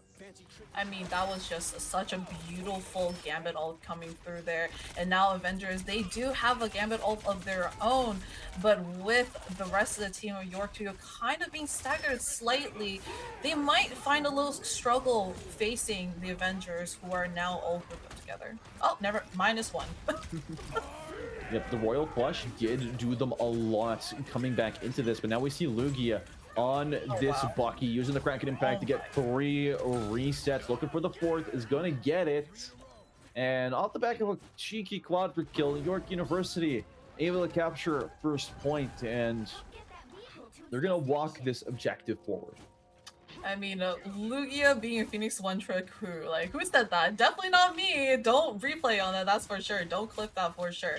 But yeah, no, beautiful ults coming there from the Kraken, securing 3, you know, and they're backed up into a corner and into the wall, so not a lot of places for Avengers to really head out. And oh my god, a kidnap coming in through by the Angela to get the kill into the Groot. I mean, the Groot was a very interesting pick, but when you're going against the Angela, you're kind of just sitting up. And perhaps overcompensating a little bit. The Angela overhyped, tries to go in deep on this back line and ends up getting blown up, which is going to be a hamper towards York as they try to approach the second corner. Toronto trying to step up, make use of this extra space that they've been afforded. The Royal Flush gives them a lot of extra power, but not before Arturia falls, not able to execute that combo. And now we see Ongut raining down that rage, and Lugia managed to pick up that kill on Fufu. Doesn't need the Kraken Impact to make it happen. Smash Dragoon drops down again to low HP. Zen trying to make magic happen with the tools that they've been given. York are steady. York are coming, and the Kraken Impact comes through. The Strangling Prison did not do anything to stop it. You know, trying to get that reset in that backline doesn't matter as Arturia is able to clean up more of those kills. You've invested both of your DPS ults, but you walk away with a point win, and you've got 3 minutes and 45 seconds to do what Toronto took 12 to do. I'm in disbelief right now. I mean, the triple support does give you more options in terms of, you know, heals and trying to survive along, but with, you know, Kraken, with the Kraken and Lugia just kind of pulling them in and getting those damage down, it does make you more vulnerable since you are a little more squishier too, right? So that's definitely hard, but looks like they're going to adjust a little bit, and they're now going for potentially a final fight maybe toward this last points, but they do got more time actually, so it should be fine. Yep, both tanks for York University are 6 feet under, and with the map shifting, stopping Zen from chasing down one of those kills they were desperately looking for, the York University are forced into a retreat, right? You see how much damage they're taking here through this poke. Going into this next fight, Avengers have 4 ults online and they're ready to use them. York have a little bit of a tough time cut out for them, especially if they don't want to lose too much time to this. I mean, this fight's gonna be all eggs in one basket, and now that basket is being shown right now. A lot of ults being popped out for you, and that's gonna be involved to get a kill down. And again, it's just investing them. You know, they do have 2 more supports. They do have the Gamble as well as a Mantisol, but the way they use it is really gonna be up in the air if it's gonna work. Yep, Fufu ends up being caught, and now the Avogadra comes through. Den is able to take down 2. Mountain's Ballet secures one of their own. Lugia falls off the map, but not but after killing Air Striker Alex with a cheeky uppercut. York invested so much into that fight, both their support ults and the Angela. But hey, they have another opportunity. The Avengers did end up spending more. 100%. It is also, they do have a minute and 50, close up to a minute 30 now to kind of keep going. But Avengers, again, as you said, they invested so many ults, and now coming into this next fight, they don't really got as many people as people are dropping like flies, one at a time. York U find their footing, and they're just absolutely punishing them and staggering them as much as possible as they push the objective forward. Right as we're approaching the finish line here, we're mere meters away from York doing it, and they have secured 3rd point with over a minute left to go. You know what that means is Avengers, you've got more work cut out for you, right? They're going to have that next push. They have to try and make magic happen, because with that 1 minute, you're not going to have any second chances. Both of these teams were very greedy on their pushes. They tried to make those portal plays, but you don't have time for that anymore. You've got to make your 1 push work, and you got to save that strange portal for your overtime contest. 100%. I feel like the plan for the side of Avengers was to get Ballet to play the Gambit and then, continuously farm ults and allow kind of Ungod the opportunity to keep using his ults. So he's almost playing like, even though he's specialist, he's kind of playing like that second DPS role. But it turns out, it feels like it didn't really quite work. Oh my god, are we going to go for a portal? Fashi. Oh no, if this works, if this works, I quit. No. They're gonna portal off both of those spawn doors, and they can prevent Toronto from leaving the spawn for about like 10-15 seconds. Oh, this is disgusting. No. This is so cringe. Hello, like this is how. I mean, okay. To be fair, you're gonna pull out all the stops for this in the semifinals to get that grand finals position. But Jesus, oh my God, the amount of time they know they don't have a lot of time too. We have a minute, and they're just gonna portal off. The portal opens right in our face and actually gets a kill. He went for gold and he got it. On God. Falls off the map. No, this cannot be happening, Staffels. What am I watching? Jeez. And Algod's coming back for revenge, and that is gonna be Horror Punisher. But again, what a cringe. Oh, I can't believe that actually worked. Yeah, but Master Gunner ends up falling first. They have that rocket revive as a safety net, but it is now gone, and they will not have it again for this next arrangement. The Angela taking so much damage from this. The Punisher beaming her down. That's precisely what they put Ungod on it to do. And we continue to build up towards this final engagement. The walls are firmly down. Lugia raining hellfire on them from above as Master Gunner secures one, secures two, as it's two off the map. Oh my. The Avengers, they're sent flying backwards. There's no portal that's going to save you here, and they're not even going to get to touch the points with their grubby little toes. York University full halt. I mean, it's just a full set. I can't lie. Like this back and forth going between these teams is just insane. I'm kind of interested to see if Avengers tries to pull the same strat onto Yorku. You know what I mean? And if Yorku does fall for it, cinema. But again, going back into these compositions now, we see again the Gambit being chosen, the Angela from Master Gunner to pull so many off of the point, but also to stop them from advancing even more.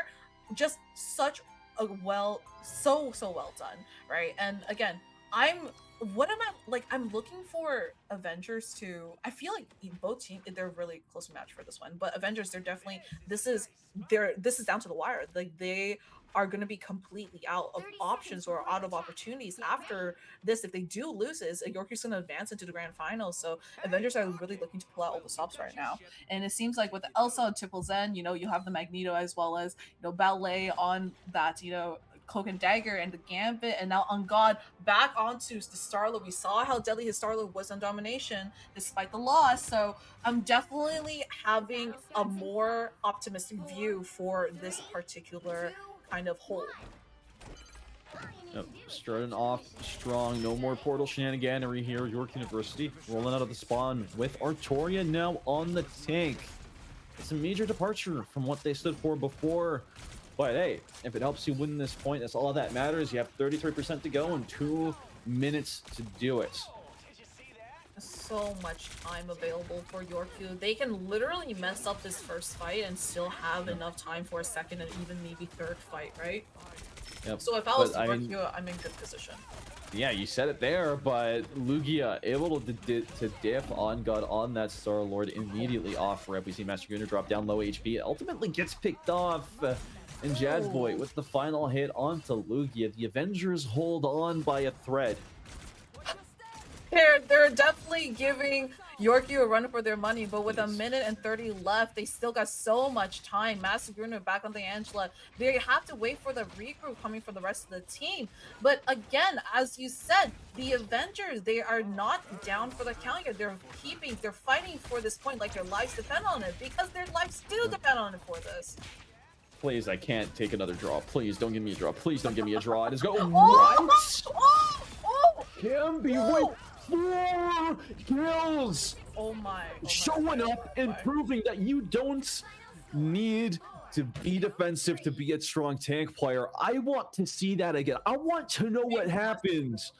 we were amping it up. We were prepared. We were ready for Toronto to have their final climactic battle. But Camby said no and took things into their own hands. York University win this series in a definitive 3-0. And a 3-0 indeed. That last fight is just incredible. York University with the victory out. And again, Lugia, a standout player with the MVP, 42, 10, and 10. Insane, with over 40,000 damage, the most amount of damage in entire lobby. You know, the Avengers, they did put up a good fight tried to put up a good fight the second last fight, right? But the very end, the amount of kills that were coming through, and also the all coming from the Magneto, the combos, York U just had to stand on top, and that is them securing their place in the grand finals, Baffles. Yeah, I'm still speechless. I'm a little bit so shocked, right? Like, how do we're here, that's it, it's over, right? And, you know, now that we're looking at it, right, York University have the ability to win the lion's share of the $400 prize pool that is being granted out here at the NSCIE, and up to face them is SFU Scarlets. So far, their run for the Scarlet has been pretty easy. I will say it has been a lot of domestic teams.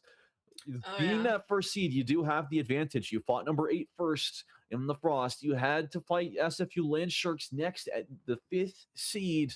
But now, coming into the finals, you got a big matchup. But make sure to stay tuned, because after this break, we'll be coming right back at you with all that action.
Welcome back, guys. We are near the very end of Serie Day 2. Unfortunately, Spaffles had to take a little dip, so I'm here joined by the one, the only, the powerful Yugi. Powerful. Whoa. Yo, Powerful. Hey, powerful might be a little bit of a stretch, but hey, I am so down to super sub for Snaffles. I know you guys have had a very long day and so many banger series back to back. It's been crazy. The 2-3 into the upset, in my opinion, the U of T upset 3-0 York. Hey, they got it like that. York, they got it. Battle of the GTA, and I feel like York, you just came Yeah. on top, unfortunately. As the Mhm. U of T, student, unfortunate. It's okay, all good. So I'm hoping, going into this grand finals, both teams are now ready and prepped to go in. But again, who won the last semifinals? For the bracket, it was an internal fight within the SFU sphere. It was Scarlet versus the Landsharks that we saw in the previous series, and the Scarlet team came out on top with that 3-0 finish onto the Landsharks. So now that's going to be the UFT. It's going to be the Scarlet team versus York U now. So that's definitely going to be something of a nerve-wracking match. But again, we're near the end. We're almost there, guys. Promise you, we'll bring the energy and make sure this is entertaining. Yes, sir. And bringing the energy most definitely has to be York U. After playing that series, they want to end this out on a bang. And the roster, you saw, you love Bullseye, Master Tuner, Atoria, Lugia, Frosties, and Salty. You already know they're looking to end this off. They want to go 3-0 again because hey, end of the day, they could be feeling a little bit tired, but on the other side, I got SFU Scarlet. Now, this team, they've been, in my opinion, a little bit of a dark horse. I didn't really expect them to be here in this grand final, but here they are nonetheless. Icy Surfer, Busy Bee, Super Amarales, X1 Xanis, Vada, and oh my G. Hey, this should be a banger. If we had to talk predictions, Lee, what do you think is gonna happen? What do you think the final score is gonna end up like?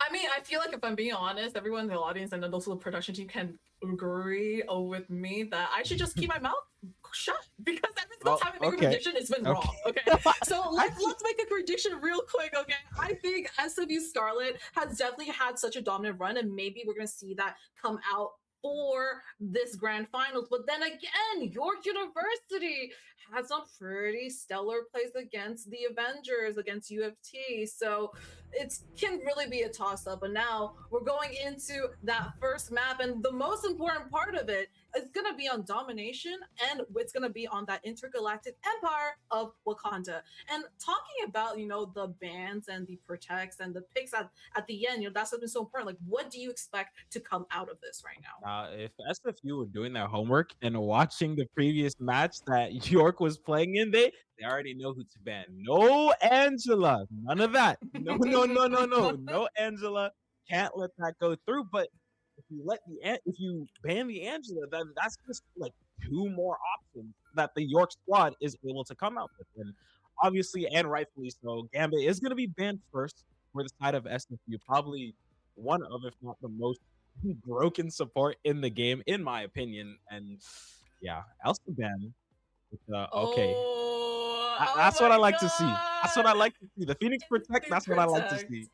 I mean, I feel like they should have, if SMU Scarlet had the extra time to watch, what was being played, they already should know that Lugia is going to be on that Phoenix and how dominant Lugia has been on that Phoenix too. So definitely looking forward to that. I'm kind of interested to see whether Daredevil's going to be let through or not. Currently, we got that ban coming in from Scarlet on the Star-Lord to make sure Artoria doesn't go for any farms. That if the protect from Yorku onto Daredevil to make sure there's a second option for the DPS.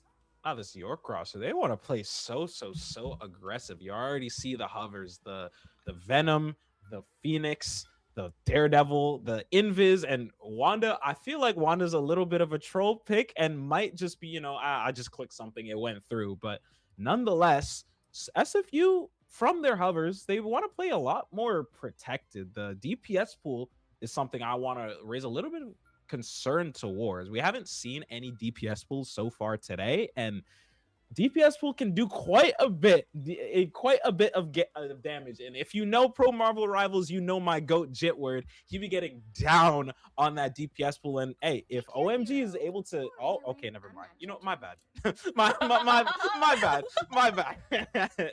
All good, bro. It's all good. You know, you tried, but it's unfortunately it just didn't go through. But no, Bucky and Namor being hovered right now by X1 Xances. I'm kind of expecting maybe a Bucky, but it could just be a mirror into, you know, Lugia with that Phoenix, right? Kind of just going back and forth. But first time today, we are seeing a Black Cat coming through. And the newer, you know, kind of hero, what are you kind of expecting? Do you think this is going to be a hero that's going to make or break the team? Or do you think that, you know, just another really solid pick? I feel like with how SFU Scarlet are approaching their composition, they're going to need to swap off the Black Cat relatively early back over to the Namor or Moon Knight. Might even be a Namor Moon Knight combination because of how dive heavy this York roster is. You have Venom, you have the Daredevil, you have the Thor as well. We haven't seen Thor at all today, and SFU, if you don't change your comp correctly, you might not really know how to deal with it. And as we say it, Black Cat isn't going to be played. It's Super Amarilli just instantly swapping over to the Spider-Man. Okay. And off it, we got a portal play. Yeah, portal play coming through, a little scouting out some information as well, knowing where they are, and they're just preparing to get a jump on them. And it's gonna be the Scarlet coming through first. But oh my God, what do you know? Do you think that's gonna work out or not? As you know, the Thor is just going in, trying to pick someone off, but doesn't quite connect the shots there. And it's going to be Scarlet to kind of try to touch on to that point and win it over. But, you know, York U, they're standing tall and standing strong. Yeah, Zenus opening us up with that first pick. But if your Strange goes down in a situation like this, SFU Scarlet put in a little bit of a pinch. But as I say it, that Venom and Black Cat combo, finding those two is the York roster just one by one fall, and SFU Scarlet able to claim this point. Yes, York was able to get 14% off rip, but hey, that is inconsequential if the whole team dies. 100%. And you know, Scarlet now with that, you know, Venom lying in wait, you know, what are you looking for from York U? I'm looking for something. I'm looking for Lugia to now pop off again. I feel like definitely saw some hero plays coming through, but you know, definitely if it's going to be repeat of what happened against UFT Avengers, up for debate. Arturia lying in wait with that Daredevil, trying to find an opening, not quite finding one, but now diving in, trying to isolate some fights, trying to find one. This is getting some good damage, but it's gonna get pushed off, and that's going to be an ultra ready for the side of Scarlet with that. Man, that's the instantaneous shift in tempo that York can really bring out. As soon as that Venom dives, you already know Daredevil is right there to back him up. And from range, that Phoenix is the Birth of the Phoenix is going to be popped relatively early. Does get one as Arturia is able to find that second support. And now with none, SFU Scarlet, they're left to pick up the pieces as York U just start tearing into them and claiming the point. Tearing it down for sure. Venom fighting onto point, but it's getting contested, being knocked around, but some support is there, and that's going to be the point seized over by side of York U. Lot of good progress made by Scarlet there, but again, Scarlet is on to basically a full team of ults there, so they can definitely do a lot and take back that control. Yeah, all 6 ults here is looking very, very dangerous for SFU Scarlet. And now it's really a question of what ult do you decide to pop first, as York U is going to start us off with the Venom ultimate, but that dance from the Luna Snow from SFU Scarlet is able to put a stem to the bleeding. And now on the opposite side, support ults, tank ults, everything is being traded away. Let the devil out. The Daredevil screams as he jumps in there, finds 2 picks, as Zenus does find one with the ult, but no matter, York U, they just tear through that SFU Scarlet roster. Yes, you do pop the Venom ult to at least try and buy some time, but this timer on the point, it's ticking down ever so slowly, and the Black Cat just has to back away towards that health pack. And got the Gumiko available as well to try to push them back and to provide a little bit more support, and it does work. But now Scarlet, they're now regrouping, getting back onto that point. Venom dangerously low, trying to stay alive, and it's going to be the Namor to get a beautiful pick. And that's York U. They're dropping down like flies as the Scarlet team from SFU are now back on top to have more progress on that point. So tell me how the previous fight with maybe 5 ultimates, barely any kills, but Amarylli just goes in, just full kit, no ults at all, and is able to kill 3 as SFU Scarlet turn it around. The Eye of Agamotto is going to be popped, not going to be able to find its target as the York Hugh Phoenix is going to pop that ult. They do find one pick on towards the Strange and another on the Luna, and here comes that Daredevil, man. You just have to run if you are this White Fox. TP unfortunately goes awry as York Hughes seem to have won out this team fight very handedly.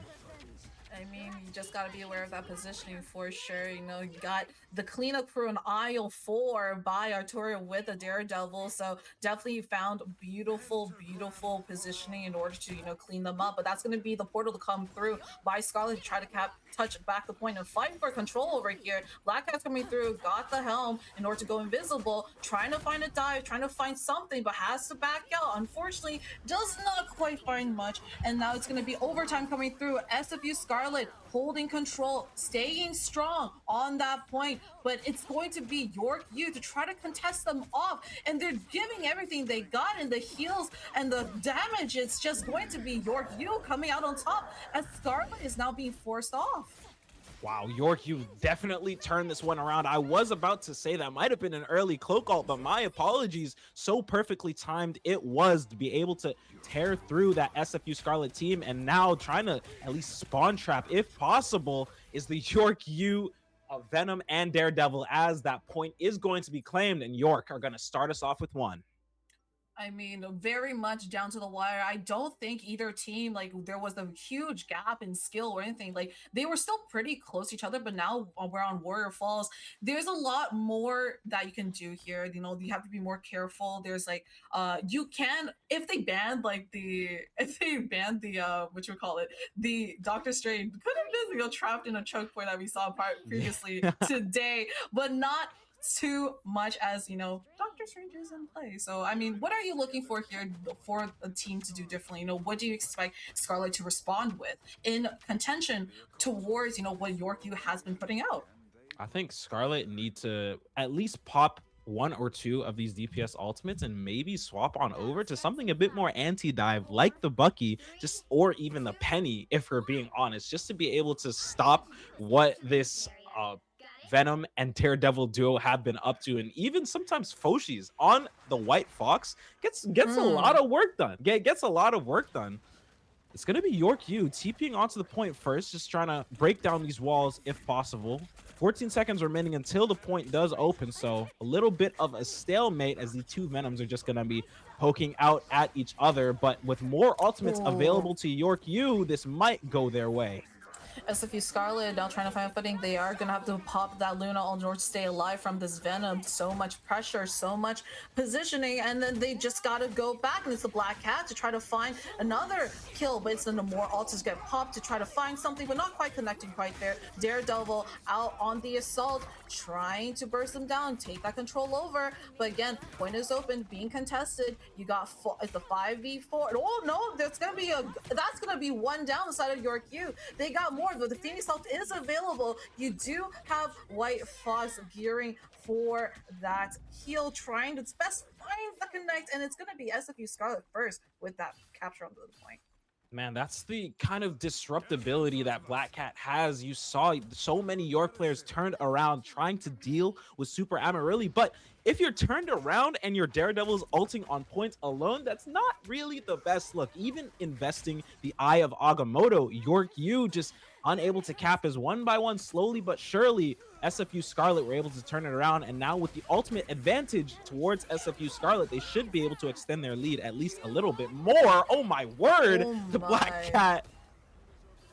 Going back and forth, but Black has by himself all lonesome with only the Venom alive to provide some backup as York U has found their footing and do have that control. Ult's gonna come down to monster control there, but it's gonna be the Daredevil again. It looks like York U, they're doing a good job grouping together, but the Black Cat is just so deadly. I feel like a lot more teams need to take advantage of this hero, but of course, being a kind of like newer on the release, there might not have been as much time to be as familiar or comfortable with that hero. Yeah, most definitely. And my apologies, SFU. I was not familiar with your game. No swaps needed.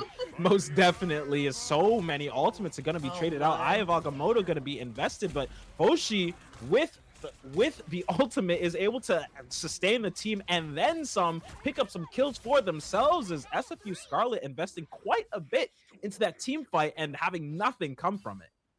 Yeah, pick it up, and they kind of dropped the ball there. And then York, you are now kind of in a very comfortable position to kind of, take a little bit more space, play a little bit more sneaky, as one would say. They do have still like double dive there, so Scarlet has to kind of like reply in tow with a Bucky, and definitely seeing that happening right now. You got the Strange, pushing them back as much as possible, getting a little bit more space, but York Q, they just are so dominant. They're just coming through. The ult's gonna get popped up by the Venom, and it's gonna be 2 down for York Q as Scarlet now make their way onto the point with the Gumiho out and about to provide a little bit of assistance.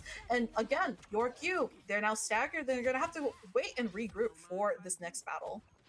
Honestly, if you are York, this might have been a completely fine fight to lose, but not if your Cloak and Dagger is going to get staggered out as much as that. Everyone being revived, and now you still have to wait for your Cloak to be able to get back to the fight. But you were talking about, I think, is a little bit more of an investment than they really needed. SFU Scarlet investing the Venom ultimate plus the White Fox ultimate, and now when they TP like this on you, they're able to pop nearly everything. I have Agamotto, Cloak and Dagger ult, the Kraken Impact, everything is being thrown at this SFU team, and you already dropped 1 support, 2, 3, so many kills going on over to York U. And at this point, just turn around all but instantly.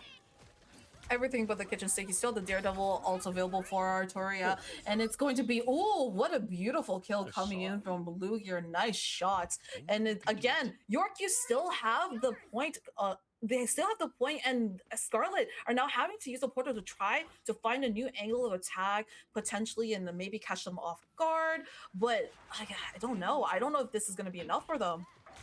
Yeah, it might not be enough, but with an Eye of Agamotto and a Kraken Impact for the side of SFU respectively, this could be really everything they need. That is, unless if Artoria is able to get behind them and let the devil out.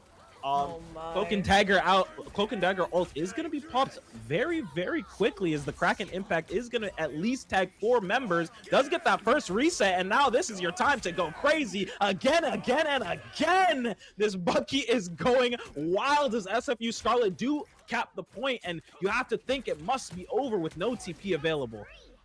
Overtime is now in the bound. I think it's a little too late, as you said, as York, you are scrambling to make it back onto point, but no, that's going to go towards Scarlet. They win this fight, and we're bringing it into a 1-1 to the very last fight onto Imperial Institute of Science. I mean, Yugi, I feel like the Black Cat was such a good pick, but it seems like, York U has kind of struggled to find a little bit of a counter for this Black Cat. The Black Cat does have, the ability to buy so many different artifacts in order to, escape or do more damage. It's just a lot of range of what you can do with Black Cat, right? And I feel like that unfamiliarity for York U is kind of, it's kind of shooting them in the foot. Yeah, low-key. Low-key, a little bit. Lugia is going to swap on back towards the Phoenix, a little bit of a comfort pick, but we now see a little bit of a mirror matchup. Artoria and Super Amarilli both going to be playing the Daredevil, so we might see a little bit more of a change in the SFU Scarlet attack and how they approach their fights, because like with the Black Cat, they're just able to move everywhere, but Daredevil, you definitely have to play that a little differently. 100%. I feel like the Daredevil pick is really good, especially on this map right here. There's a lot of walls, a lot of places and positions that you can go in order to go for that flank and go for the dive. And it looks like that's the same mindset that, both teams have. But both Venoms are kind of gearing for a little bit of a little tussle on top. You do see how you got the Daredevil coming in from behind, going for a kill, trying to go for the squishies, was going to have to get pushed back right there, as the Gumiho is now out and about to provide some backup. And it's going to be 1, 2, 3, 4, and 5. Looking for the 6th person, the Venom chasing him down, gets alive. But again, Scarlet just take that control with dominant faction. Wow, and if I'm Scarlet, I am more than happy with that. Only needing to invest one ultimate to be able to get that point and nearly ace the entire York roster. Hey, we take those every single day, and now already you can see they're just setting up for their dives. They're just lying in wait. The Venom ultimate is going to be invested for the side of York as they want to try and get this attack started. So many ults are flying, but it's SFU Scarlet that are the eventual winners. York, you investing 3 into that fight, but SFU, all they did was Venom ults, and they completely wipe York. I mean, it's just so freaking masterful how Scarlet was able to stagger those kills so well, and now it's going to force the rest of the team on Yorkview to have to regroup and go for another point or approach of attack. But then it's the Daredevil to come in and get some of the tension being pulled away as Yorkview, they're dropping down like flies. The squishies are going down. Where's the help? Gumiho there as well with the White Fox. But again, it's just so hard dropping down, and all you have left are your two people. This is going to be your White Fox as well as your Cloak and Dagger left alive, as the rest of the team are now scrambling to wait on those respawn timers and come back together. I mean, Scarlet, they're picking this team off, these teammates off like one by one and really isolating these fights so well. Yeah, oh man, this duo of Daredevil and Venom, they're timing their dives so perfectly. As you see, York getting a little desperate, having to invest the Cloak and Dagger ult so early, nearly getting grabbed out of it. But now it's going to be York U starting us off with the kill. The Bucky is going to be down, but if you let the Devil out for SFU Scarlet, Eye of Agamotto and the Gumiho, so many ults flying on both sides, both Daredevils having popped, but it's SFU Scarlet going to be coming out on top once again. No matter what York throw at them, SFU Scarlet, they are ready and prepared. 100-0, just dominating this third point and taking the first game in this series. I mean, there's a reason why SFU Scarlet, when Rio, this dark horse that you were talking about, they won all their fights up into the grand finals so decisively, 3-0 all of the teams, right? So there's a reason why they've been doing well, and we're really seeing that coordination coming into fruition right here. MVP from Busy Bee with the Gumiho ults, really well timed, but I also really like how Scarlet has played their timings on their ultimates, right? I feel like York U, sometimes they had the opportunity where they kind of panic ulted in order to try to save the fight, right? But then Scarlet, even though they know they didn't have to expend as much, they were able to save a couple ults for the next fight going in, while York U, they kind of expended all the ults that they had, and they're going to the next fight with basically nothing and just brute force and a wish. But yeah, looking at the scoreline here, they're doing an amazing job. So Busy Bee with 30-7, just absolutely dominating as a specialist, right? Getting 33k in healing, over 33k in healing. And I don't know, what are you expecting from York U to kind of bring this back? I'm not really sure. York, they have to either play to their strengths or not play what SFU Scarlet played, because the way that they approached dive in that previous game was very disconnected and disjointed in a way that SFU Scarlet wasn't. Super Amarilli and OMG, it's like they were the same person, genuinely. They were just going in together and making everything seem so seamless, even when no ultimates were popped on SFU and York U just having to invest. You were talking about everything plus the kitchen sink. They just came out alive, calm, collected. They chose their targets. They got rid of them one by one, John Wick style, and it just ended up working so perfectly in the end. And Busy Bee going crazy, most heals in the game, most assists in the game, and nearly the most kills in the game. Insanity for the White Fox, and you can already tell SFU, they are feeling very good about that win. I mean, the pressure is on, definitely. They're going in fighting one of the strongest teams that we've seen in this tournament for Marvel Rivals, for CIE in general. They're trying their best to win that cash prize at first place. And speaking about money and finances, let's give a shout out and thank you to our sponsors, BMO. To help you focus on what's important, BMO has checking and savings account, credit cards, and borrowing options specifically designed for students.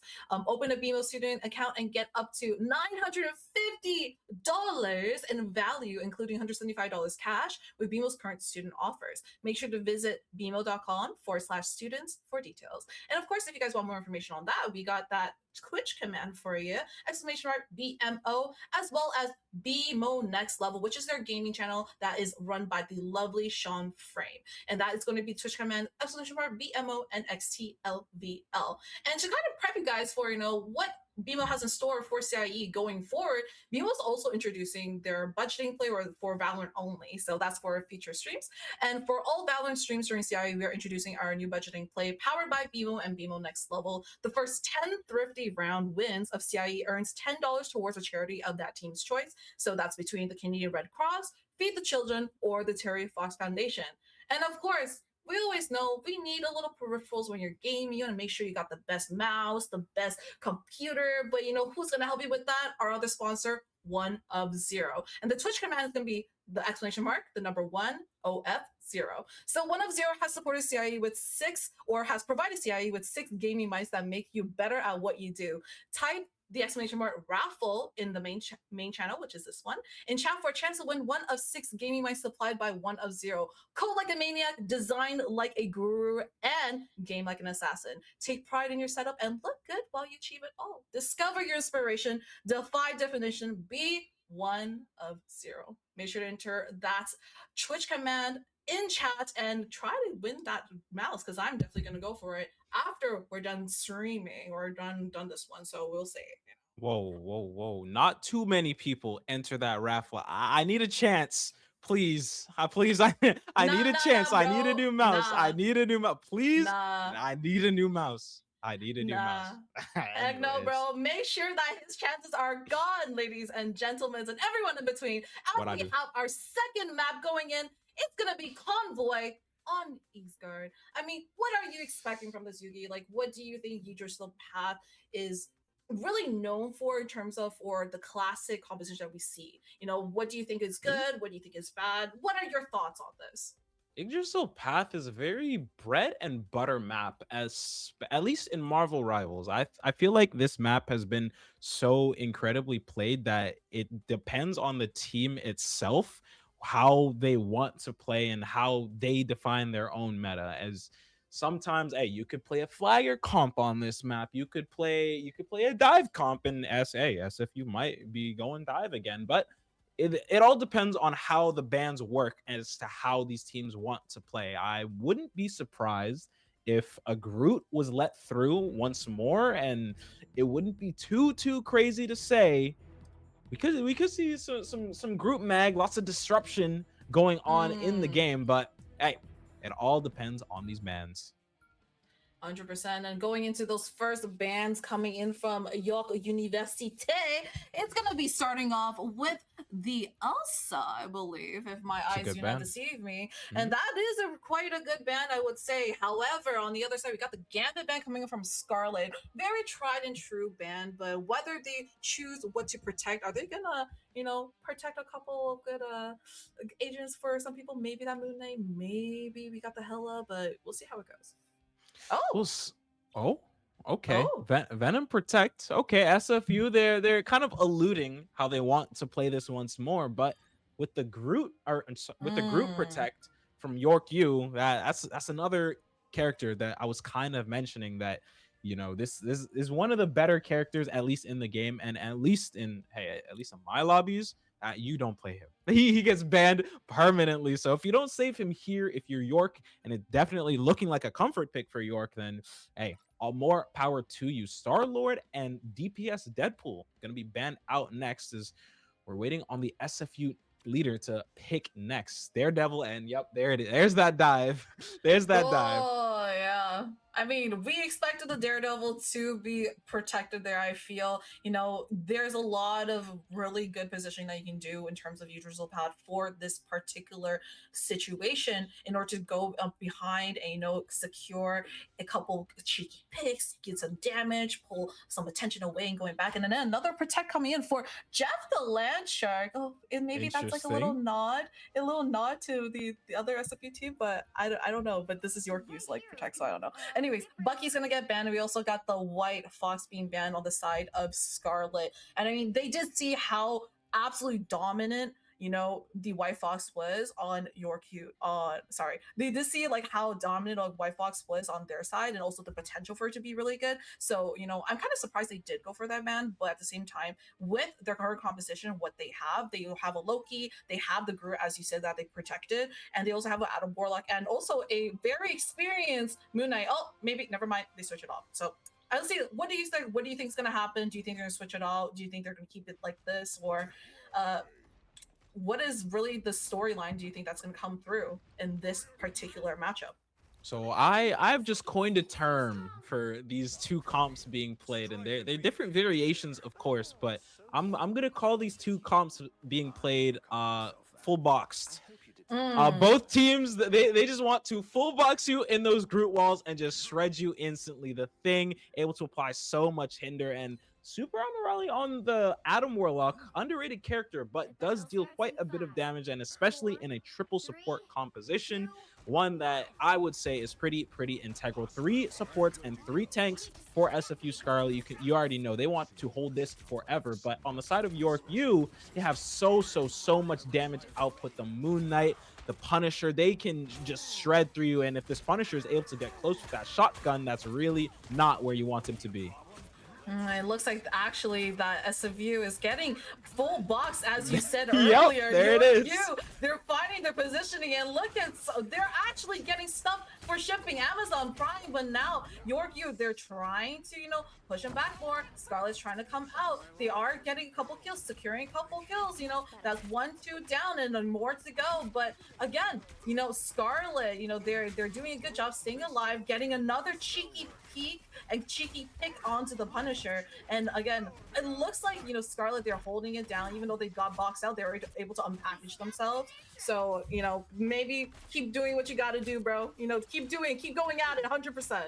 100%, you got to keep going at it, and that's the reliability that the triple tank, triple support combo is able to give you. This Venom's going to dive in very deep. Loki having to invest the lamps very early as this York U squad, they're just going to fall. They just not enough damage on their side, unfortunately, not able to get close enough to do anything really worthwhile. And it's SFU Scarlet slowly building these ultimates back up, might even get a kill on this Invis, and that must feel terrible. One step away from your spawn and you're getting taken out in that situation. And if you're this Venom in this tiny corridor, hey, here's the thing.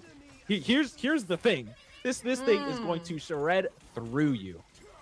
Yeah, do you smell what the Rock is cooking? Because it definitely feels like York U is. But, you know, Scarlet, they are, you know, living for a while. They do have that triple support composition with the Immortality Lamps available. But, oh, it's going to be the revive coming from World. Huge revive coming through. And got a couple of Phoenix all trying to get invested, trying to find a connect.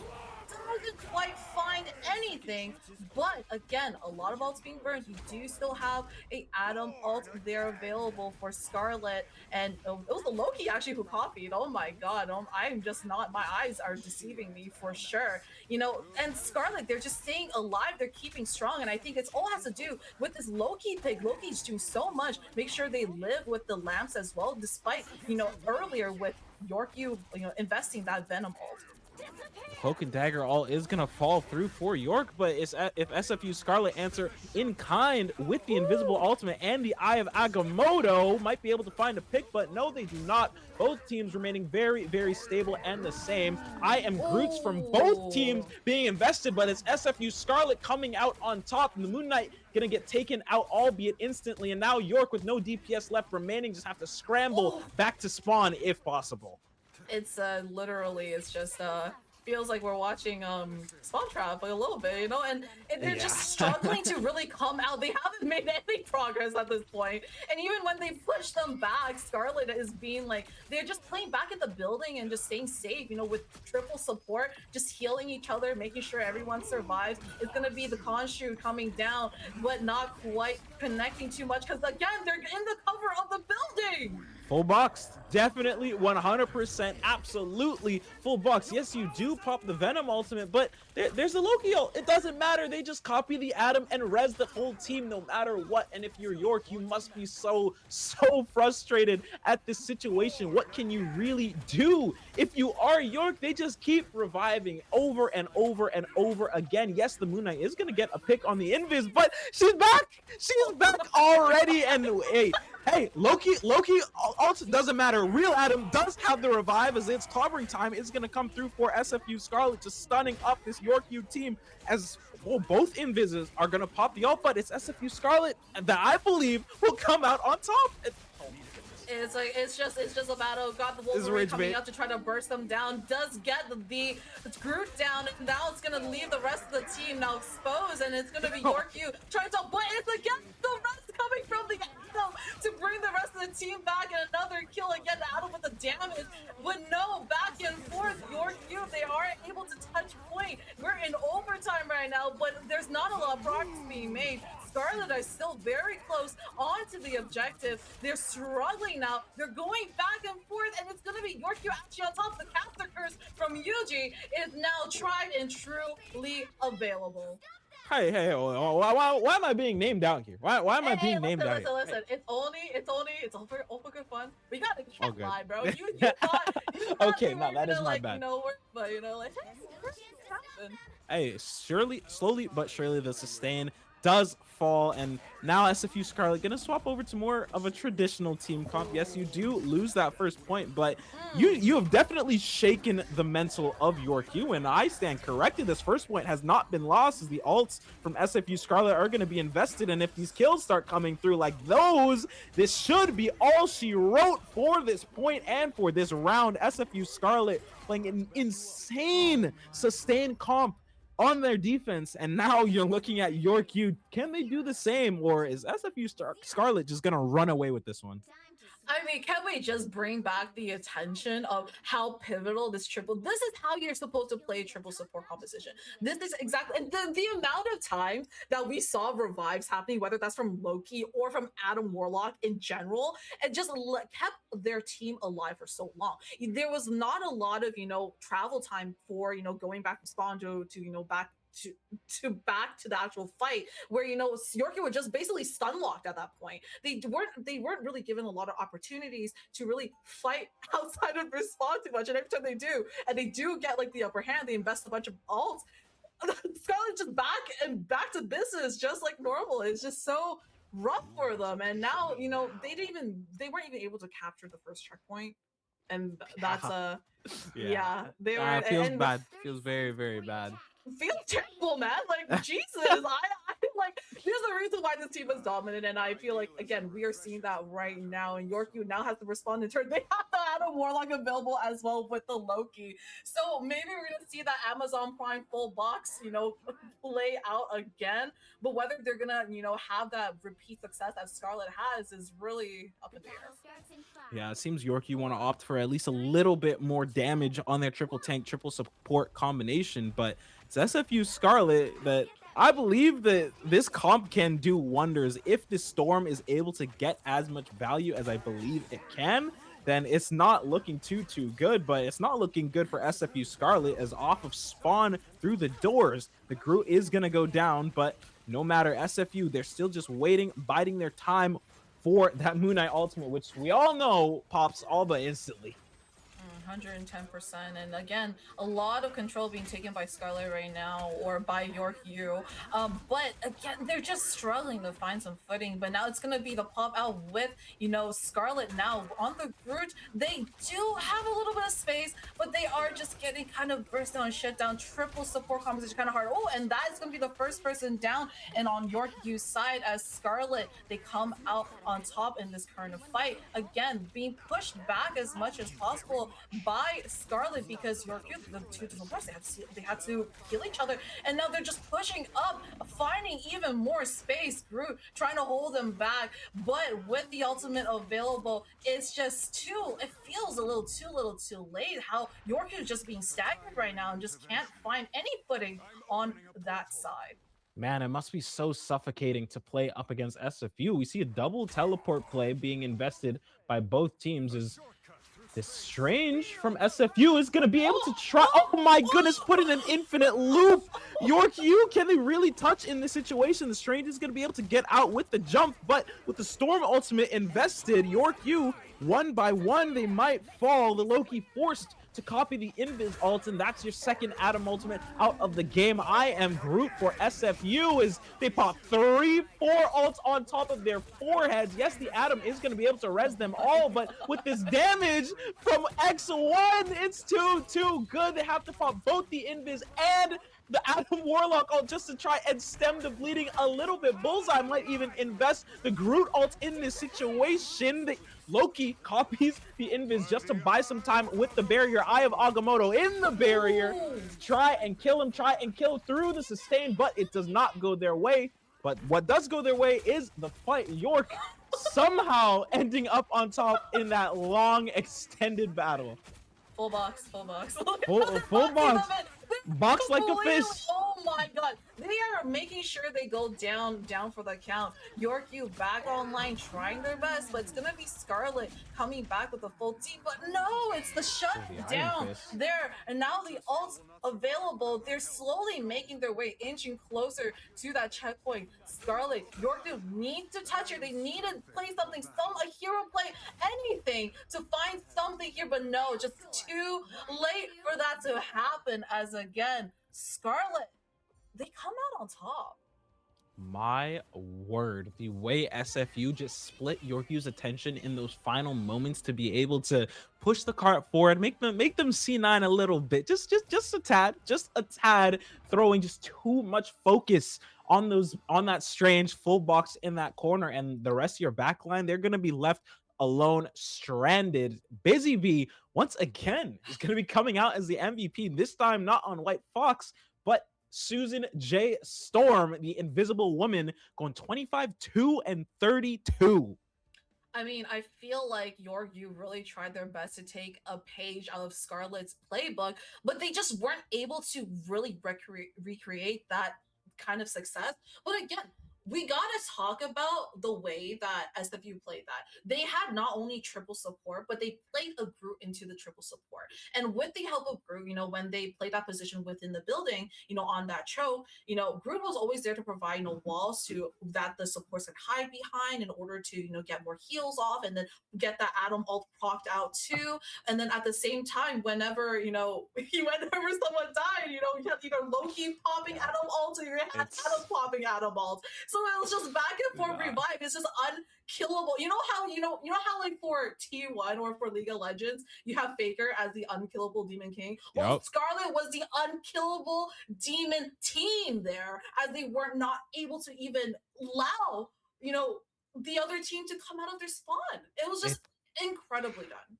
It's just pure rage bait at that point. It is genuinely just pure rage bait, because what do you do if you're York-U? A little bit of a rhyme, my bad. But what do you do if you are them?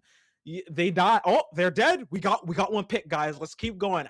Atom ults born again in your room, and then okay, it's fine. We kill them again, but Loki copies the Atom and they're back again. And then by that time, the all rotation is in their favor. But hey, yeah. SFU, they want to end this in 3. You can already tell they want to end this in 3. And hey, let's find out where we are going for this third. What do York really, really hope to accomplish in Central Park?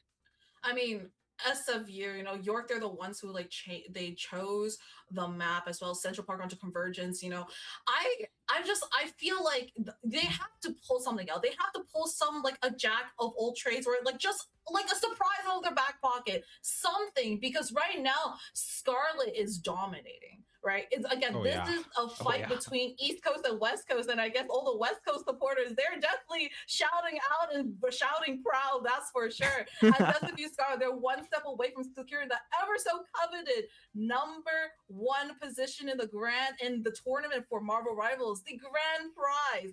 Right? So we're 1 point away from just they're on series point right now, and for this grand finals, I really want to see York-U win this. I really want to see something happen. And maybe if that's going to be a hero play coming from Lugia or coming from Arturia, something has to change. Something has to happen. And an adaptation needs to be done. And speaking of, Central Park, what are you expecting coming from this, this particular map? Now, this is going to be York's map pick, but if SFU decide to go on the defense first, we might see a little bit more of that rage baiting comp coming out of them, but it could be the penny. No matter, we have to get through the bans first before we even see who's on what side. So let us go and get ready into the game. Got the last one. Potential last map. Potentially. But YorkU is definitely not going to fight without giving it their all, right? Central Park, Empire of Eternal Night. We've seen this play before. We know kind of what to expect. But when it comes to these two teams, you know, we saw YorkU, they did really well on Central Park, you know, but at the same time, Scarlet gonna play that cringe composition again. If you're YorkU, are we gonna ban the Adam Warlock now? But when, as you said before, if you ban Adam Warlock, that's one less hero that you can guarantee, you know, to like that they're gonna like not play. But if you waste the ban on them, maybe they're gonna play something else and they're able to adapt to that, right? So, I mean, again, first bans in the online, and that's going to be YorkU first with the Gambit, and now it's going to move on to Scarlet. What are we looking for from Scarlet, Yugi? I don't know. Scarlet do ban out the Gambit as York banning out the Elsa. Just comfort bans from both teams. But now we get into the picks. How do SFU want to approach this? And by the hovers, it looks like they once again want to go dive, or they could be baiting me. They could be baiting me and just go insane rage bait, just going forward. Johnny Storm gonna be the first pick for SFU Scarlet, as YorkU, rightfully so, pick the Groot. And yeah, you definitely need as much sustain as Groot can provide. And with the Angela ban, one that we did see from SFU, should be at least a pretty interesting game on both sides. I mean, I'm kind of more dialed into this on Scarlet's side, where they have a protected pick on that Johnny, you know, like they have on Human Torch. Like, this is definitely true. We haven't seen that yet. You got the ban coming from Scarlet onto the Phoenix. Oh, they done their research. They know Lugia plays that. So I mean, props to them. And now it's gonna be protected pick coming from, you know, Scarlet's side too. I mean, if I was Scarlet, I can't lie. Are they gonna protect the thing? Again? Oh my goodness. Oh, okay. I see what you're putting down right now, Scarlet. I see you. And it's gonna be on the other side. We got YorkU with a protected pick onto that Star-Lord. Oh there it is. Yeah, there he goes. There he goes. Bye Adam Warlock. And in my opinion, might be a little bit of a waste of a ban. Yes, you did fall to him in that previous map, but that's map dependent. I don't believe Adam Warlock has too many spots to play in really on Central Park, and with it being Convergence, it might seem a little wasted, and rightfully so. SFU are gonna ban out the White Fox. Now, if SFU are playing how I think they're playing, they have might even have more burst potential than the first game that we saw, which is kind of crazy to say. Moon Knight Johnny Venom. Oh my word. You will get popped like a balloon if you are left standing alone. And YorkU, we have seen how their attention can get very, very easily split. And if SFU are able to capitalize off of that, this could be all she wrote. Could be. I mean, let's be so honest here. The Adam Warlock ban was just probably that's so funny. Like, yeah, no, 110%. Like, honestly, okay, I can't even blame them, because honestly, if I was in their position, the first ban would have been freaking Adam Warlock on my end. But also, I am just a really, really bad player in general, so their mindset is different from me. But anyways, going into what you said, you know, they do got a lot of burst potential. They got the Johnny. They also got the Bucky for that anti-dive just in case, you know, something is going to come out. They are aware that, you know, Artoria is on the Star-Lord, and they know how Star-Lord can get behind enemy lines and, you know, burst you down and as just get a couple picks. So having the Bucky is always really good in hand. And I also got the Ultra coming from YorkU as well. And I don't know how they play this choke is gonna be kind of very telling of how well Scarlet or YorkU really chose to use their bans at different times. Yeah, most definitely. And if X1 is going to be able to at least kidnap someone effectively, just one by one, then this is a little bit hard for YorkU to get into. They're just going to take so much space towards that bridge, going to force Xanis off that angle and at least give Lugia some breathing room to be able to find an angle of his own. But unperturbed, SFU gonna go in as the Loki lamps are gonna get popped very, very early. Loki lamps are gonna get popped, but again, that's with it being popped early, it means they don't really have as much footing later on. But again, it's gonna be Yorkie. They're pushing through really, really well. But again, they have a Venom in the back line looking to get that kill onto the back line. And again, just making so much progress, drawing so much attention away from the rest of the team and in and out. And that's gonna be extermination coming through for the Ultron, who gets a lot of damage, and that's gonna be 3 down. But the Kraken impact is available. Oh, never mind. Gets taken I spoke out. too early. Sorry. Bye bye Zenith. Bye bye Zenith. Powder did try and pop the TP if possible, but Lugia just beamed him down in that corner as YorkU finally starting to show some bite back. You do drop your Loki in this situation, but if you're able to get the stagger onto the Johnny Storm, you are completely fine with that. First point going to be capped with a little under 5 minutes in the York's pockets.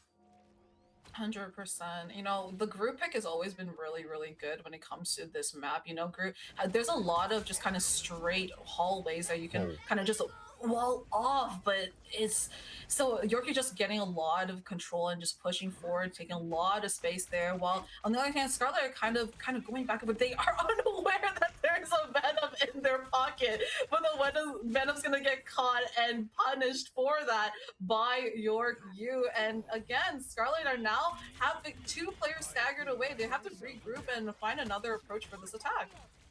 Yeah, they do definitely need to find another approach, as Z1 Xanis is gonna swap on over to the Iron Fist as the Star-Lord ultimate does come through, but able to find virtually 0 value as Busy Bee pops the invis on the side of SFU. But if you are YorkU, you're completely fine with that. So many ults in your corner, and this fight could turn at a moment's notice. Loki is going to be able to copy that invis and save the real invis ult. Eye of Agamotto comes through just outside of the wall, and now it's gonna be SFU Scarlet actually winning this fight out, as Powder is able to get the cheeky little angle and just sit on cart, just looking at the YorkU players in front of them, just sitting there. And one by one, YorkU, they are gonna fall, and SFU Scarlet take control of the point.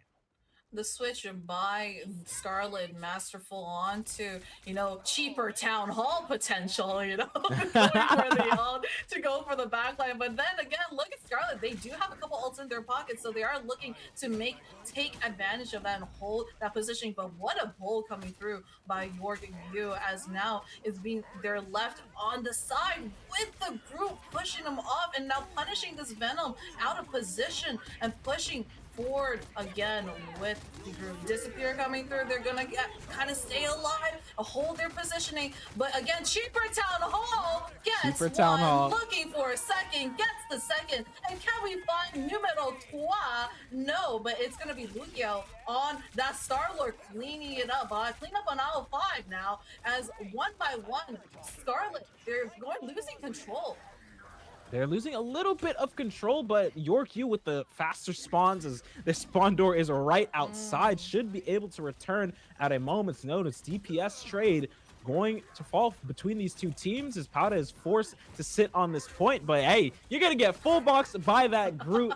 Your bubbles are going to be popped, but with the support from Iron Fist, Bullseye is going to fall in this situation. And oh my word, so much sustain on this melee hero. It is so hard for this York roster to get in. Eye of Agamotto is going to be invested, but if you're going to get pushed away by Busy Bee, you can't do too much about it. Invisible barrier is going to get popped in the middle of everything, and SFU, they are completely fine with waiting and lying in wait. Black Cat ult going to be invested as well, as she's going to get in there, get so much cash, and has to try and quick select towards one of their abilities, unable to do so, but the rest of your team should be able to nicely clean up this fight.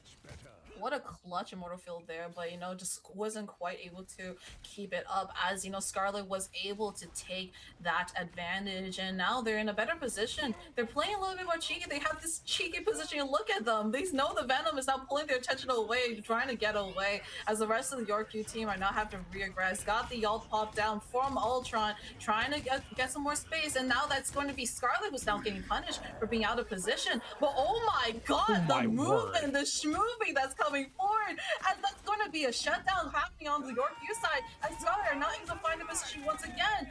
Legendary coming through, trying to find a pick and a connect, and oh my god, it's also going to be that Cloak and Dagger ult to provide a little bit more space back and forth. They're trading the ults and trying to take control of the positioning, but oh, it's a shutdown by Yorkview onto Scarlet, as now Scarlet is being punished and they're getting being pushed back, with Yorkview making progress slowly but surely, one step at a time. Yeah, finally Yorkview able to find a crack in the defense of SFU, but if SFU is able to touch with this ultimate from X1 Zanus, then this could be everything they really asked. We're going to heal up for a second, but no, Yorkview, they are going to be able to cap this point, and it's going to be SFU on the back foot, having to back away and reassess their plan. I mean, I can't lie. I feel like the Venom on Scarlet is so annoying.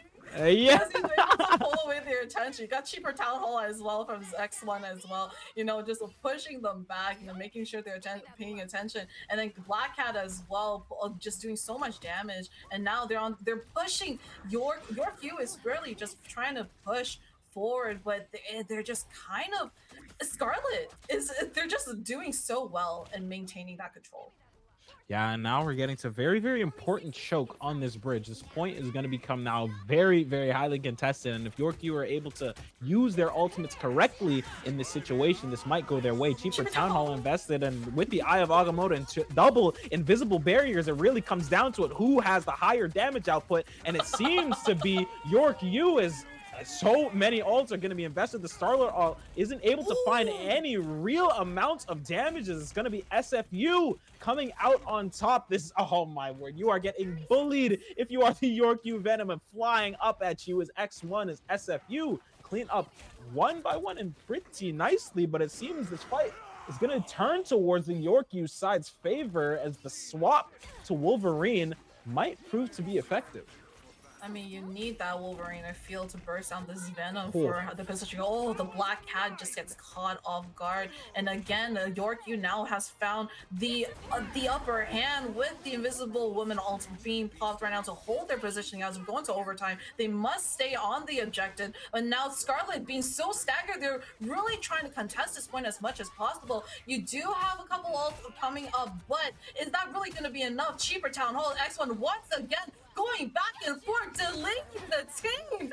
One person left alive. Who is it? It's going to be the Venom, but the Cheaper Town Hall and the Black Cat is just chasing him down and not giving him any positioning to hold on. And that's going to be overtime. Oh my god.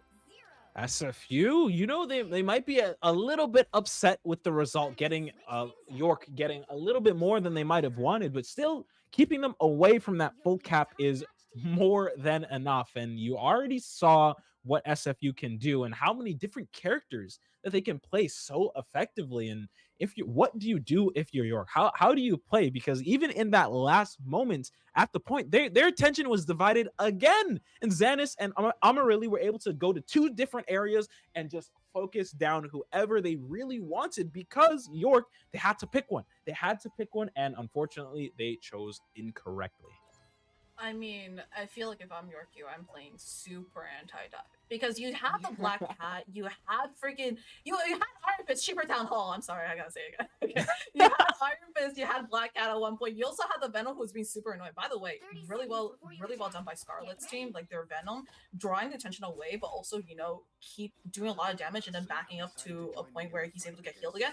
Really well done. But anyway, you have basically triple dive coming in from Scarlet, and then on Yorkview's side, you know, they're also trying to play some sort of dive, but there's not, I feel like they need to play like a Bucky. They have to play, like, they have a Nomore now, which is really good for the anti-dive, but is it really going to be enough? I feel like also what's kind of shooting them in the foot is the fact that the Black Cat has such a wide range of abilities that she can use as a hero. So trying to find like the perfect kind of counter for Black Cat is super hard. And if you try to invest two counters onto just one hero, then of course the rest of the team on Scarlet is just going to take advantage of that. And look at this SFU aura off rip, just going to be walking down Yorkview. Yes, your Captain America does get a little low, but with the invigorating leap is just going to be able to do anything. Hey, I could do this all day. And with that, Black Cat able to get the TP behind so many of these players. One does fall to the Penny Mines, but it's going to be SFU Scarlet taking quite a bit of damage as this anti-dive, as you were talking about, is proving to be very, very effective for York U, and SFU's plan just falling to bits. This is what we need to see. This is the adaptation I wanted to see from York U. This Namor, I feel like should have been a lot earlier, but better late than never, right? And seeing so much value coming from it too, it's gonna actually kind of maybe force Scarlet off of, you know, what they're comfortable with, or off of these heroes that we've seen tried and true work for them, right? And again, York U, they're putting in a fight. They know that this choke point's so important, and as we're going into this fight right now, a lot of ults being invested, and it's gonna be a shutdown coming through. York U are losing one at a time. The CC is just going absolutely insane, as you said, and Scarlet are now holding on the point. They're so healthy. York U are just kind of going down one at a time, and it's going to be the Moon Knight 1, 2, 3. That's going to be 3 off of York U, and now Scarlet have a comfortable positioning to now. Oh, what the game sense? Whoa, whoa, oh, whoa! No, check this guy's PC. As now Scarlet take that first. They cap the point, and they're moving on to the second checkpoint. My word, hey Xanis, I was not familiar with your game, young sir. My goodness, the game sense. Just put your onk there and just get that cheeky little kill onto one, giving your team so much breathing room, and being able to cap that point in that situation proved to be effective. Now, if you're York, you have to make some composition changes, because this comp really does not go well into Moon Knight. The Loki clones just ult farm central for Moon Knight, and now this fight is going to be very, very important. York, you have to pick what ult you pop first. What do you do first? But it's so difficult if you're getting dove on by the Captain America, as the ult is also going to be invested. The Loki, unfortunately, has to use his to copy the invis, and that's so early and difficult for only a Captain America or Eye of Agamotto going to be invested for York U, as they might have been able to find 1 or 2, but no, it's inside the invis ult. You can't do anything about that. X1 Xanis does pop the Fist of Khonshu, and it's going to be SFU Scarlet winning the support alt trade war, as 1 by 1 York U fall. And man, this is the situation I was talking about. You have to be so decisive and so perfect with how you pick what alts to use, and if you aren't SFU, they're just gonna tear through you like this. I mean, Liz, this is just ridiculous, you know what I mean? They're going for dive, they're changing up their strategy at the blink of an eye, while the rest of the series that we've seen tonight has been more of a, after 2 big team fights, okay, maybe we should change it up. But no, Scarlet has been so comfortable playing so flexible. Their hero pool is so freaking big, to the point where, like, anything that York U has thrown at them, they're able to adapt at a blink of an eye. Right. Oh, yeah. Now the Catwoman's out of the play. You have the Moon Knight, as you said, with the Loki. It's just not enough. And they didn't even touch. They didn't even go. They didn't even go for it. What? The sheer aura from SFU just scared York away from the point. What was that? They didn't even go for it. They had the Star-Lord, they had the Groot all available, but they didn't even try to touch. Oh my goodness, York. A blunder being made on their side as SFU. You know they are laughing all the way to the bank and then some, taking this series very, very handedly 3-0 fashion, and SFU Scarlet are going to be your champions. Oh my goodness. I can't lie. I'm in disbelief right now. I was so sure that they were going to touch. I was so sure they're going to touch. They had ults, right? It's not like they didn't have any ultimates at all. I was so sure they were going to touch that. I didn't even clock the fact that, the game's over.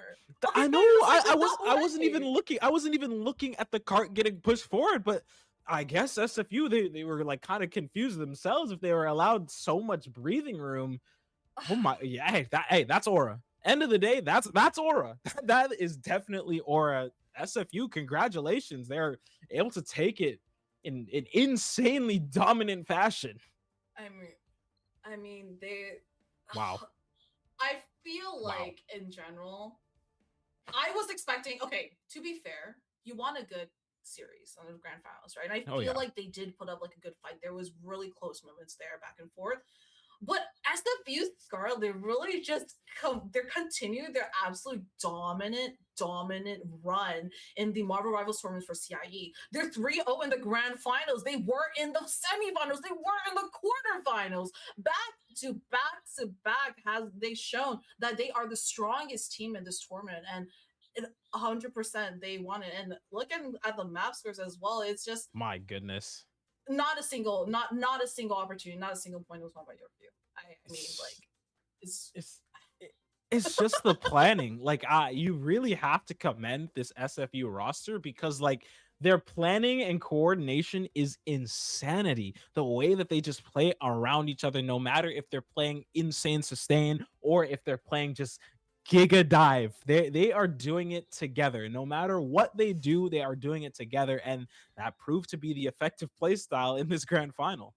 Yeah, and just highlighting that again, just really hammer it home. I feel like for Scarlet, they just did they just adapted so fast. And I feel like for games like Marvel Rivals and even like Overwatch, it's really about who can adapt the fastest, who can come up with counterplays the fastest. And I feel like in the case of Scarlet, they already had those ready in their pocket. Like the way they switched so fast when they saw Namor, right? When they saw like these other kind of heroes coming through. And again, an amazing job. Gotta do shout out for all the teams and all the staff that were part of the Marvel Rivals tournament for CIE. And there's definitely more to come. And one last thing before we go, I gotta ask you, G, like, who was your MVP? Like, who was your MVP in this last series? I don't even know. It all happened. It genuinely all happened so quickly. But hey, for me personally, Amarilli, that playstyle, I love it. I love getting in there. I love being in there, being in the mess, being in the cut, no matter what. You're just prepared to, if you throw away your life, cool. I'm fine with that. But hey, I'm probably gonna get like one or two. I'll take one or two down with me, and hey, it proved to be effective. Congrats to SFU once again. And Z, we've had a very long day. We've had a 100%. very I'm long day. But that is going to be the end of the Marvel Rivals tournament for CIE. Congratulations to SFU, but a big thanks to every single school that showed up and showed out today. Thank you so much for being a part of this event. It could not have been possible without any of you. Hey, nobody worry. We still have mad more CIE in front of us. So many more days, so many more events, so many more panels, so many more games. So don't go anywhere. We will be back tomorrow with a very, very exciting panel. One I'm very excited for, but that's going to be all from us today. Thank you so much for joining me, Z. I have been one of your casters / your observer. Fun fact, UG Cast. Thank you so much to my co-casters. Been doing this for so many hours, by the way. For sure. We will see you all later. Good night. Have a good one. Take care.